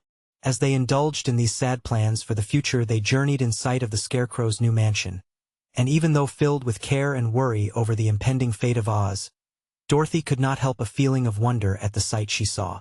The Scarecrow's new house was shaped like an immense ear of corn. The rows of kernels were made of solid gold, and the green upon which the ear stood upright was a mass of sparkling emeralds. Upon the very top of the structure was perched a figure representing the Scarecrow himself, and upon his extended arms, as well as upon his head, were several crows carved out of ebony and having ruby eyes. You may imagine how big this ear of corn was when I tell you that a single gold kernel formed a window, swinging outward upon hinges, while a row of 4 kernels opened to make the front entrance. Inside there were 5 stories, each story being a single room. The gardens around the mansion consisted of cornfields, and Dorothy acknowledged that the place was in all respects a very appropriate home for her good friend the Scarecrow. "He would have been very happy here, I'm sure," she said, "if only the Gnome King had left us alone. But if Oz is destroyed, of course this place will be destroyed too."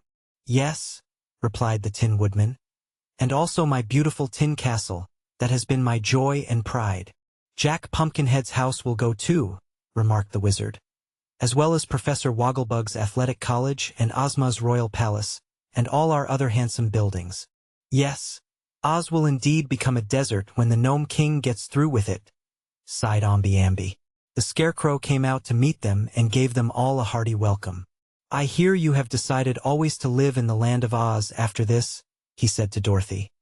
"And that will delight my heart, for I have greatly disliked our frequent partings. But why are you all so downcast? Have you heard the news?" asked the Tin Woodman. "No news to make me sad," replied the Scarecrow. Then Nick Chopper told his friend of the Gnome King's tunnel, and how the evil creatures of the North had allied themselves with the underground monarch for the purpose of conquering and destroying Oz.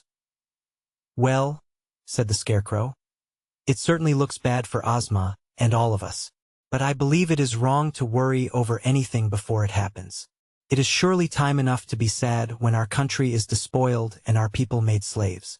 So let us not deprive ourselves of the few happy hours remaining to us." "Ah, that is real wisdom," declared the Shaggy Man, approvingly.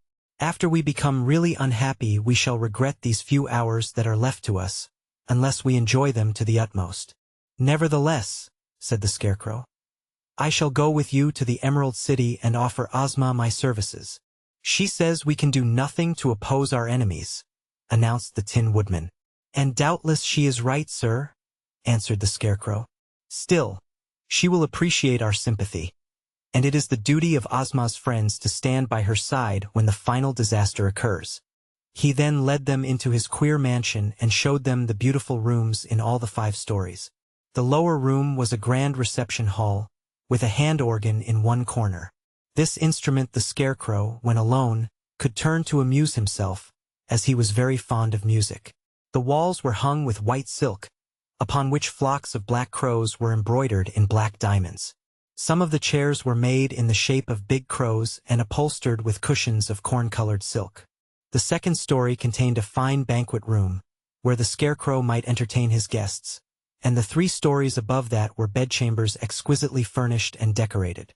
"From these rooms," said the Scarecrow proudly, "one may obtain fine views of the surrounding cornfields. The corn I grow is always husky, and I call the ears my regiments because they have so many kernels. Of course I cannot ride my cobs, but I really don't care shucks about that. Taken all together, my farm will stack up with any in the neighborhood." The visitors partook of some light refreshment and then hurried away to resume the road to the Emerald City. The Scarecrow found a seat in the wagon between Ambi and the Shaggy Man, and his weight did not add much to the load because he was stuffed with straw. "You will notice I have 1 oat field on my property," he remarked as they drove away. "Oat straw is, I have found, the best of all straws to restuff myself with when my interior gets musty or out of shape." "Are you able to restuff yourself without help?" asked Aunt Em. "I should think that after the straw was taken out of you there wouldn't be anything left but your clothes." "You are almost correct, madam," he answered. "My servants do the stuffing under my direction. For my head, in which are my excellent brains, is a bag tied at the bottom. My face is neatly painted upon one side of the bag, as you may see. My head does not need restuffing, as my body does, for all that it requires is to have the face touched up with fresh paint occasionally." It was not far from the Scarecrow's mansion to the farm of Jack Pumpkinhead, and when they arrived there both Uncle Henry and Aunt Em were much impressed. The farm was one vast pumpkin field, and some of the pumpkins were of enormous size. In one of them, which had been neatly hollowed out, Jack himself lived, and he declared that it was a very comfortable residence. The reason he grew so many pumpkins was in order that he might change his head as often as it became wrinkled or threatened to spoil. The pumpkin-headed man welcomed his visitors joyfully and offered them several delicious pumpkin pies to eat. "I don't indulge in pumpkin pies myself, for 2 reasons," he said. "One reason is that were I to eat pumpkins I would become a cannibal, and the other reason is that I never eat not being hollow inside." "Very good reasons," agreed the Scarecrow. They told Jack Pumpkinhead the dreadful news about the Gnome King, and he decided to go with them to the Emerald City and help comfort Ozma. "I had expected to live here in ease and comfort for many centuries," said Jack dolefully. "But of course if the Gnome King destroys everything in Oz I shall be destroyed too. Really, it seems too bad, doesn't it?" They were soon on their journey again, and so swiftly did the Sawhorse draw the wagon over the smooth roads that before twilight fell they had reached the royal palace in the Emerald City, and were at their journey's end. The Emerald City of Oz. Chapter 26. How Ozma refused Teophyte for her kingdom. Ozma was in her rose garden picking a bouquet when the party arrived, and she greeted all her old and new friends as smilingly and sweetly as ever. Dorothy's eyes were full of tears as she kissed the lovely ruler of Oz, and she whispered to her, "Oh, Ozma, Ozma, I'm so sorry." Ozma seemed surprised. "Sorry for what, Dorothy?" she asked. "For all your trouble about the Gnome King," was the reply. Ozma laughed with genuine amusement. "Why, that has not troubled me a bit, dear princess," she replied. Then, looking around at the sad faces of her friends, she added, "Have you all been worrying about this tunnel?" "We have," they exclaimed in a chorus. "Well, perhaps it is more serious than I imagined," admitted the fair ruler. "But I haven't given the matter much thought. After dinner we will all meet together and talk it over." So they went to their rooms and prepared for dinner, and Dorothy dressed herself in her prettiest gown and put on her coronet, for she thought that this might be the last time she would ever appear as a princess of Oz. The Scarecrow, the Tin Woodman, and Jack Pumpkinhead all sat at the dinner table, although none of them was made so he could eat. Usually they served to enliven the meal with their merry talk, but tonight all seemed strangely silent and uneasy. As soon as the dinner was finished, Ozma led the company to her own private room in which hung the magic picture. When they had seated themselves, the Scarecrow was the first to speak. "Is the Gnome King's tunnel finished, Ozma?" he asked. "It was completed today," she replied. "They have built it right under my palace grounds, and it ends in front of the forbidden fountain. Nothing but a crust of earth remains to separate our enemies from us.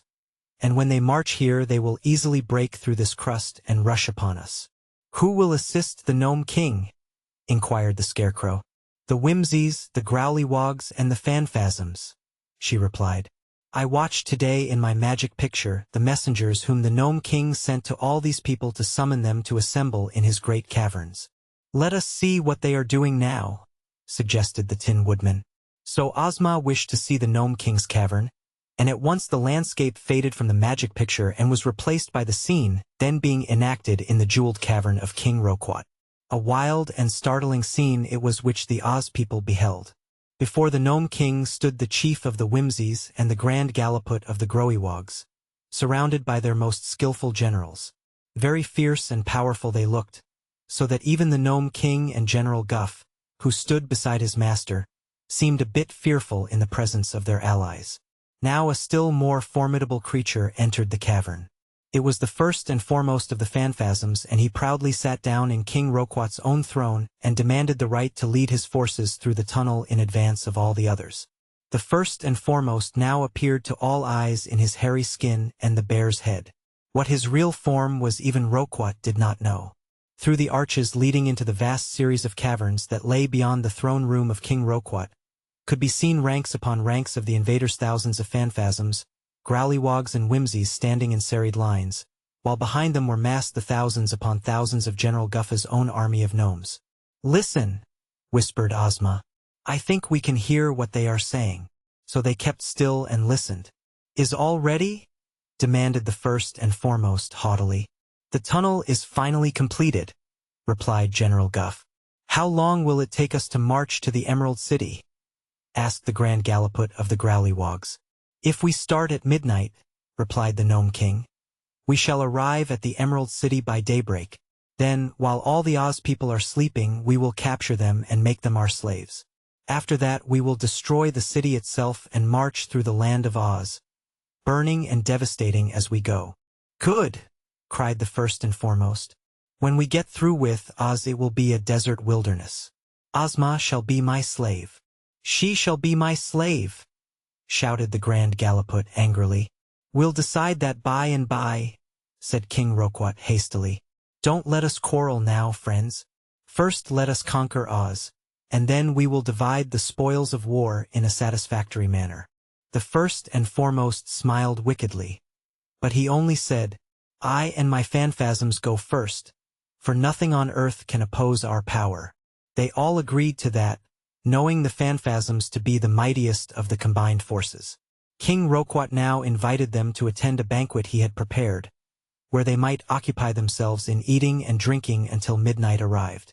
As they had now seen and heard all of the plot against them that they cared to, Ozma allowed her magic picture to fade away. Then she turned to her friends and said, "Our enemies will be here sooner than I expected. What do you advise me to do?" "It is now too late to assemble our people," said the Tin Woodman despondently. "If you had allowed me to arm and drill my Winkies, we might have put up a good fight and destroyed many of our enemies before we were conquered." "The Munchkins are good fighters too," said Ambi-Ambi. "And so are the Gillikins. But I do not wish to fight," declared Ozma firmly. "No one has the right to destroy any living creatures, however evil they may be, or to hurt them or make them unhappy. I will not fight even to save my kingdom." "The Gnome King is not so particular," remarked the Scarecrow. "He intends to destroy us all and ruin our beautiful country. Because the Gnome King intends to do evil is no excuse for my doing the same," replied Ozma. "Self-preservation is the first law of nature," quoted the Shaggy Man.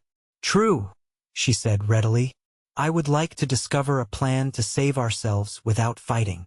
That seemed a hopeless task to them, but realizing that Ozma was determined not to fight, they tried to think of some means that might promise escape.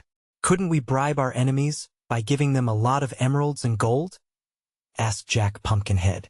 "No, because they believe they are able to take everything we have," replied the ruler. "I have thought of something," said Dorothy. "What is it, dear?" asked Ozma. "Let us use the magic belt to wish all of us in Kansas. We will put some emeralds in our pockets, and can sell them in Topeka for enough to pay off the mortgage on Uncle Henry's farm. Then we can all live together and be happy." "A clever idea!" exclaimed the Scarecrow. "Kansas is a very good country. I've been there," said the Shaggy Man. "That seems to me an excellent plan," approved the Tin Woodman. "No," said Ozma decidedly. "Never will I desert my people and leave them to so cruel a fate. I will use the magic belt to send the rest of you to Kansas, if you wish, but if my beloved country must be destroyed and my people enslaved, I will remain and share their fate." "Quite right," asserted the Scarecrow, sighing. "I will remain with you." "And so will I," declared the Tin Woodman and the Shaggy Man and Jack Pumpkinhead in turn. Tick-Tock, the Machine Man, also said he intended to stand by Ozma.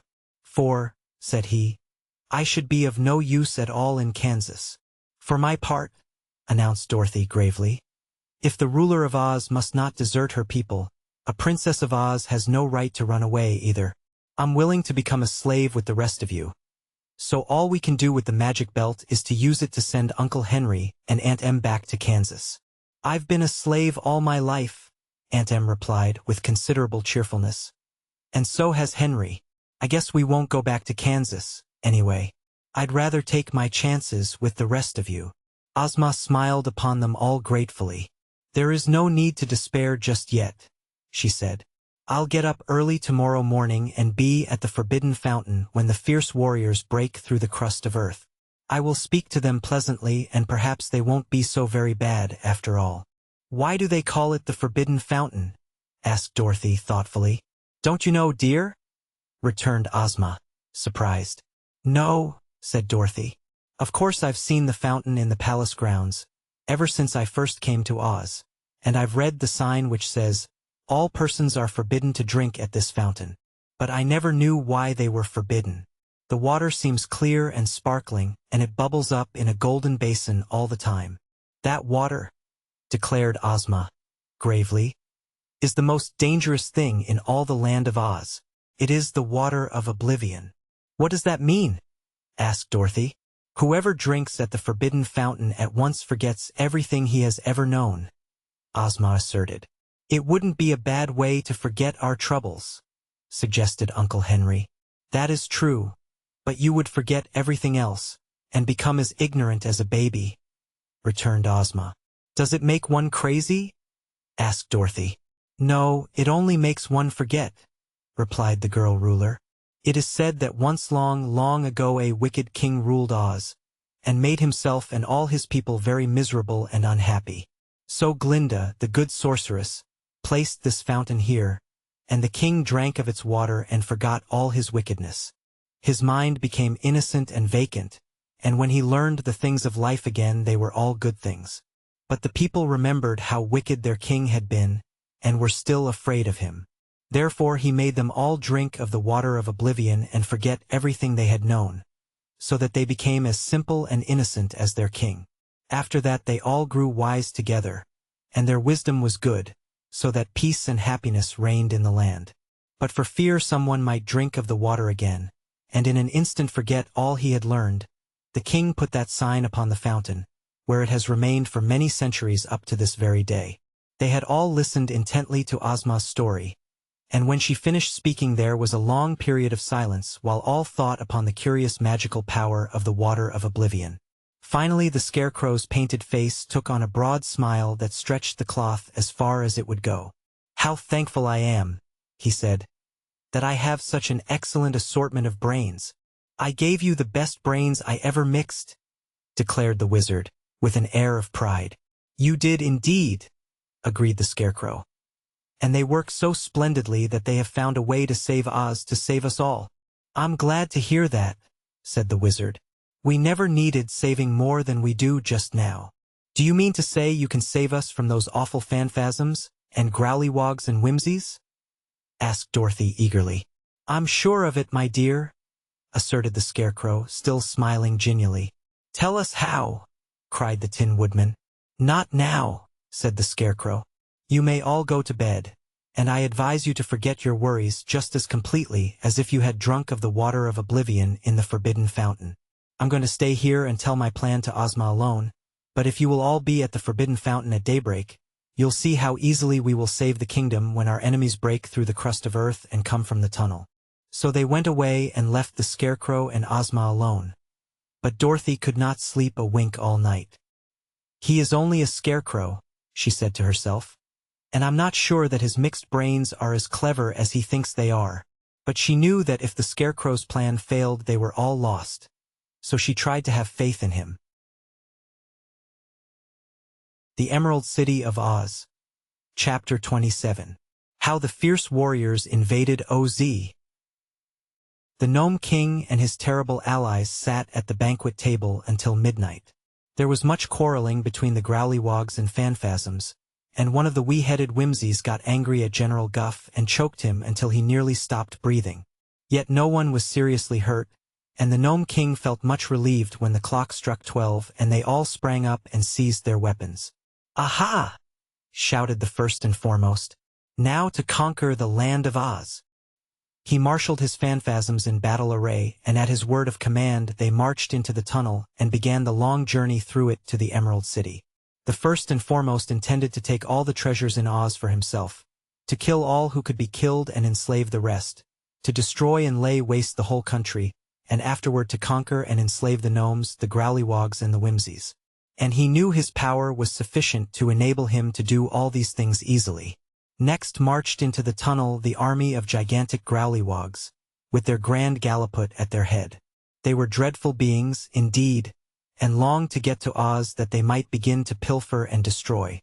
The Grand Galliput was a little afraid of the First and Foremost, but had a cunning plan to murder or destroy that powerful being and secure the wealth of Oz for himself. Mighty little of the plunder would the Gnome King get, thought the Grand Galliput. The chief of the Whimsies now marched his false-headed forces into the tunnel.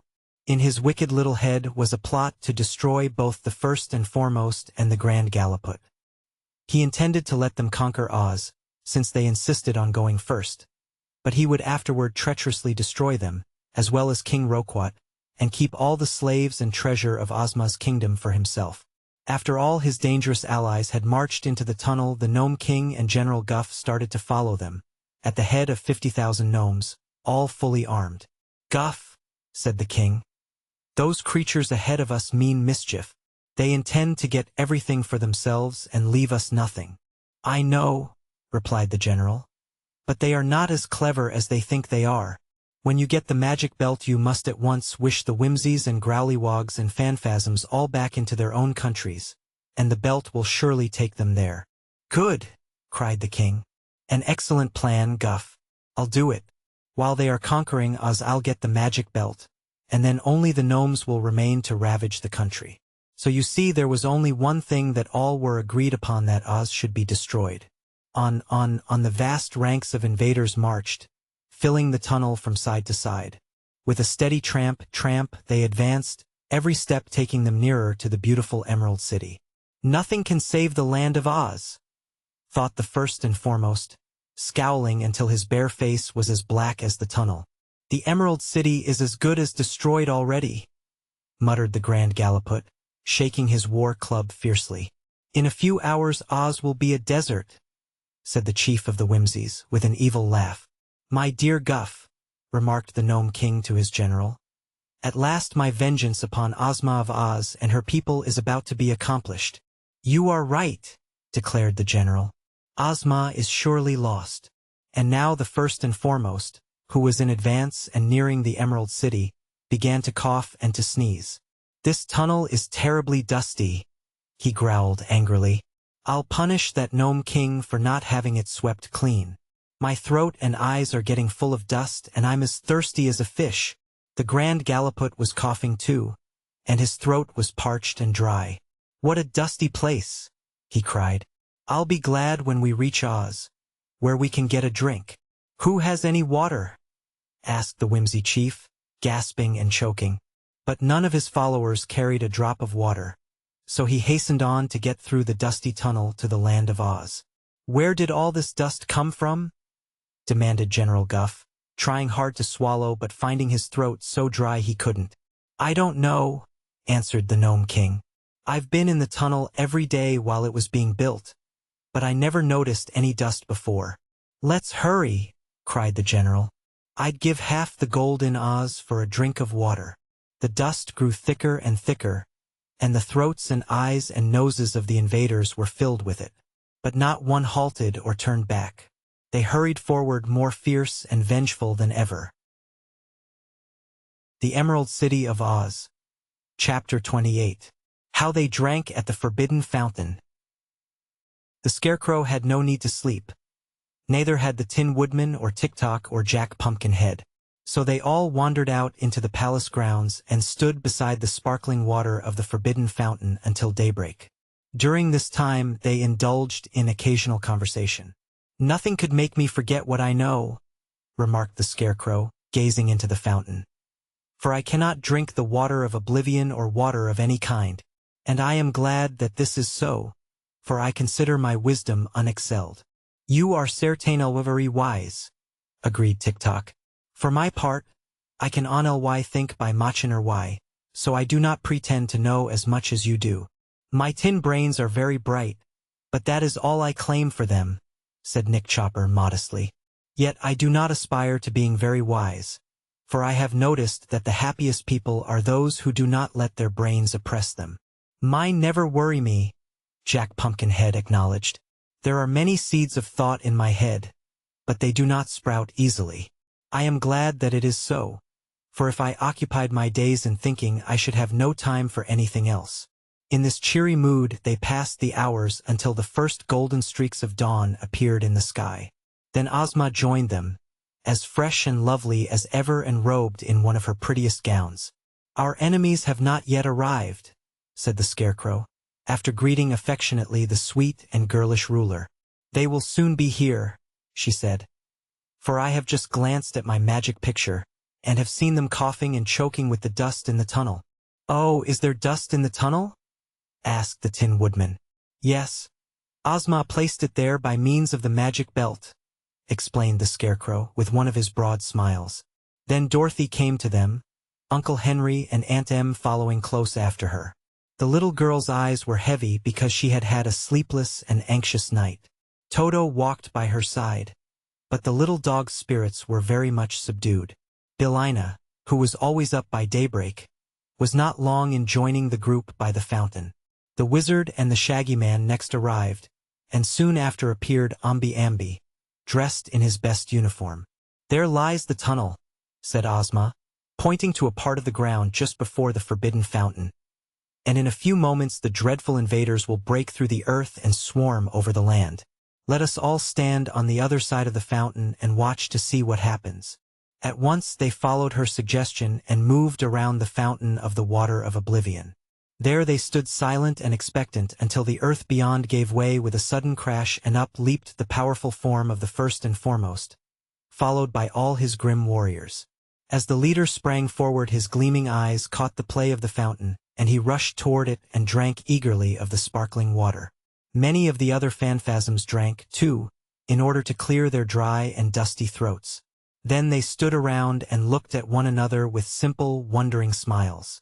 The First and Foremost saw Ozma and her companions beyond the fountain, but instead of making an effort to capture her, he merely stared at her in pleased admiration of her beauty, for he had forgotten where he was and why he had come there. But now the Grand Galliput arrived, rushing from the tunnel with a hoarse cry of mingled rage and thirst. He too saw the fountain and hastened to drink of its forbidden waters. The other Growlywogs were not slow to follow suit, and even before they had finished drinking, the chief of the Whimsies and his people came to push them away, while they one and all cast off their false heads that they might slake their thirst at the fountain. When the Gnome King and General Guff arrived, they both made a dash to drink. But the general was so mad with thirst that he knocked his king over, and while Roquat lay sprawling upon the ground, the general drank heartily of the water of oblivion.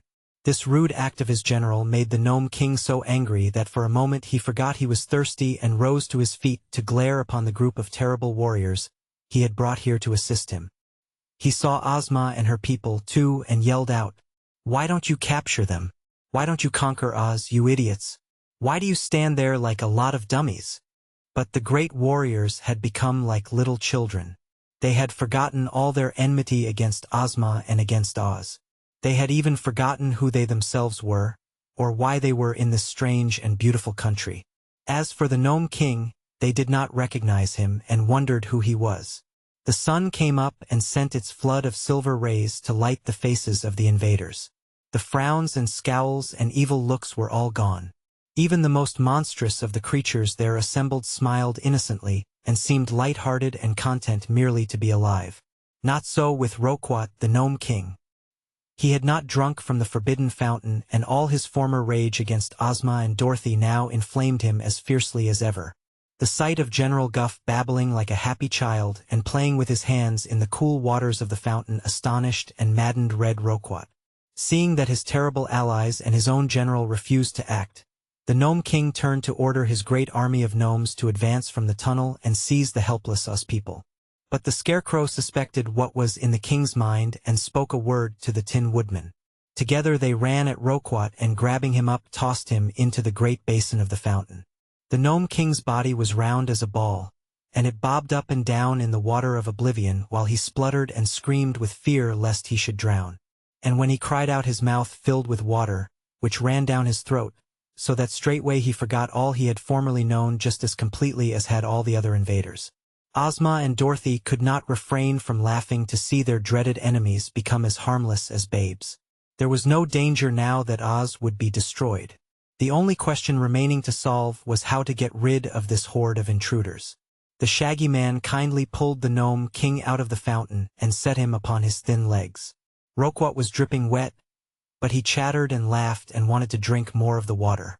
No thought of injuring any person was now in his mind. Before he left the tunnel he had commanded his 50,000 gnomes to remain there until he ordered them to advance, as he wished to give his allies time to conquer Oz before he appeared with his own army. Ozma did not wish all these gnomes to overrun her land, so she advanced to King Roquat and taking his hand in her own said gently, "Who are you? What is your name?" "I don't know," he replied, smiling at her. "Who are you, my dear?" "My name is Ozma," she said. "And your name is Roquat." "Oh, is it?" he replied, seeming pleased. "Yes. You are king of the gnomes," she said. "Ah, I wonder what the gnomes are," returned the king as if puzzled. "They are underground elves, and that tunnel over there is full of them," she answered. "You have a beautiful cavern at the other end of the tunnel, so you must go to your gnomes and say, 'March home.' Then follow after them, and in time you will reach the pretty cavern where you live." The Gnome King was much pleased to learn this, for he had forgotten he had a cavern.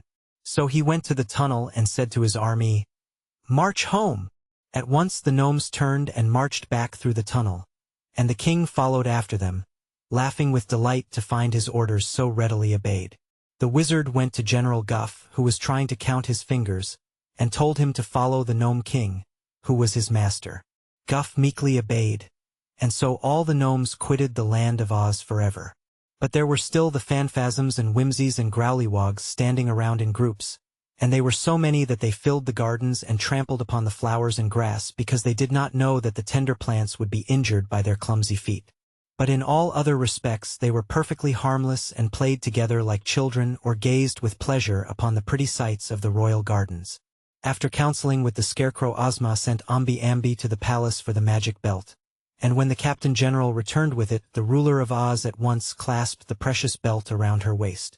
"I wish all these strange people, the Whimsies and the Growlywogs and the Phanfasms, safe back in their own homes," she said. It all happened in a twinkling, for of course the wish was no sooner spoken than it was granted. All the hosts of the invaders were gone, and only the trampled grass showed that they had ever been in the land of Oz. The Emerald City of Oz. Chapter 29. How Glinda Worked a Magic Spell. "That was better than fighting," said Ozma, when all our friends were assembled in the palace after the exciting events of the morning, and each and every one agreed with her. "No one was hurt," said the wizard delightedly. "And no one hurt us," added Aunt Em. "But, best of all," said Dorothy, "the wicked people have all forgotten their wickedness, and will not wish to hurt anyone after this." "True, Princess," declared the Shaggy Man. "It seems to me that to have reformed all those evil characters is more important than to have saved Oz." "Nevertheless," remarked the Scarecrow, "I am glad Oz is saved. I can now go back to my new mansion and live happily. And I am glad and grateful that my pumpkin farm is saved," said Jack. "For my part," added the Tin Woodman, "I cannot express my joy that my lovely tin castle is not to be demolished by wicked enemies." "Still," said Tick-Tock, "other enemies may come to Oz someday. Why do you allow your clockwork brains to interrupt our joy?" asked Omby-Amby, frowning at the Machine Man. "I say what I am wound up to say," answered Tick-Tock. "And you are right," declared Ozma. "I myself have been thinking of this very idea, and it seems to me there are entirely too many ways for people to get to the land of Oz. We used to think the deadly desert that surrounds us was enough protection. But that is no longer the case. The Wizard and Dorothy have both come here through the air, and I am told the Earth people have invented airships that can fly anywhere they wish them to go." "Why, sometimes they do and sometimes they don't," asserted Dorothy. "But in time the airships may cause us trouble," continued Ozma. "For if the Earth folk learn how to manage them, we would be overrun with visitors who would ruin our lovely, secluded fairyland." "That is true enough," agreed the Wizard.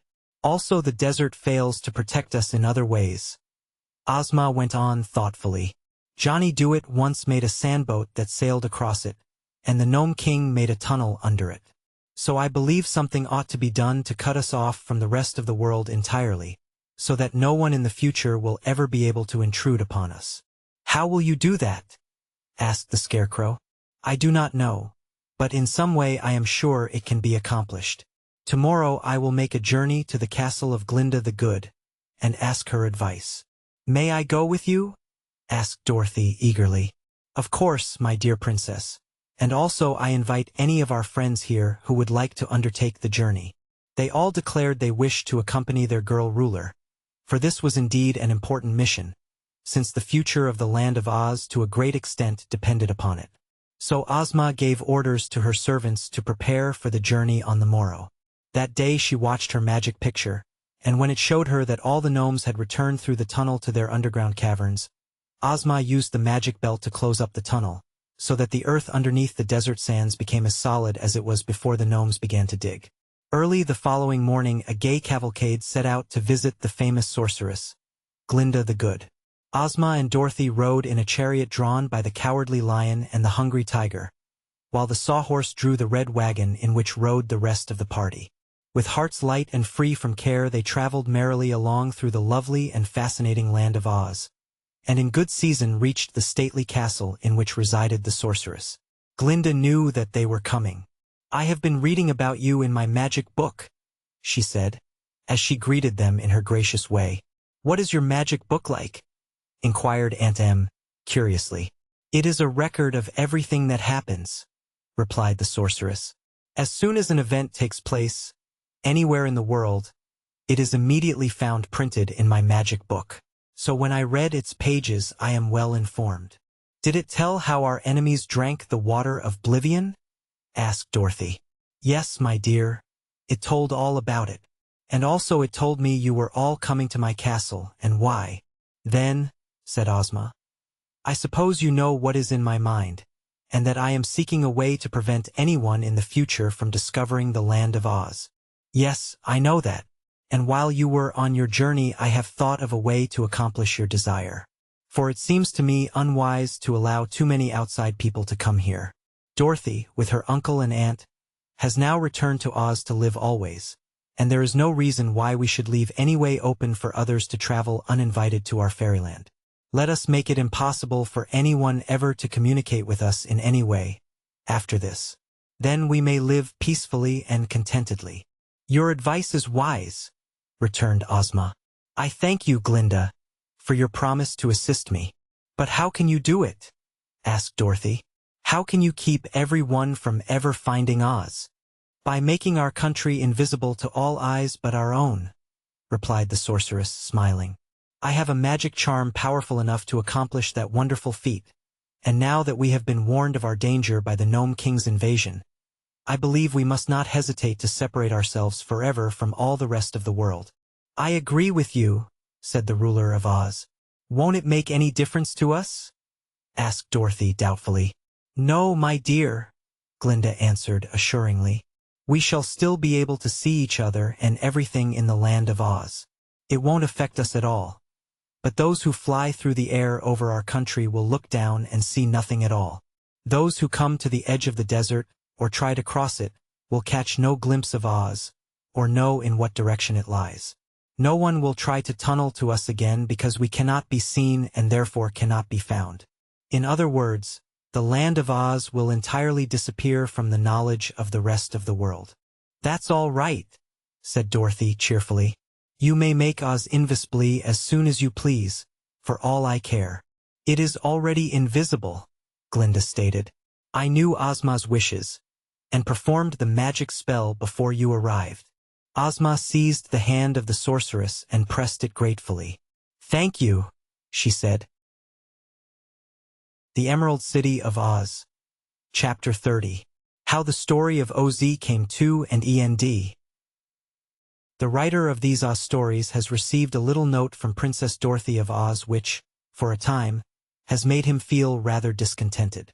The note was written on a broad white feather from a stork's wing, and it said, You will never hear anything more about Oz, because we are now cut off forever from all the rest of the world. But Toto and I will always love you and all the other children who love us. Dorothy Gale. This seemed to me too bad at first, for Oz is a very interesting fairyland. Still, we have no right to feel grieved, for we have had enough of the history of the land of Oz to fill 6 storybooks, and from its quaint people and their strange adventures we have been able to learn many useful and amusing things. So good luck to little Dorothy and her companions.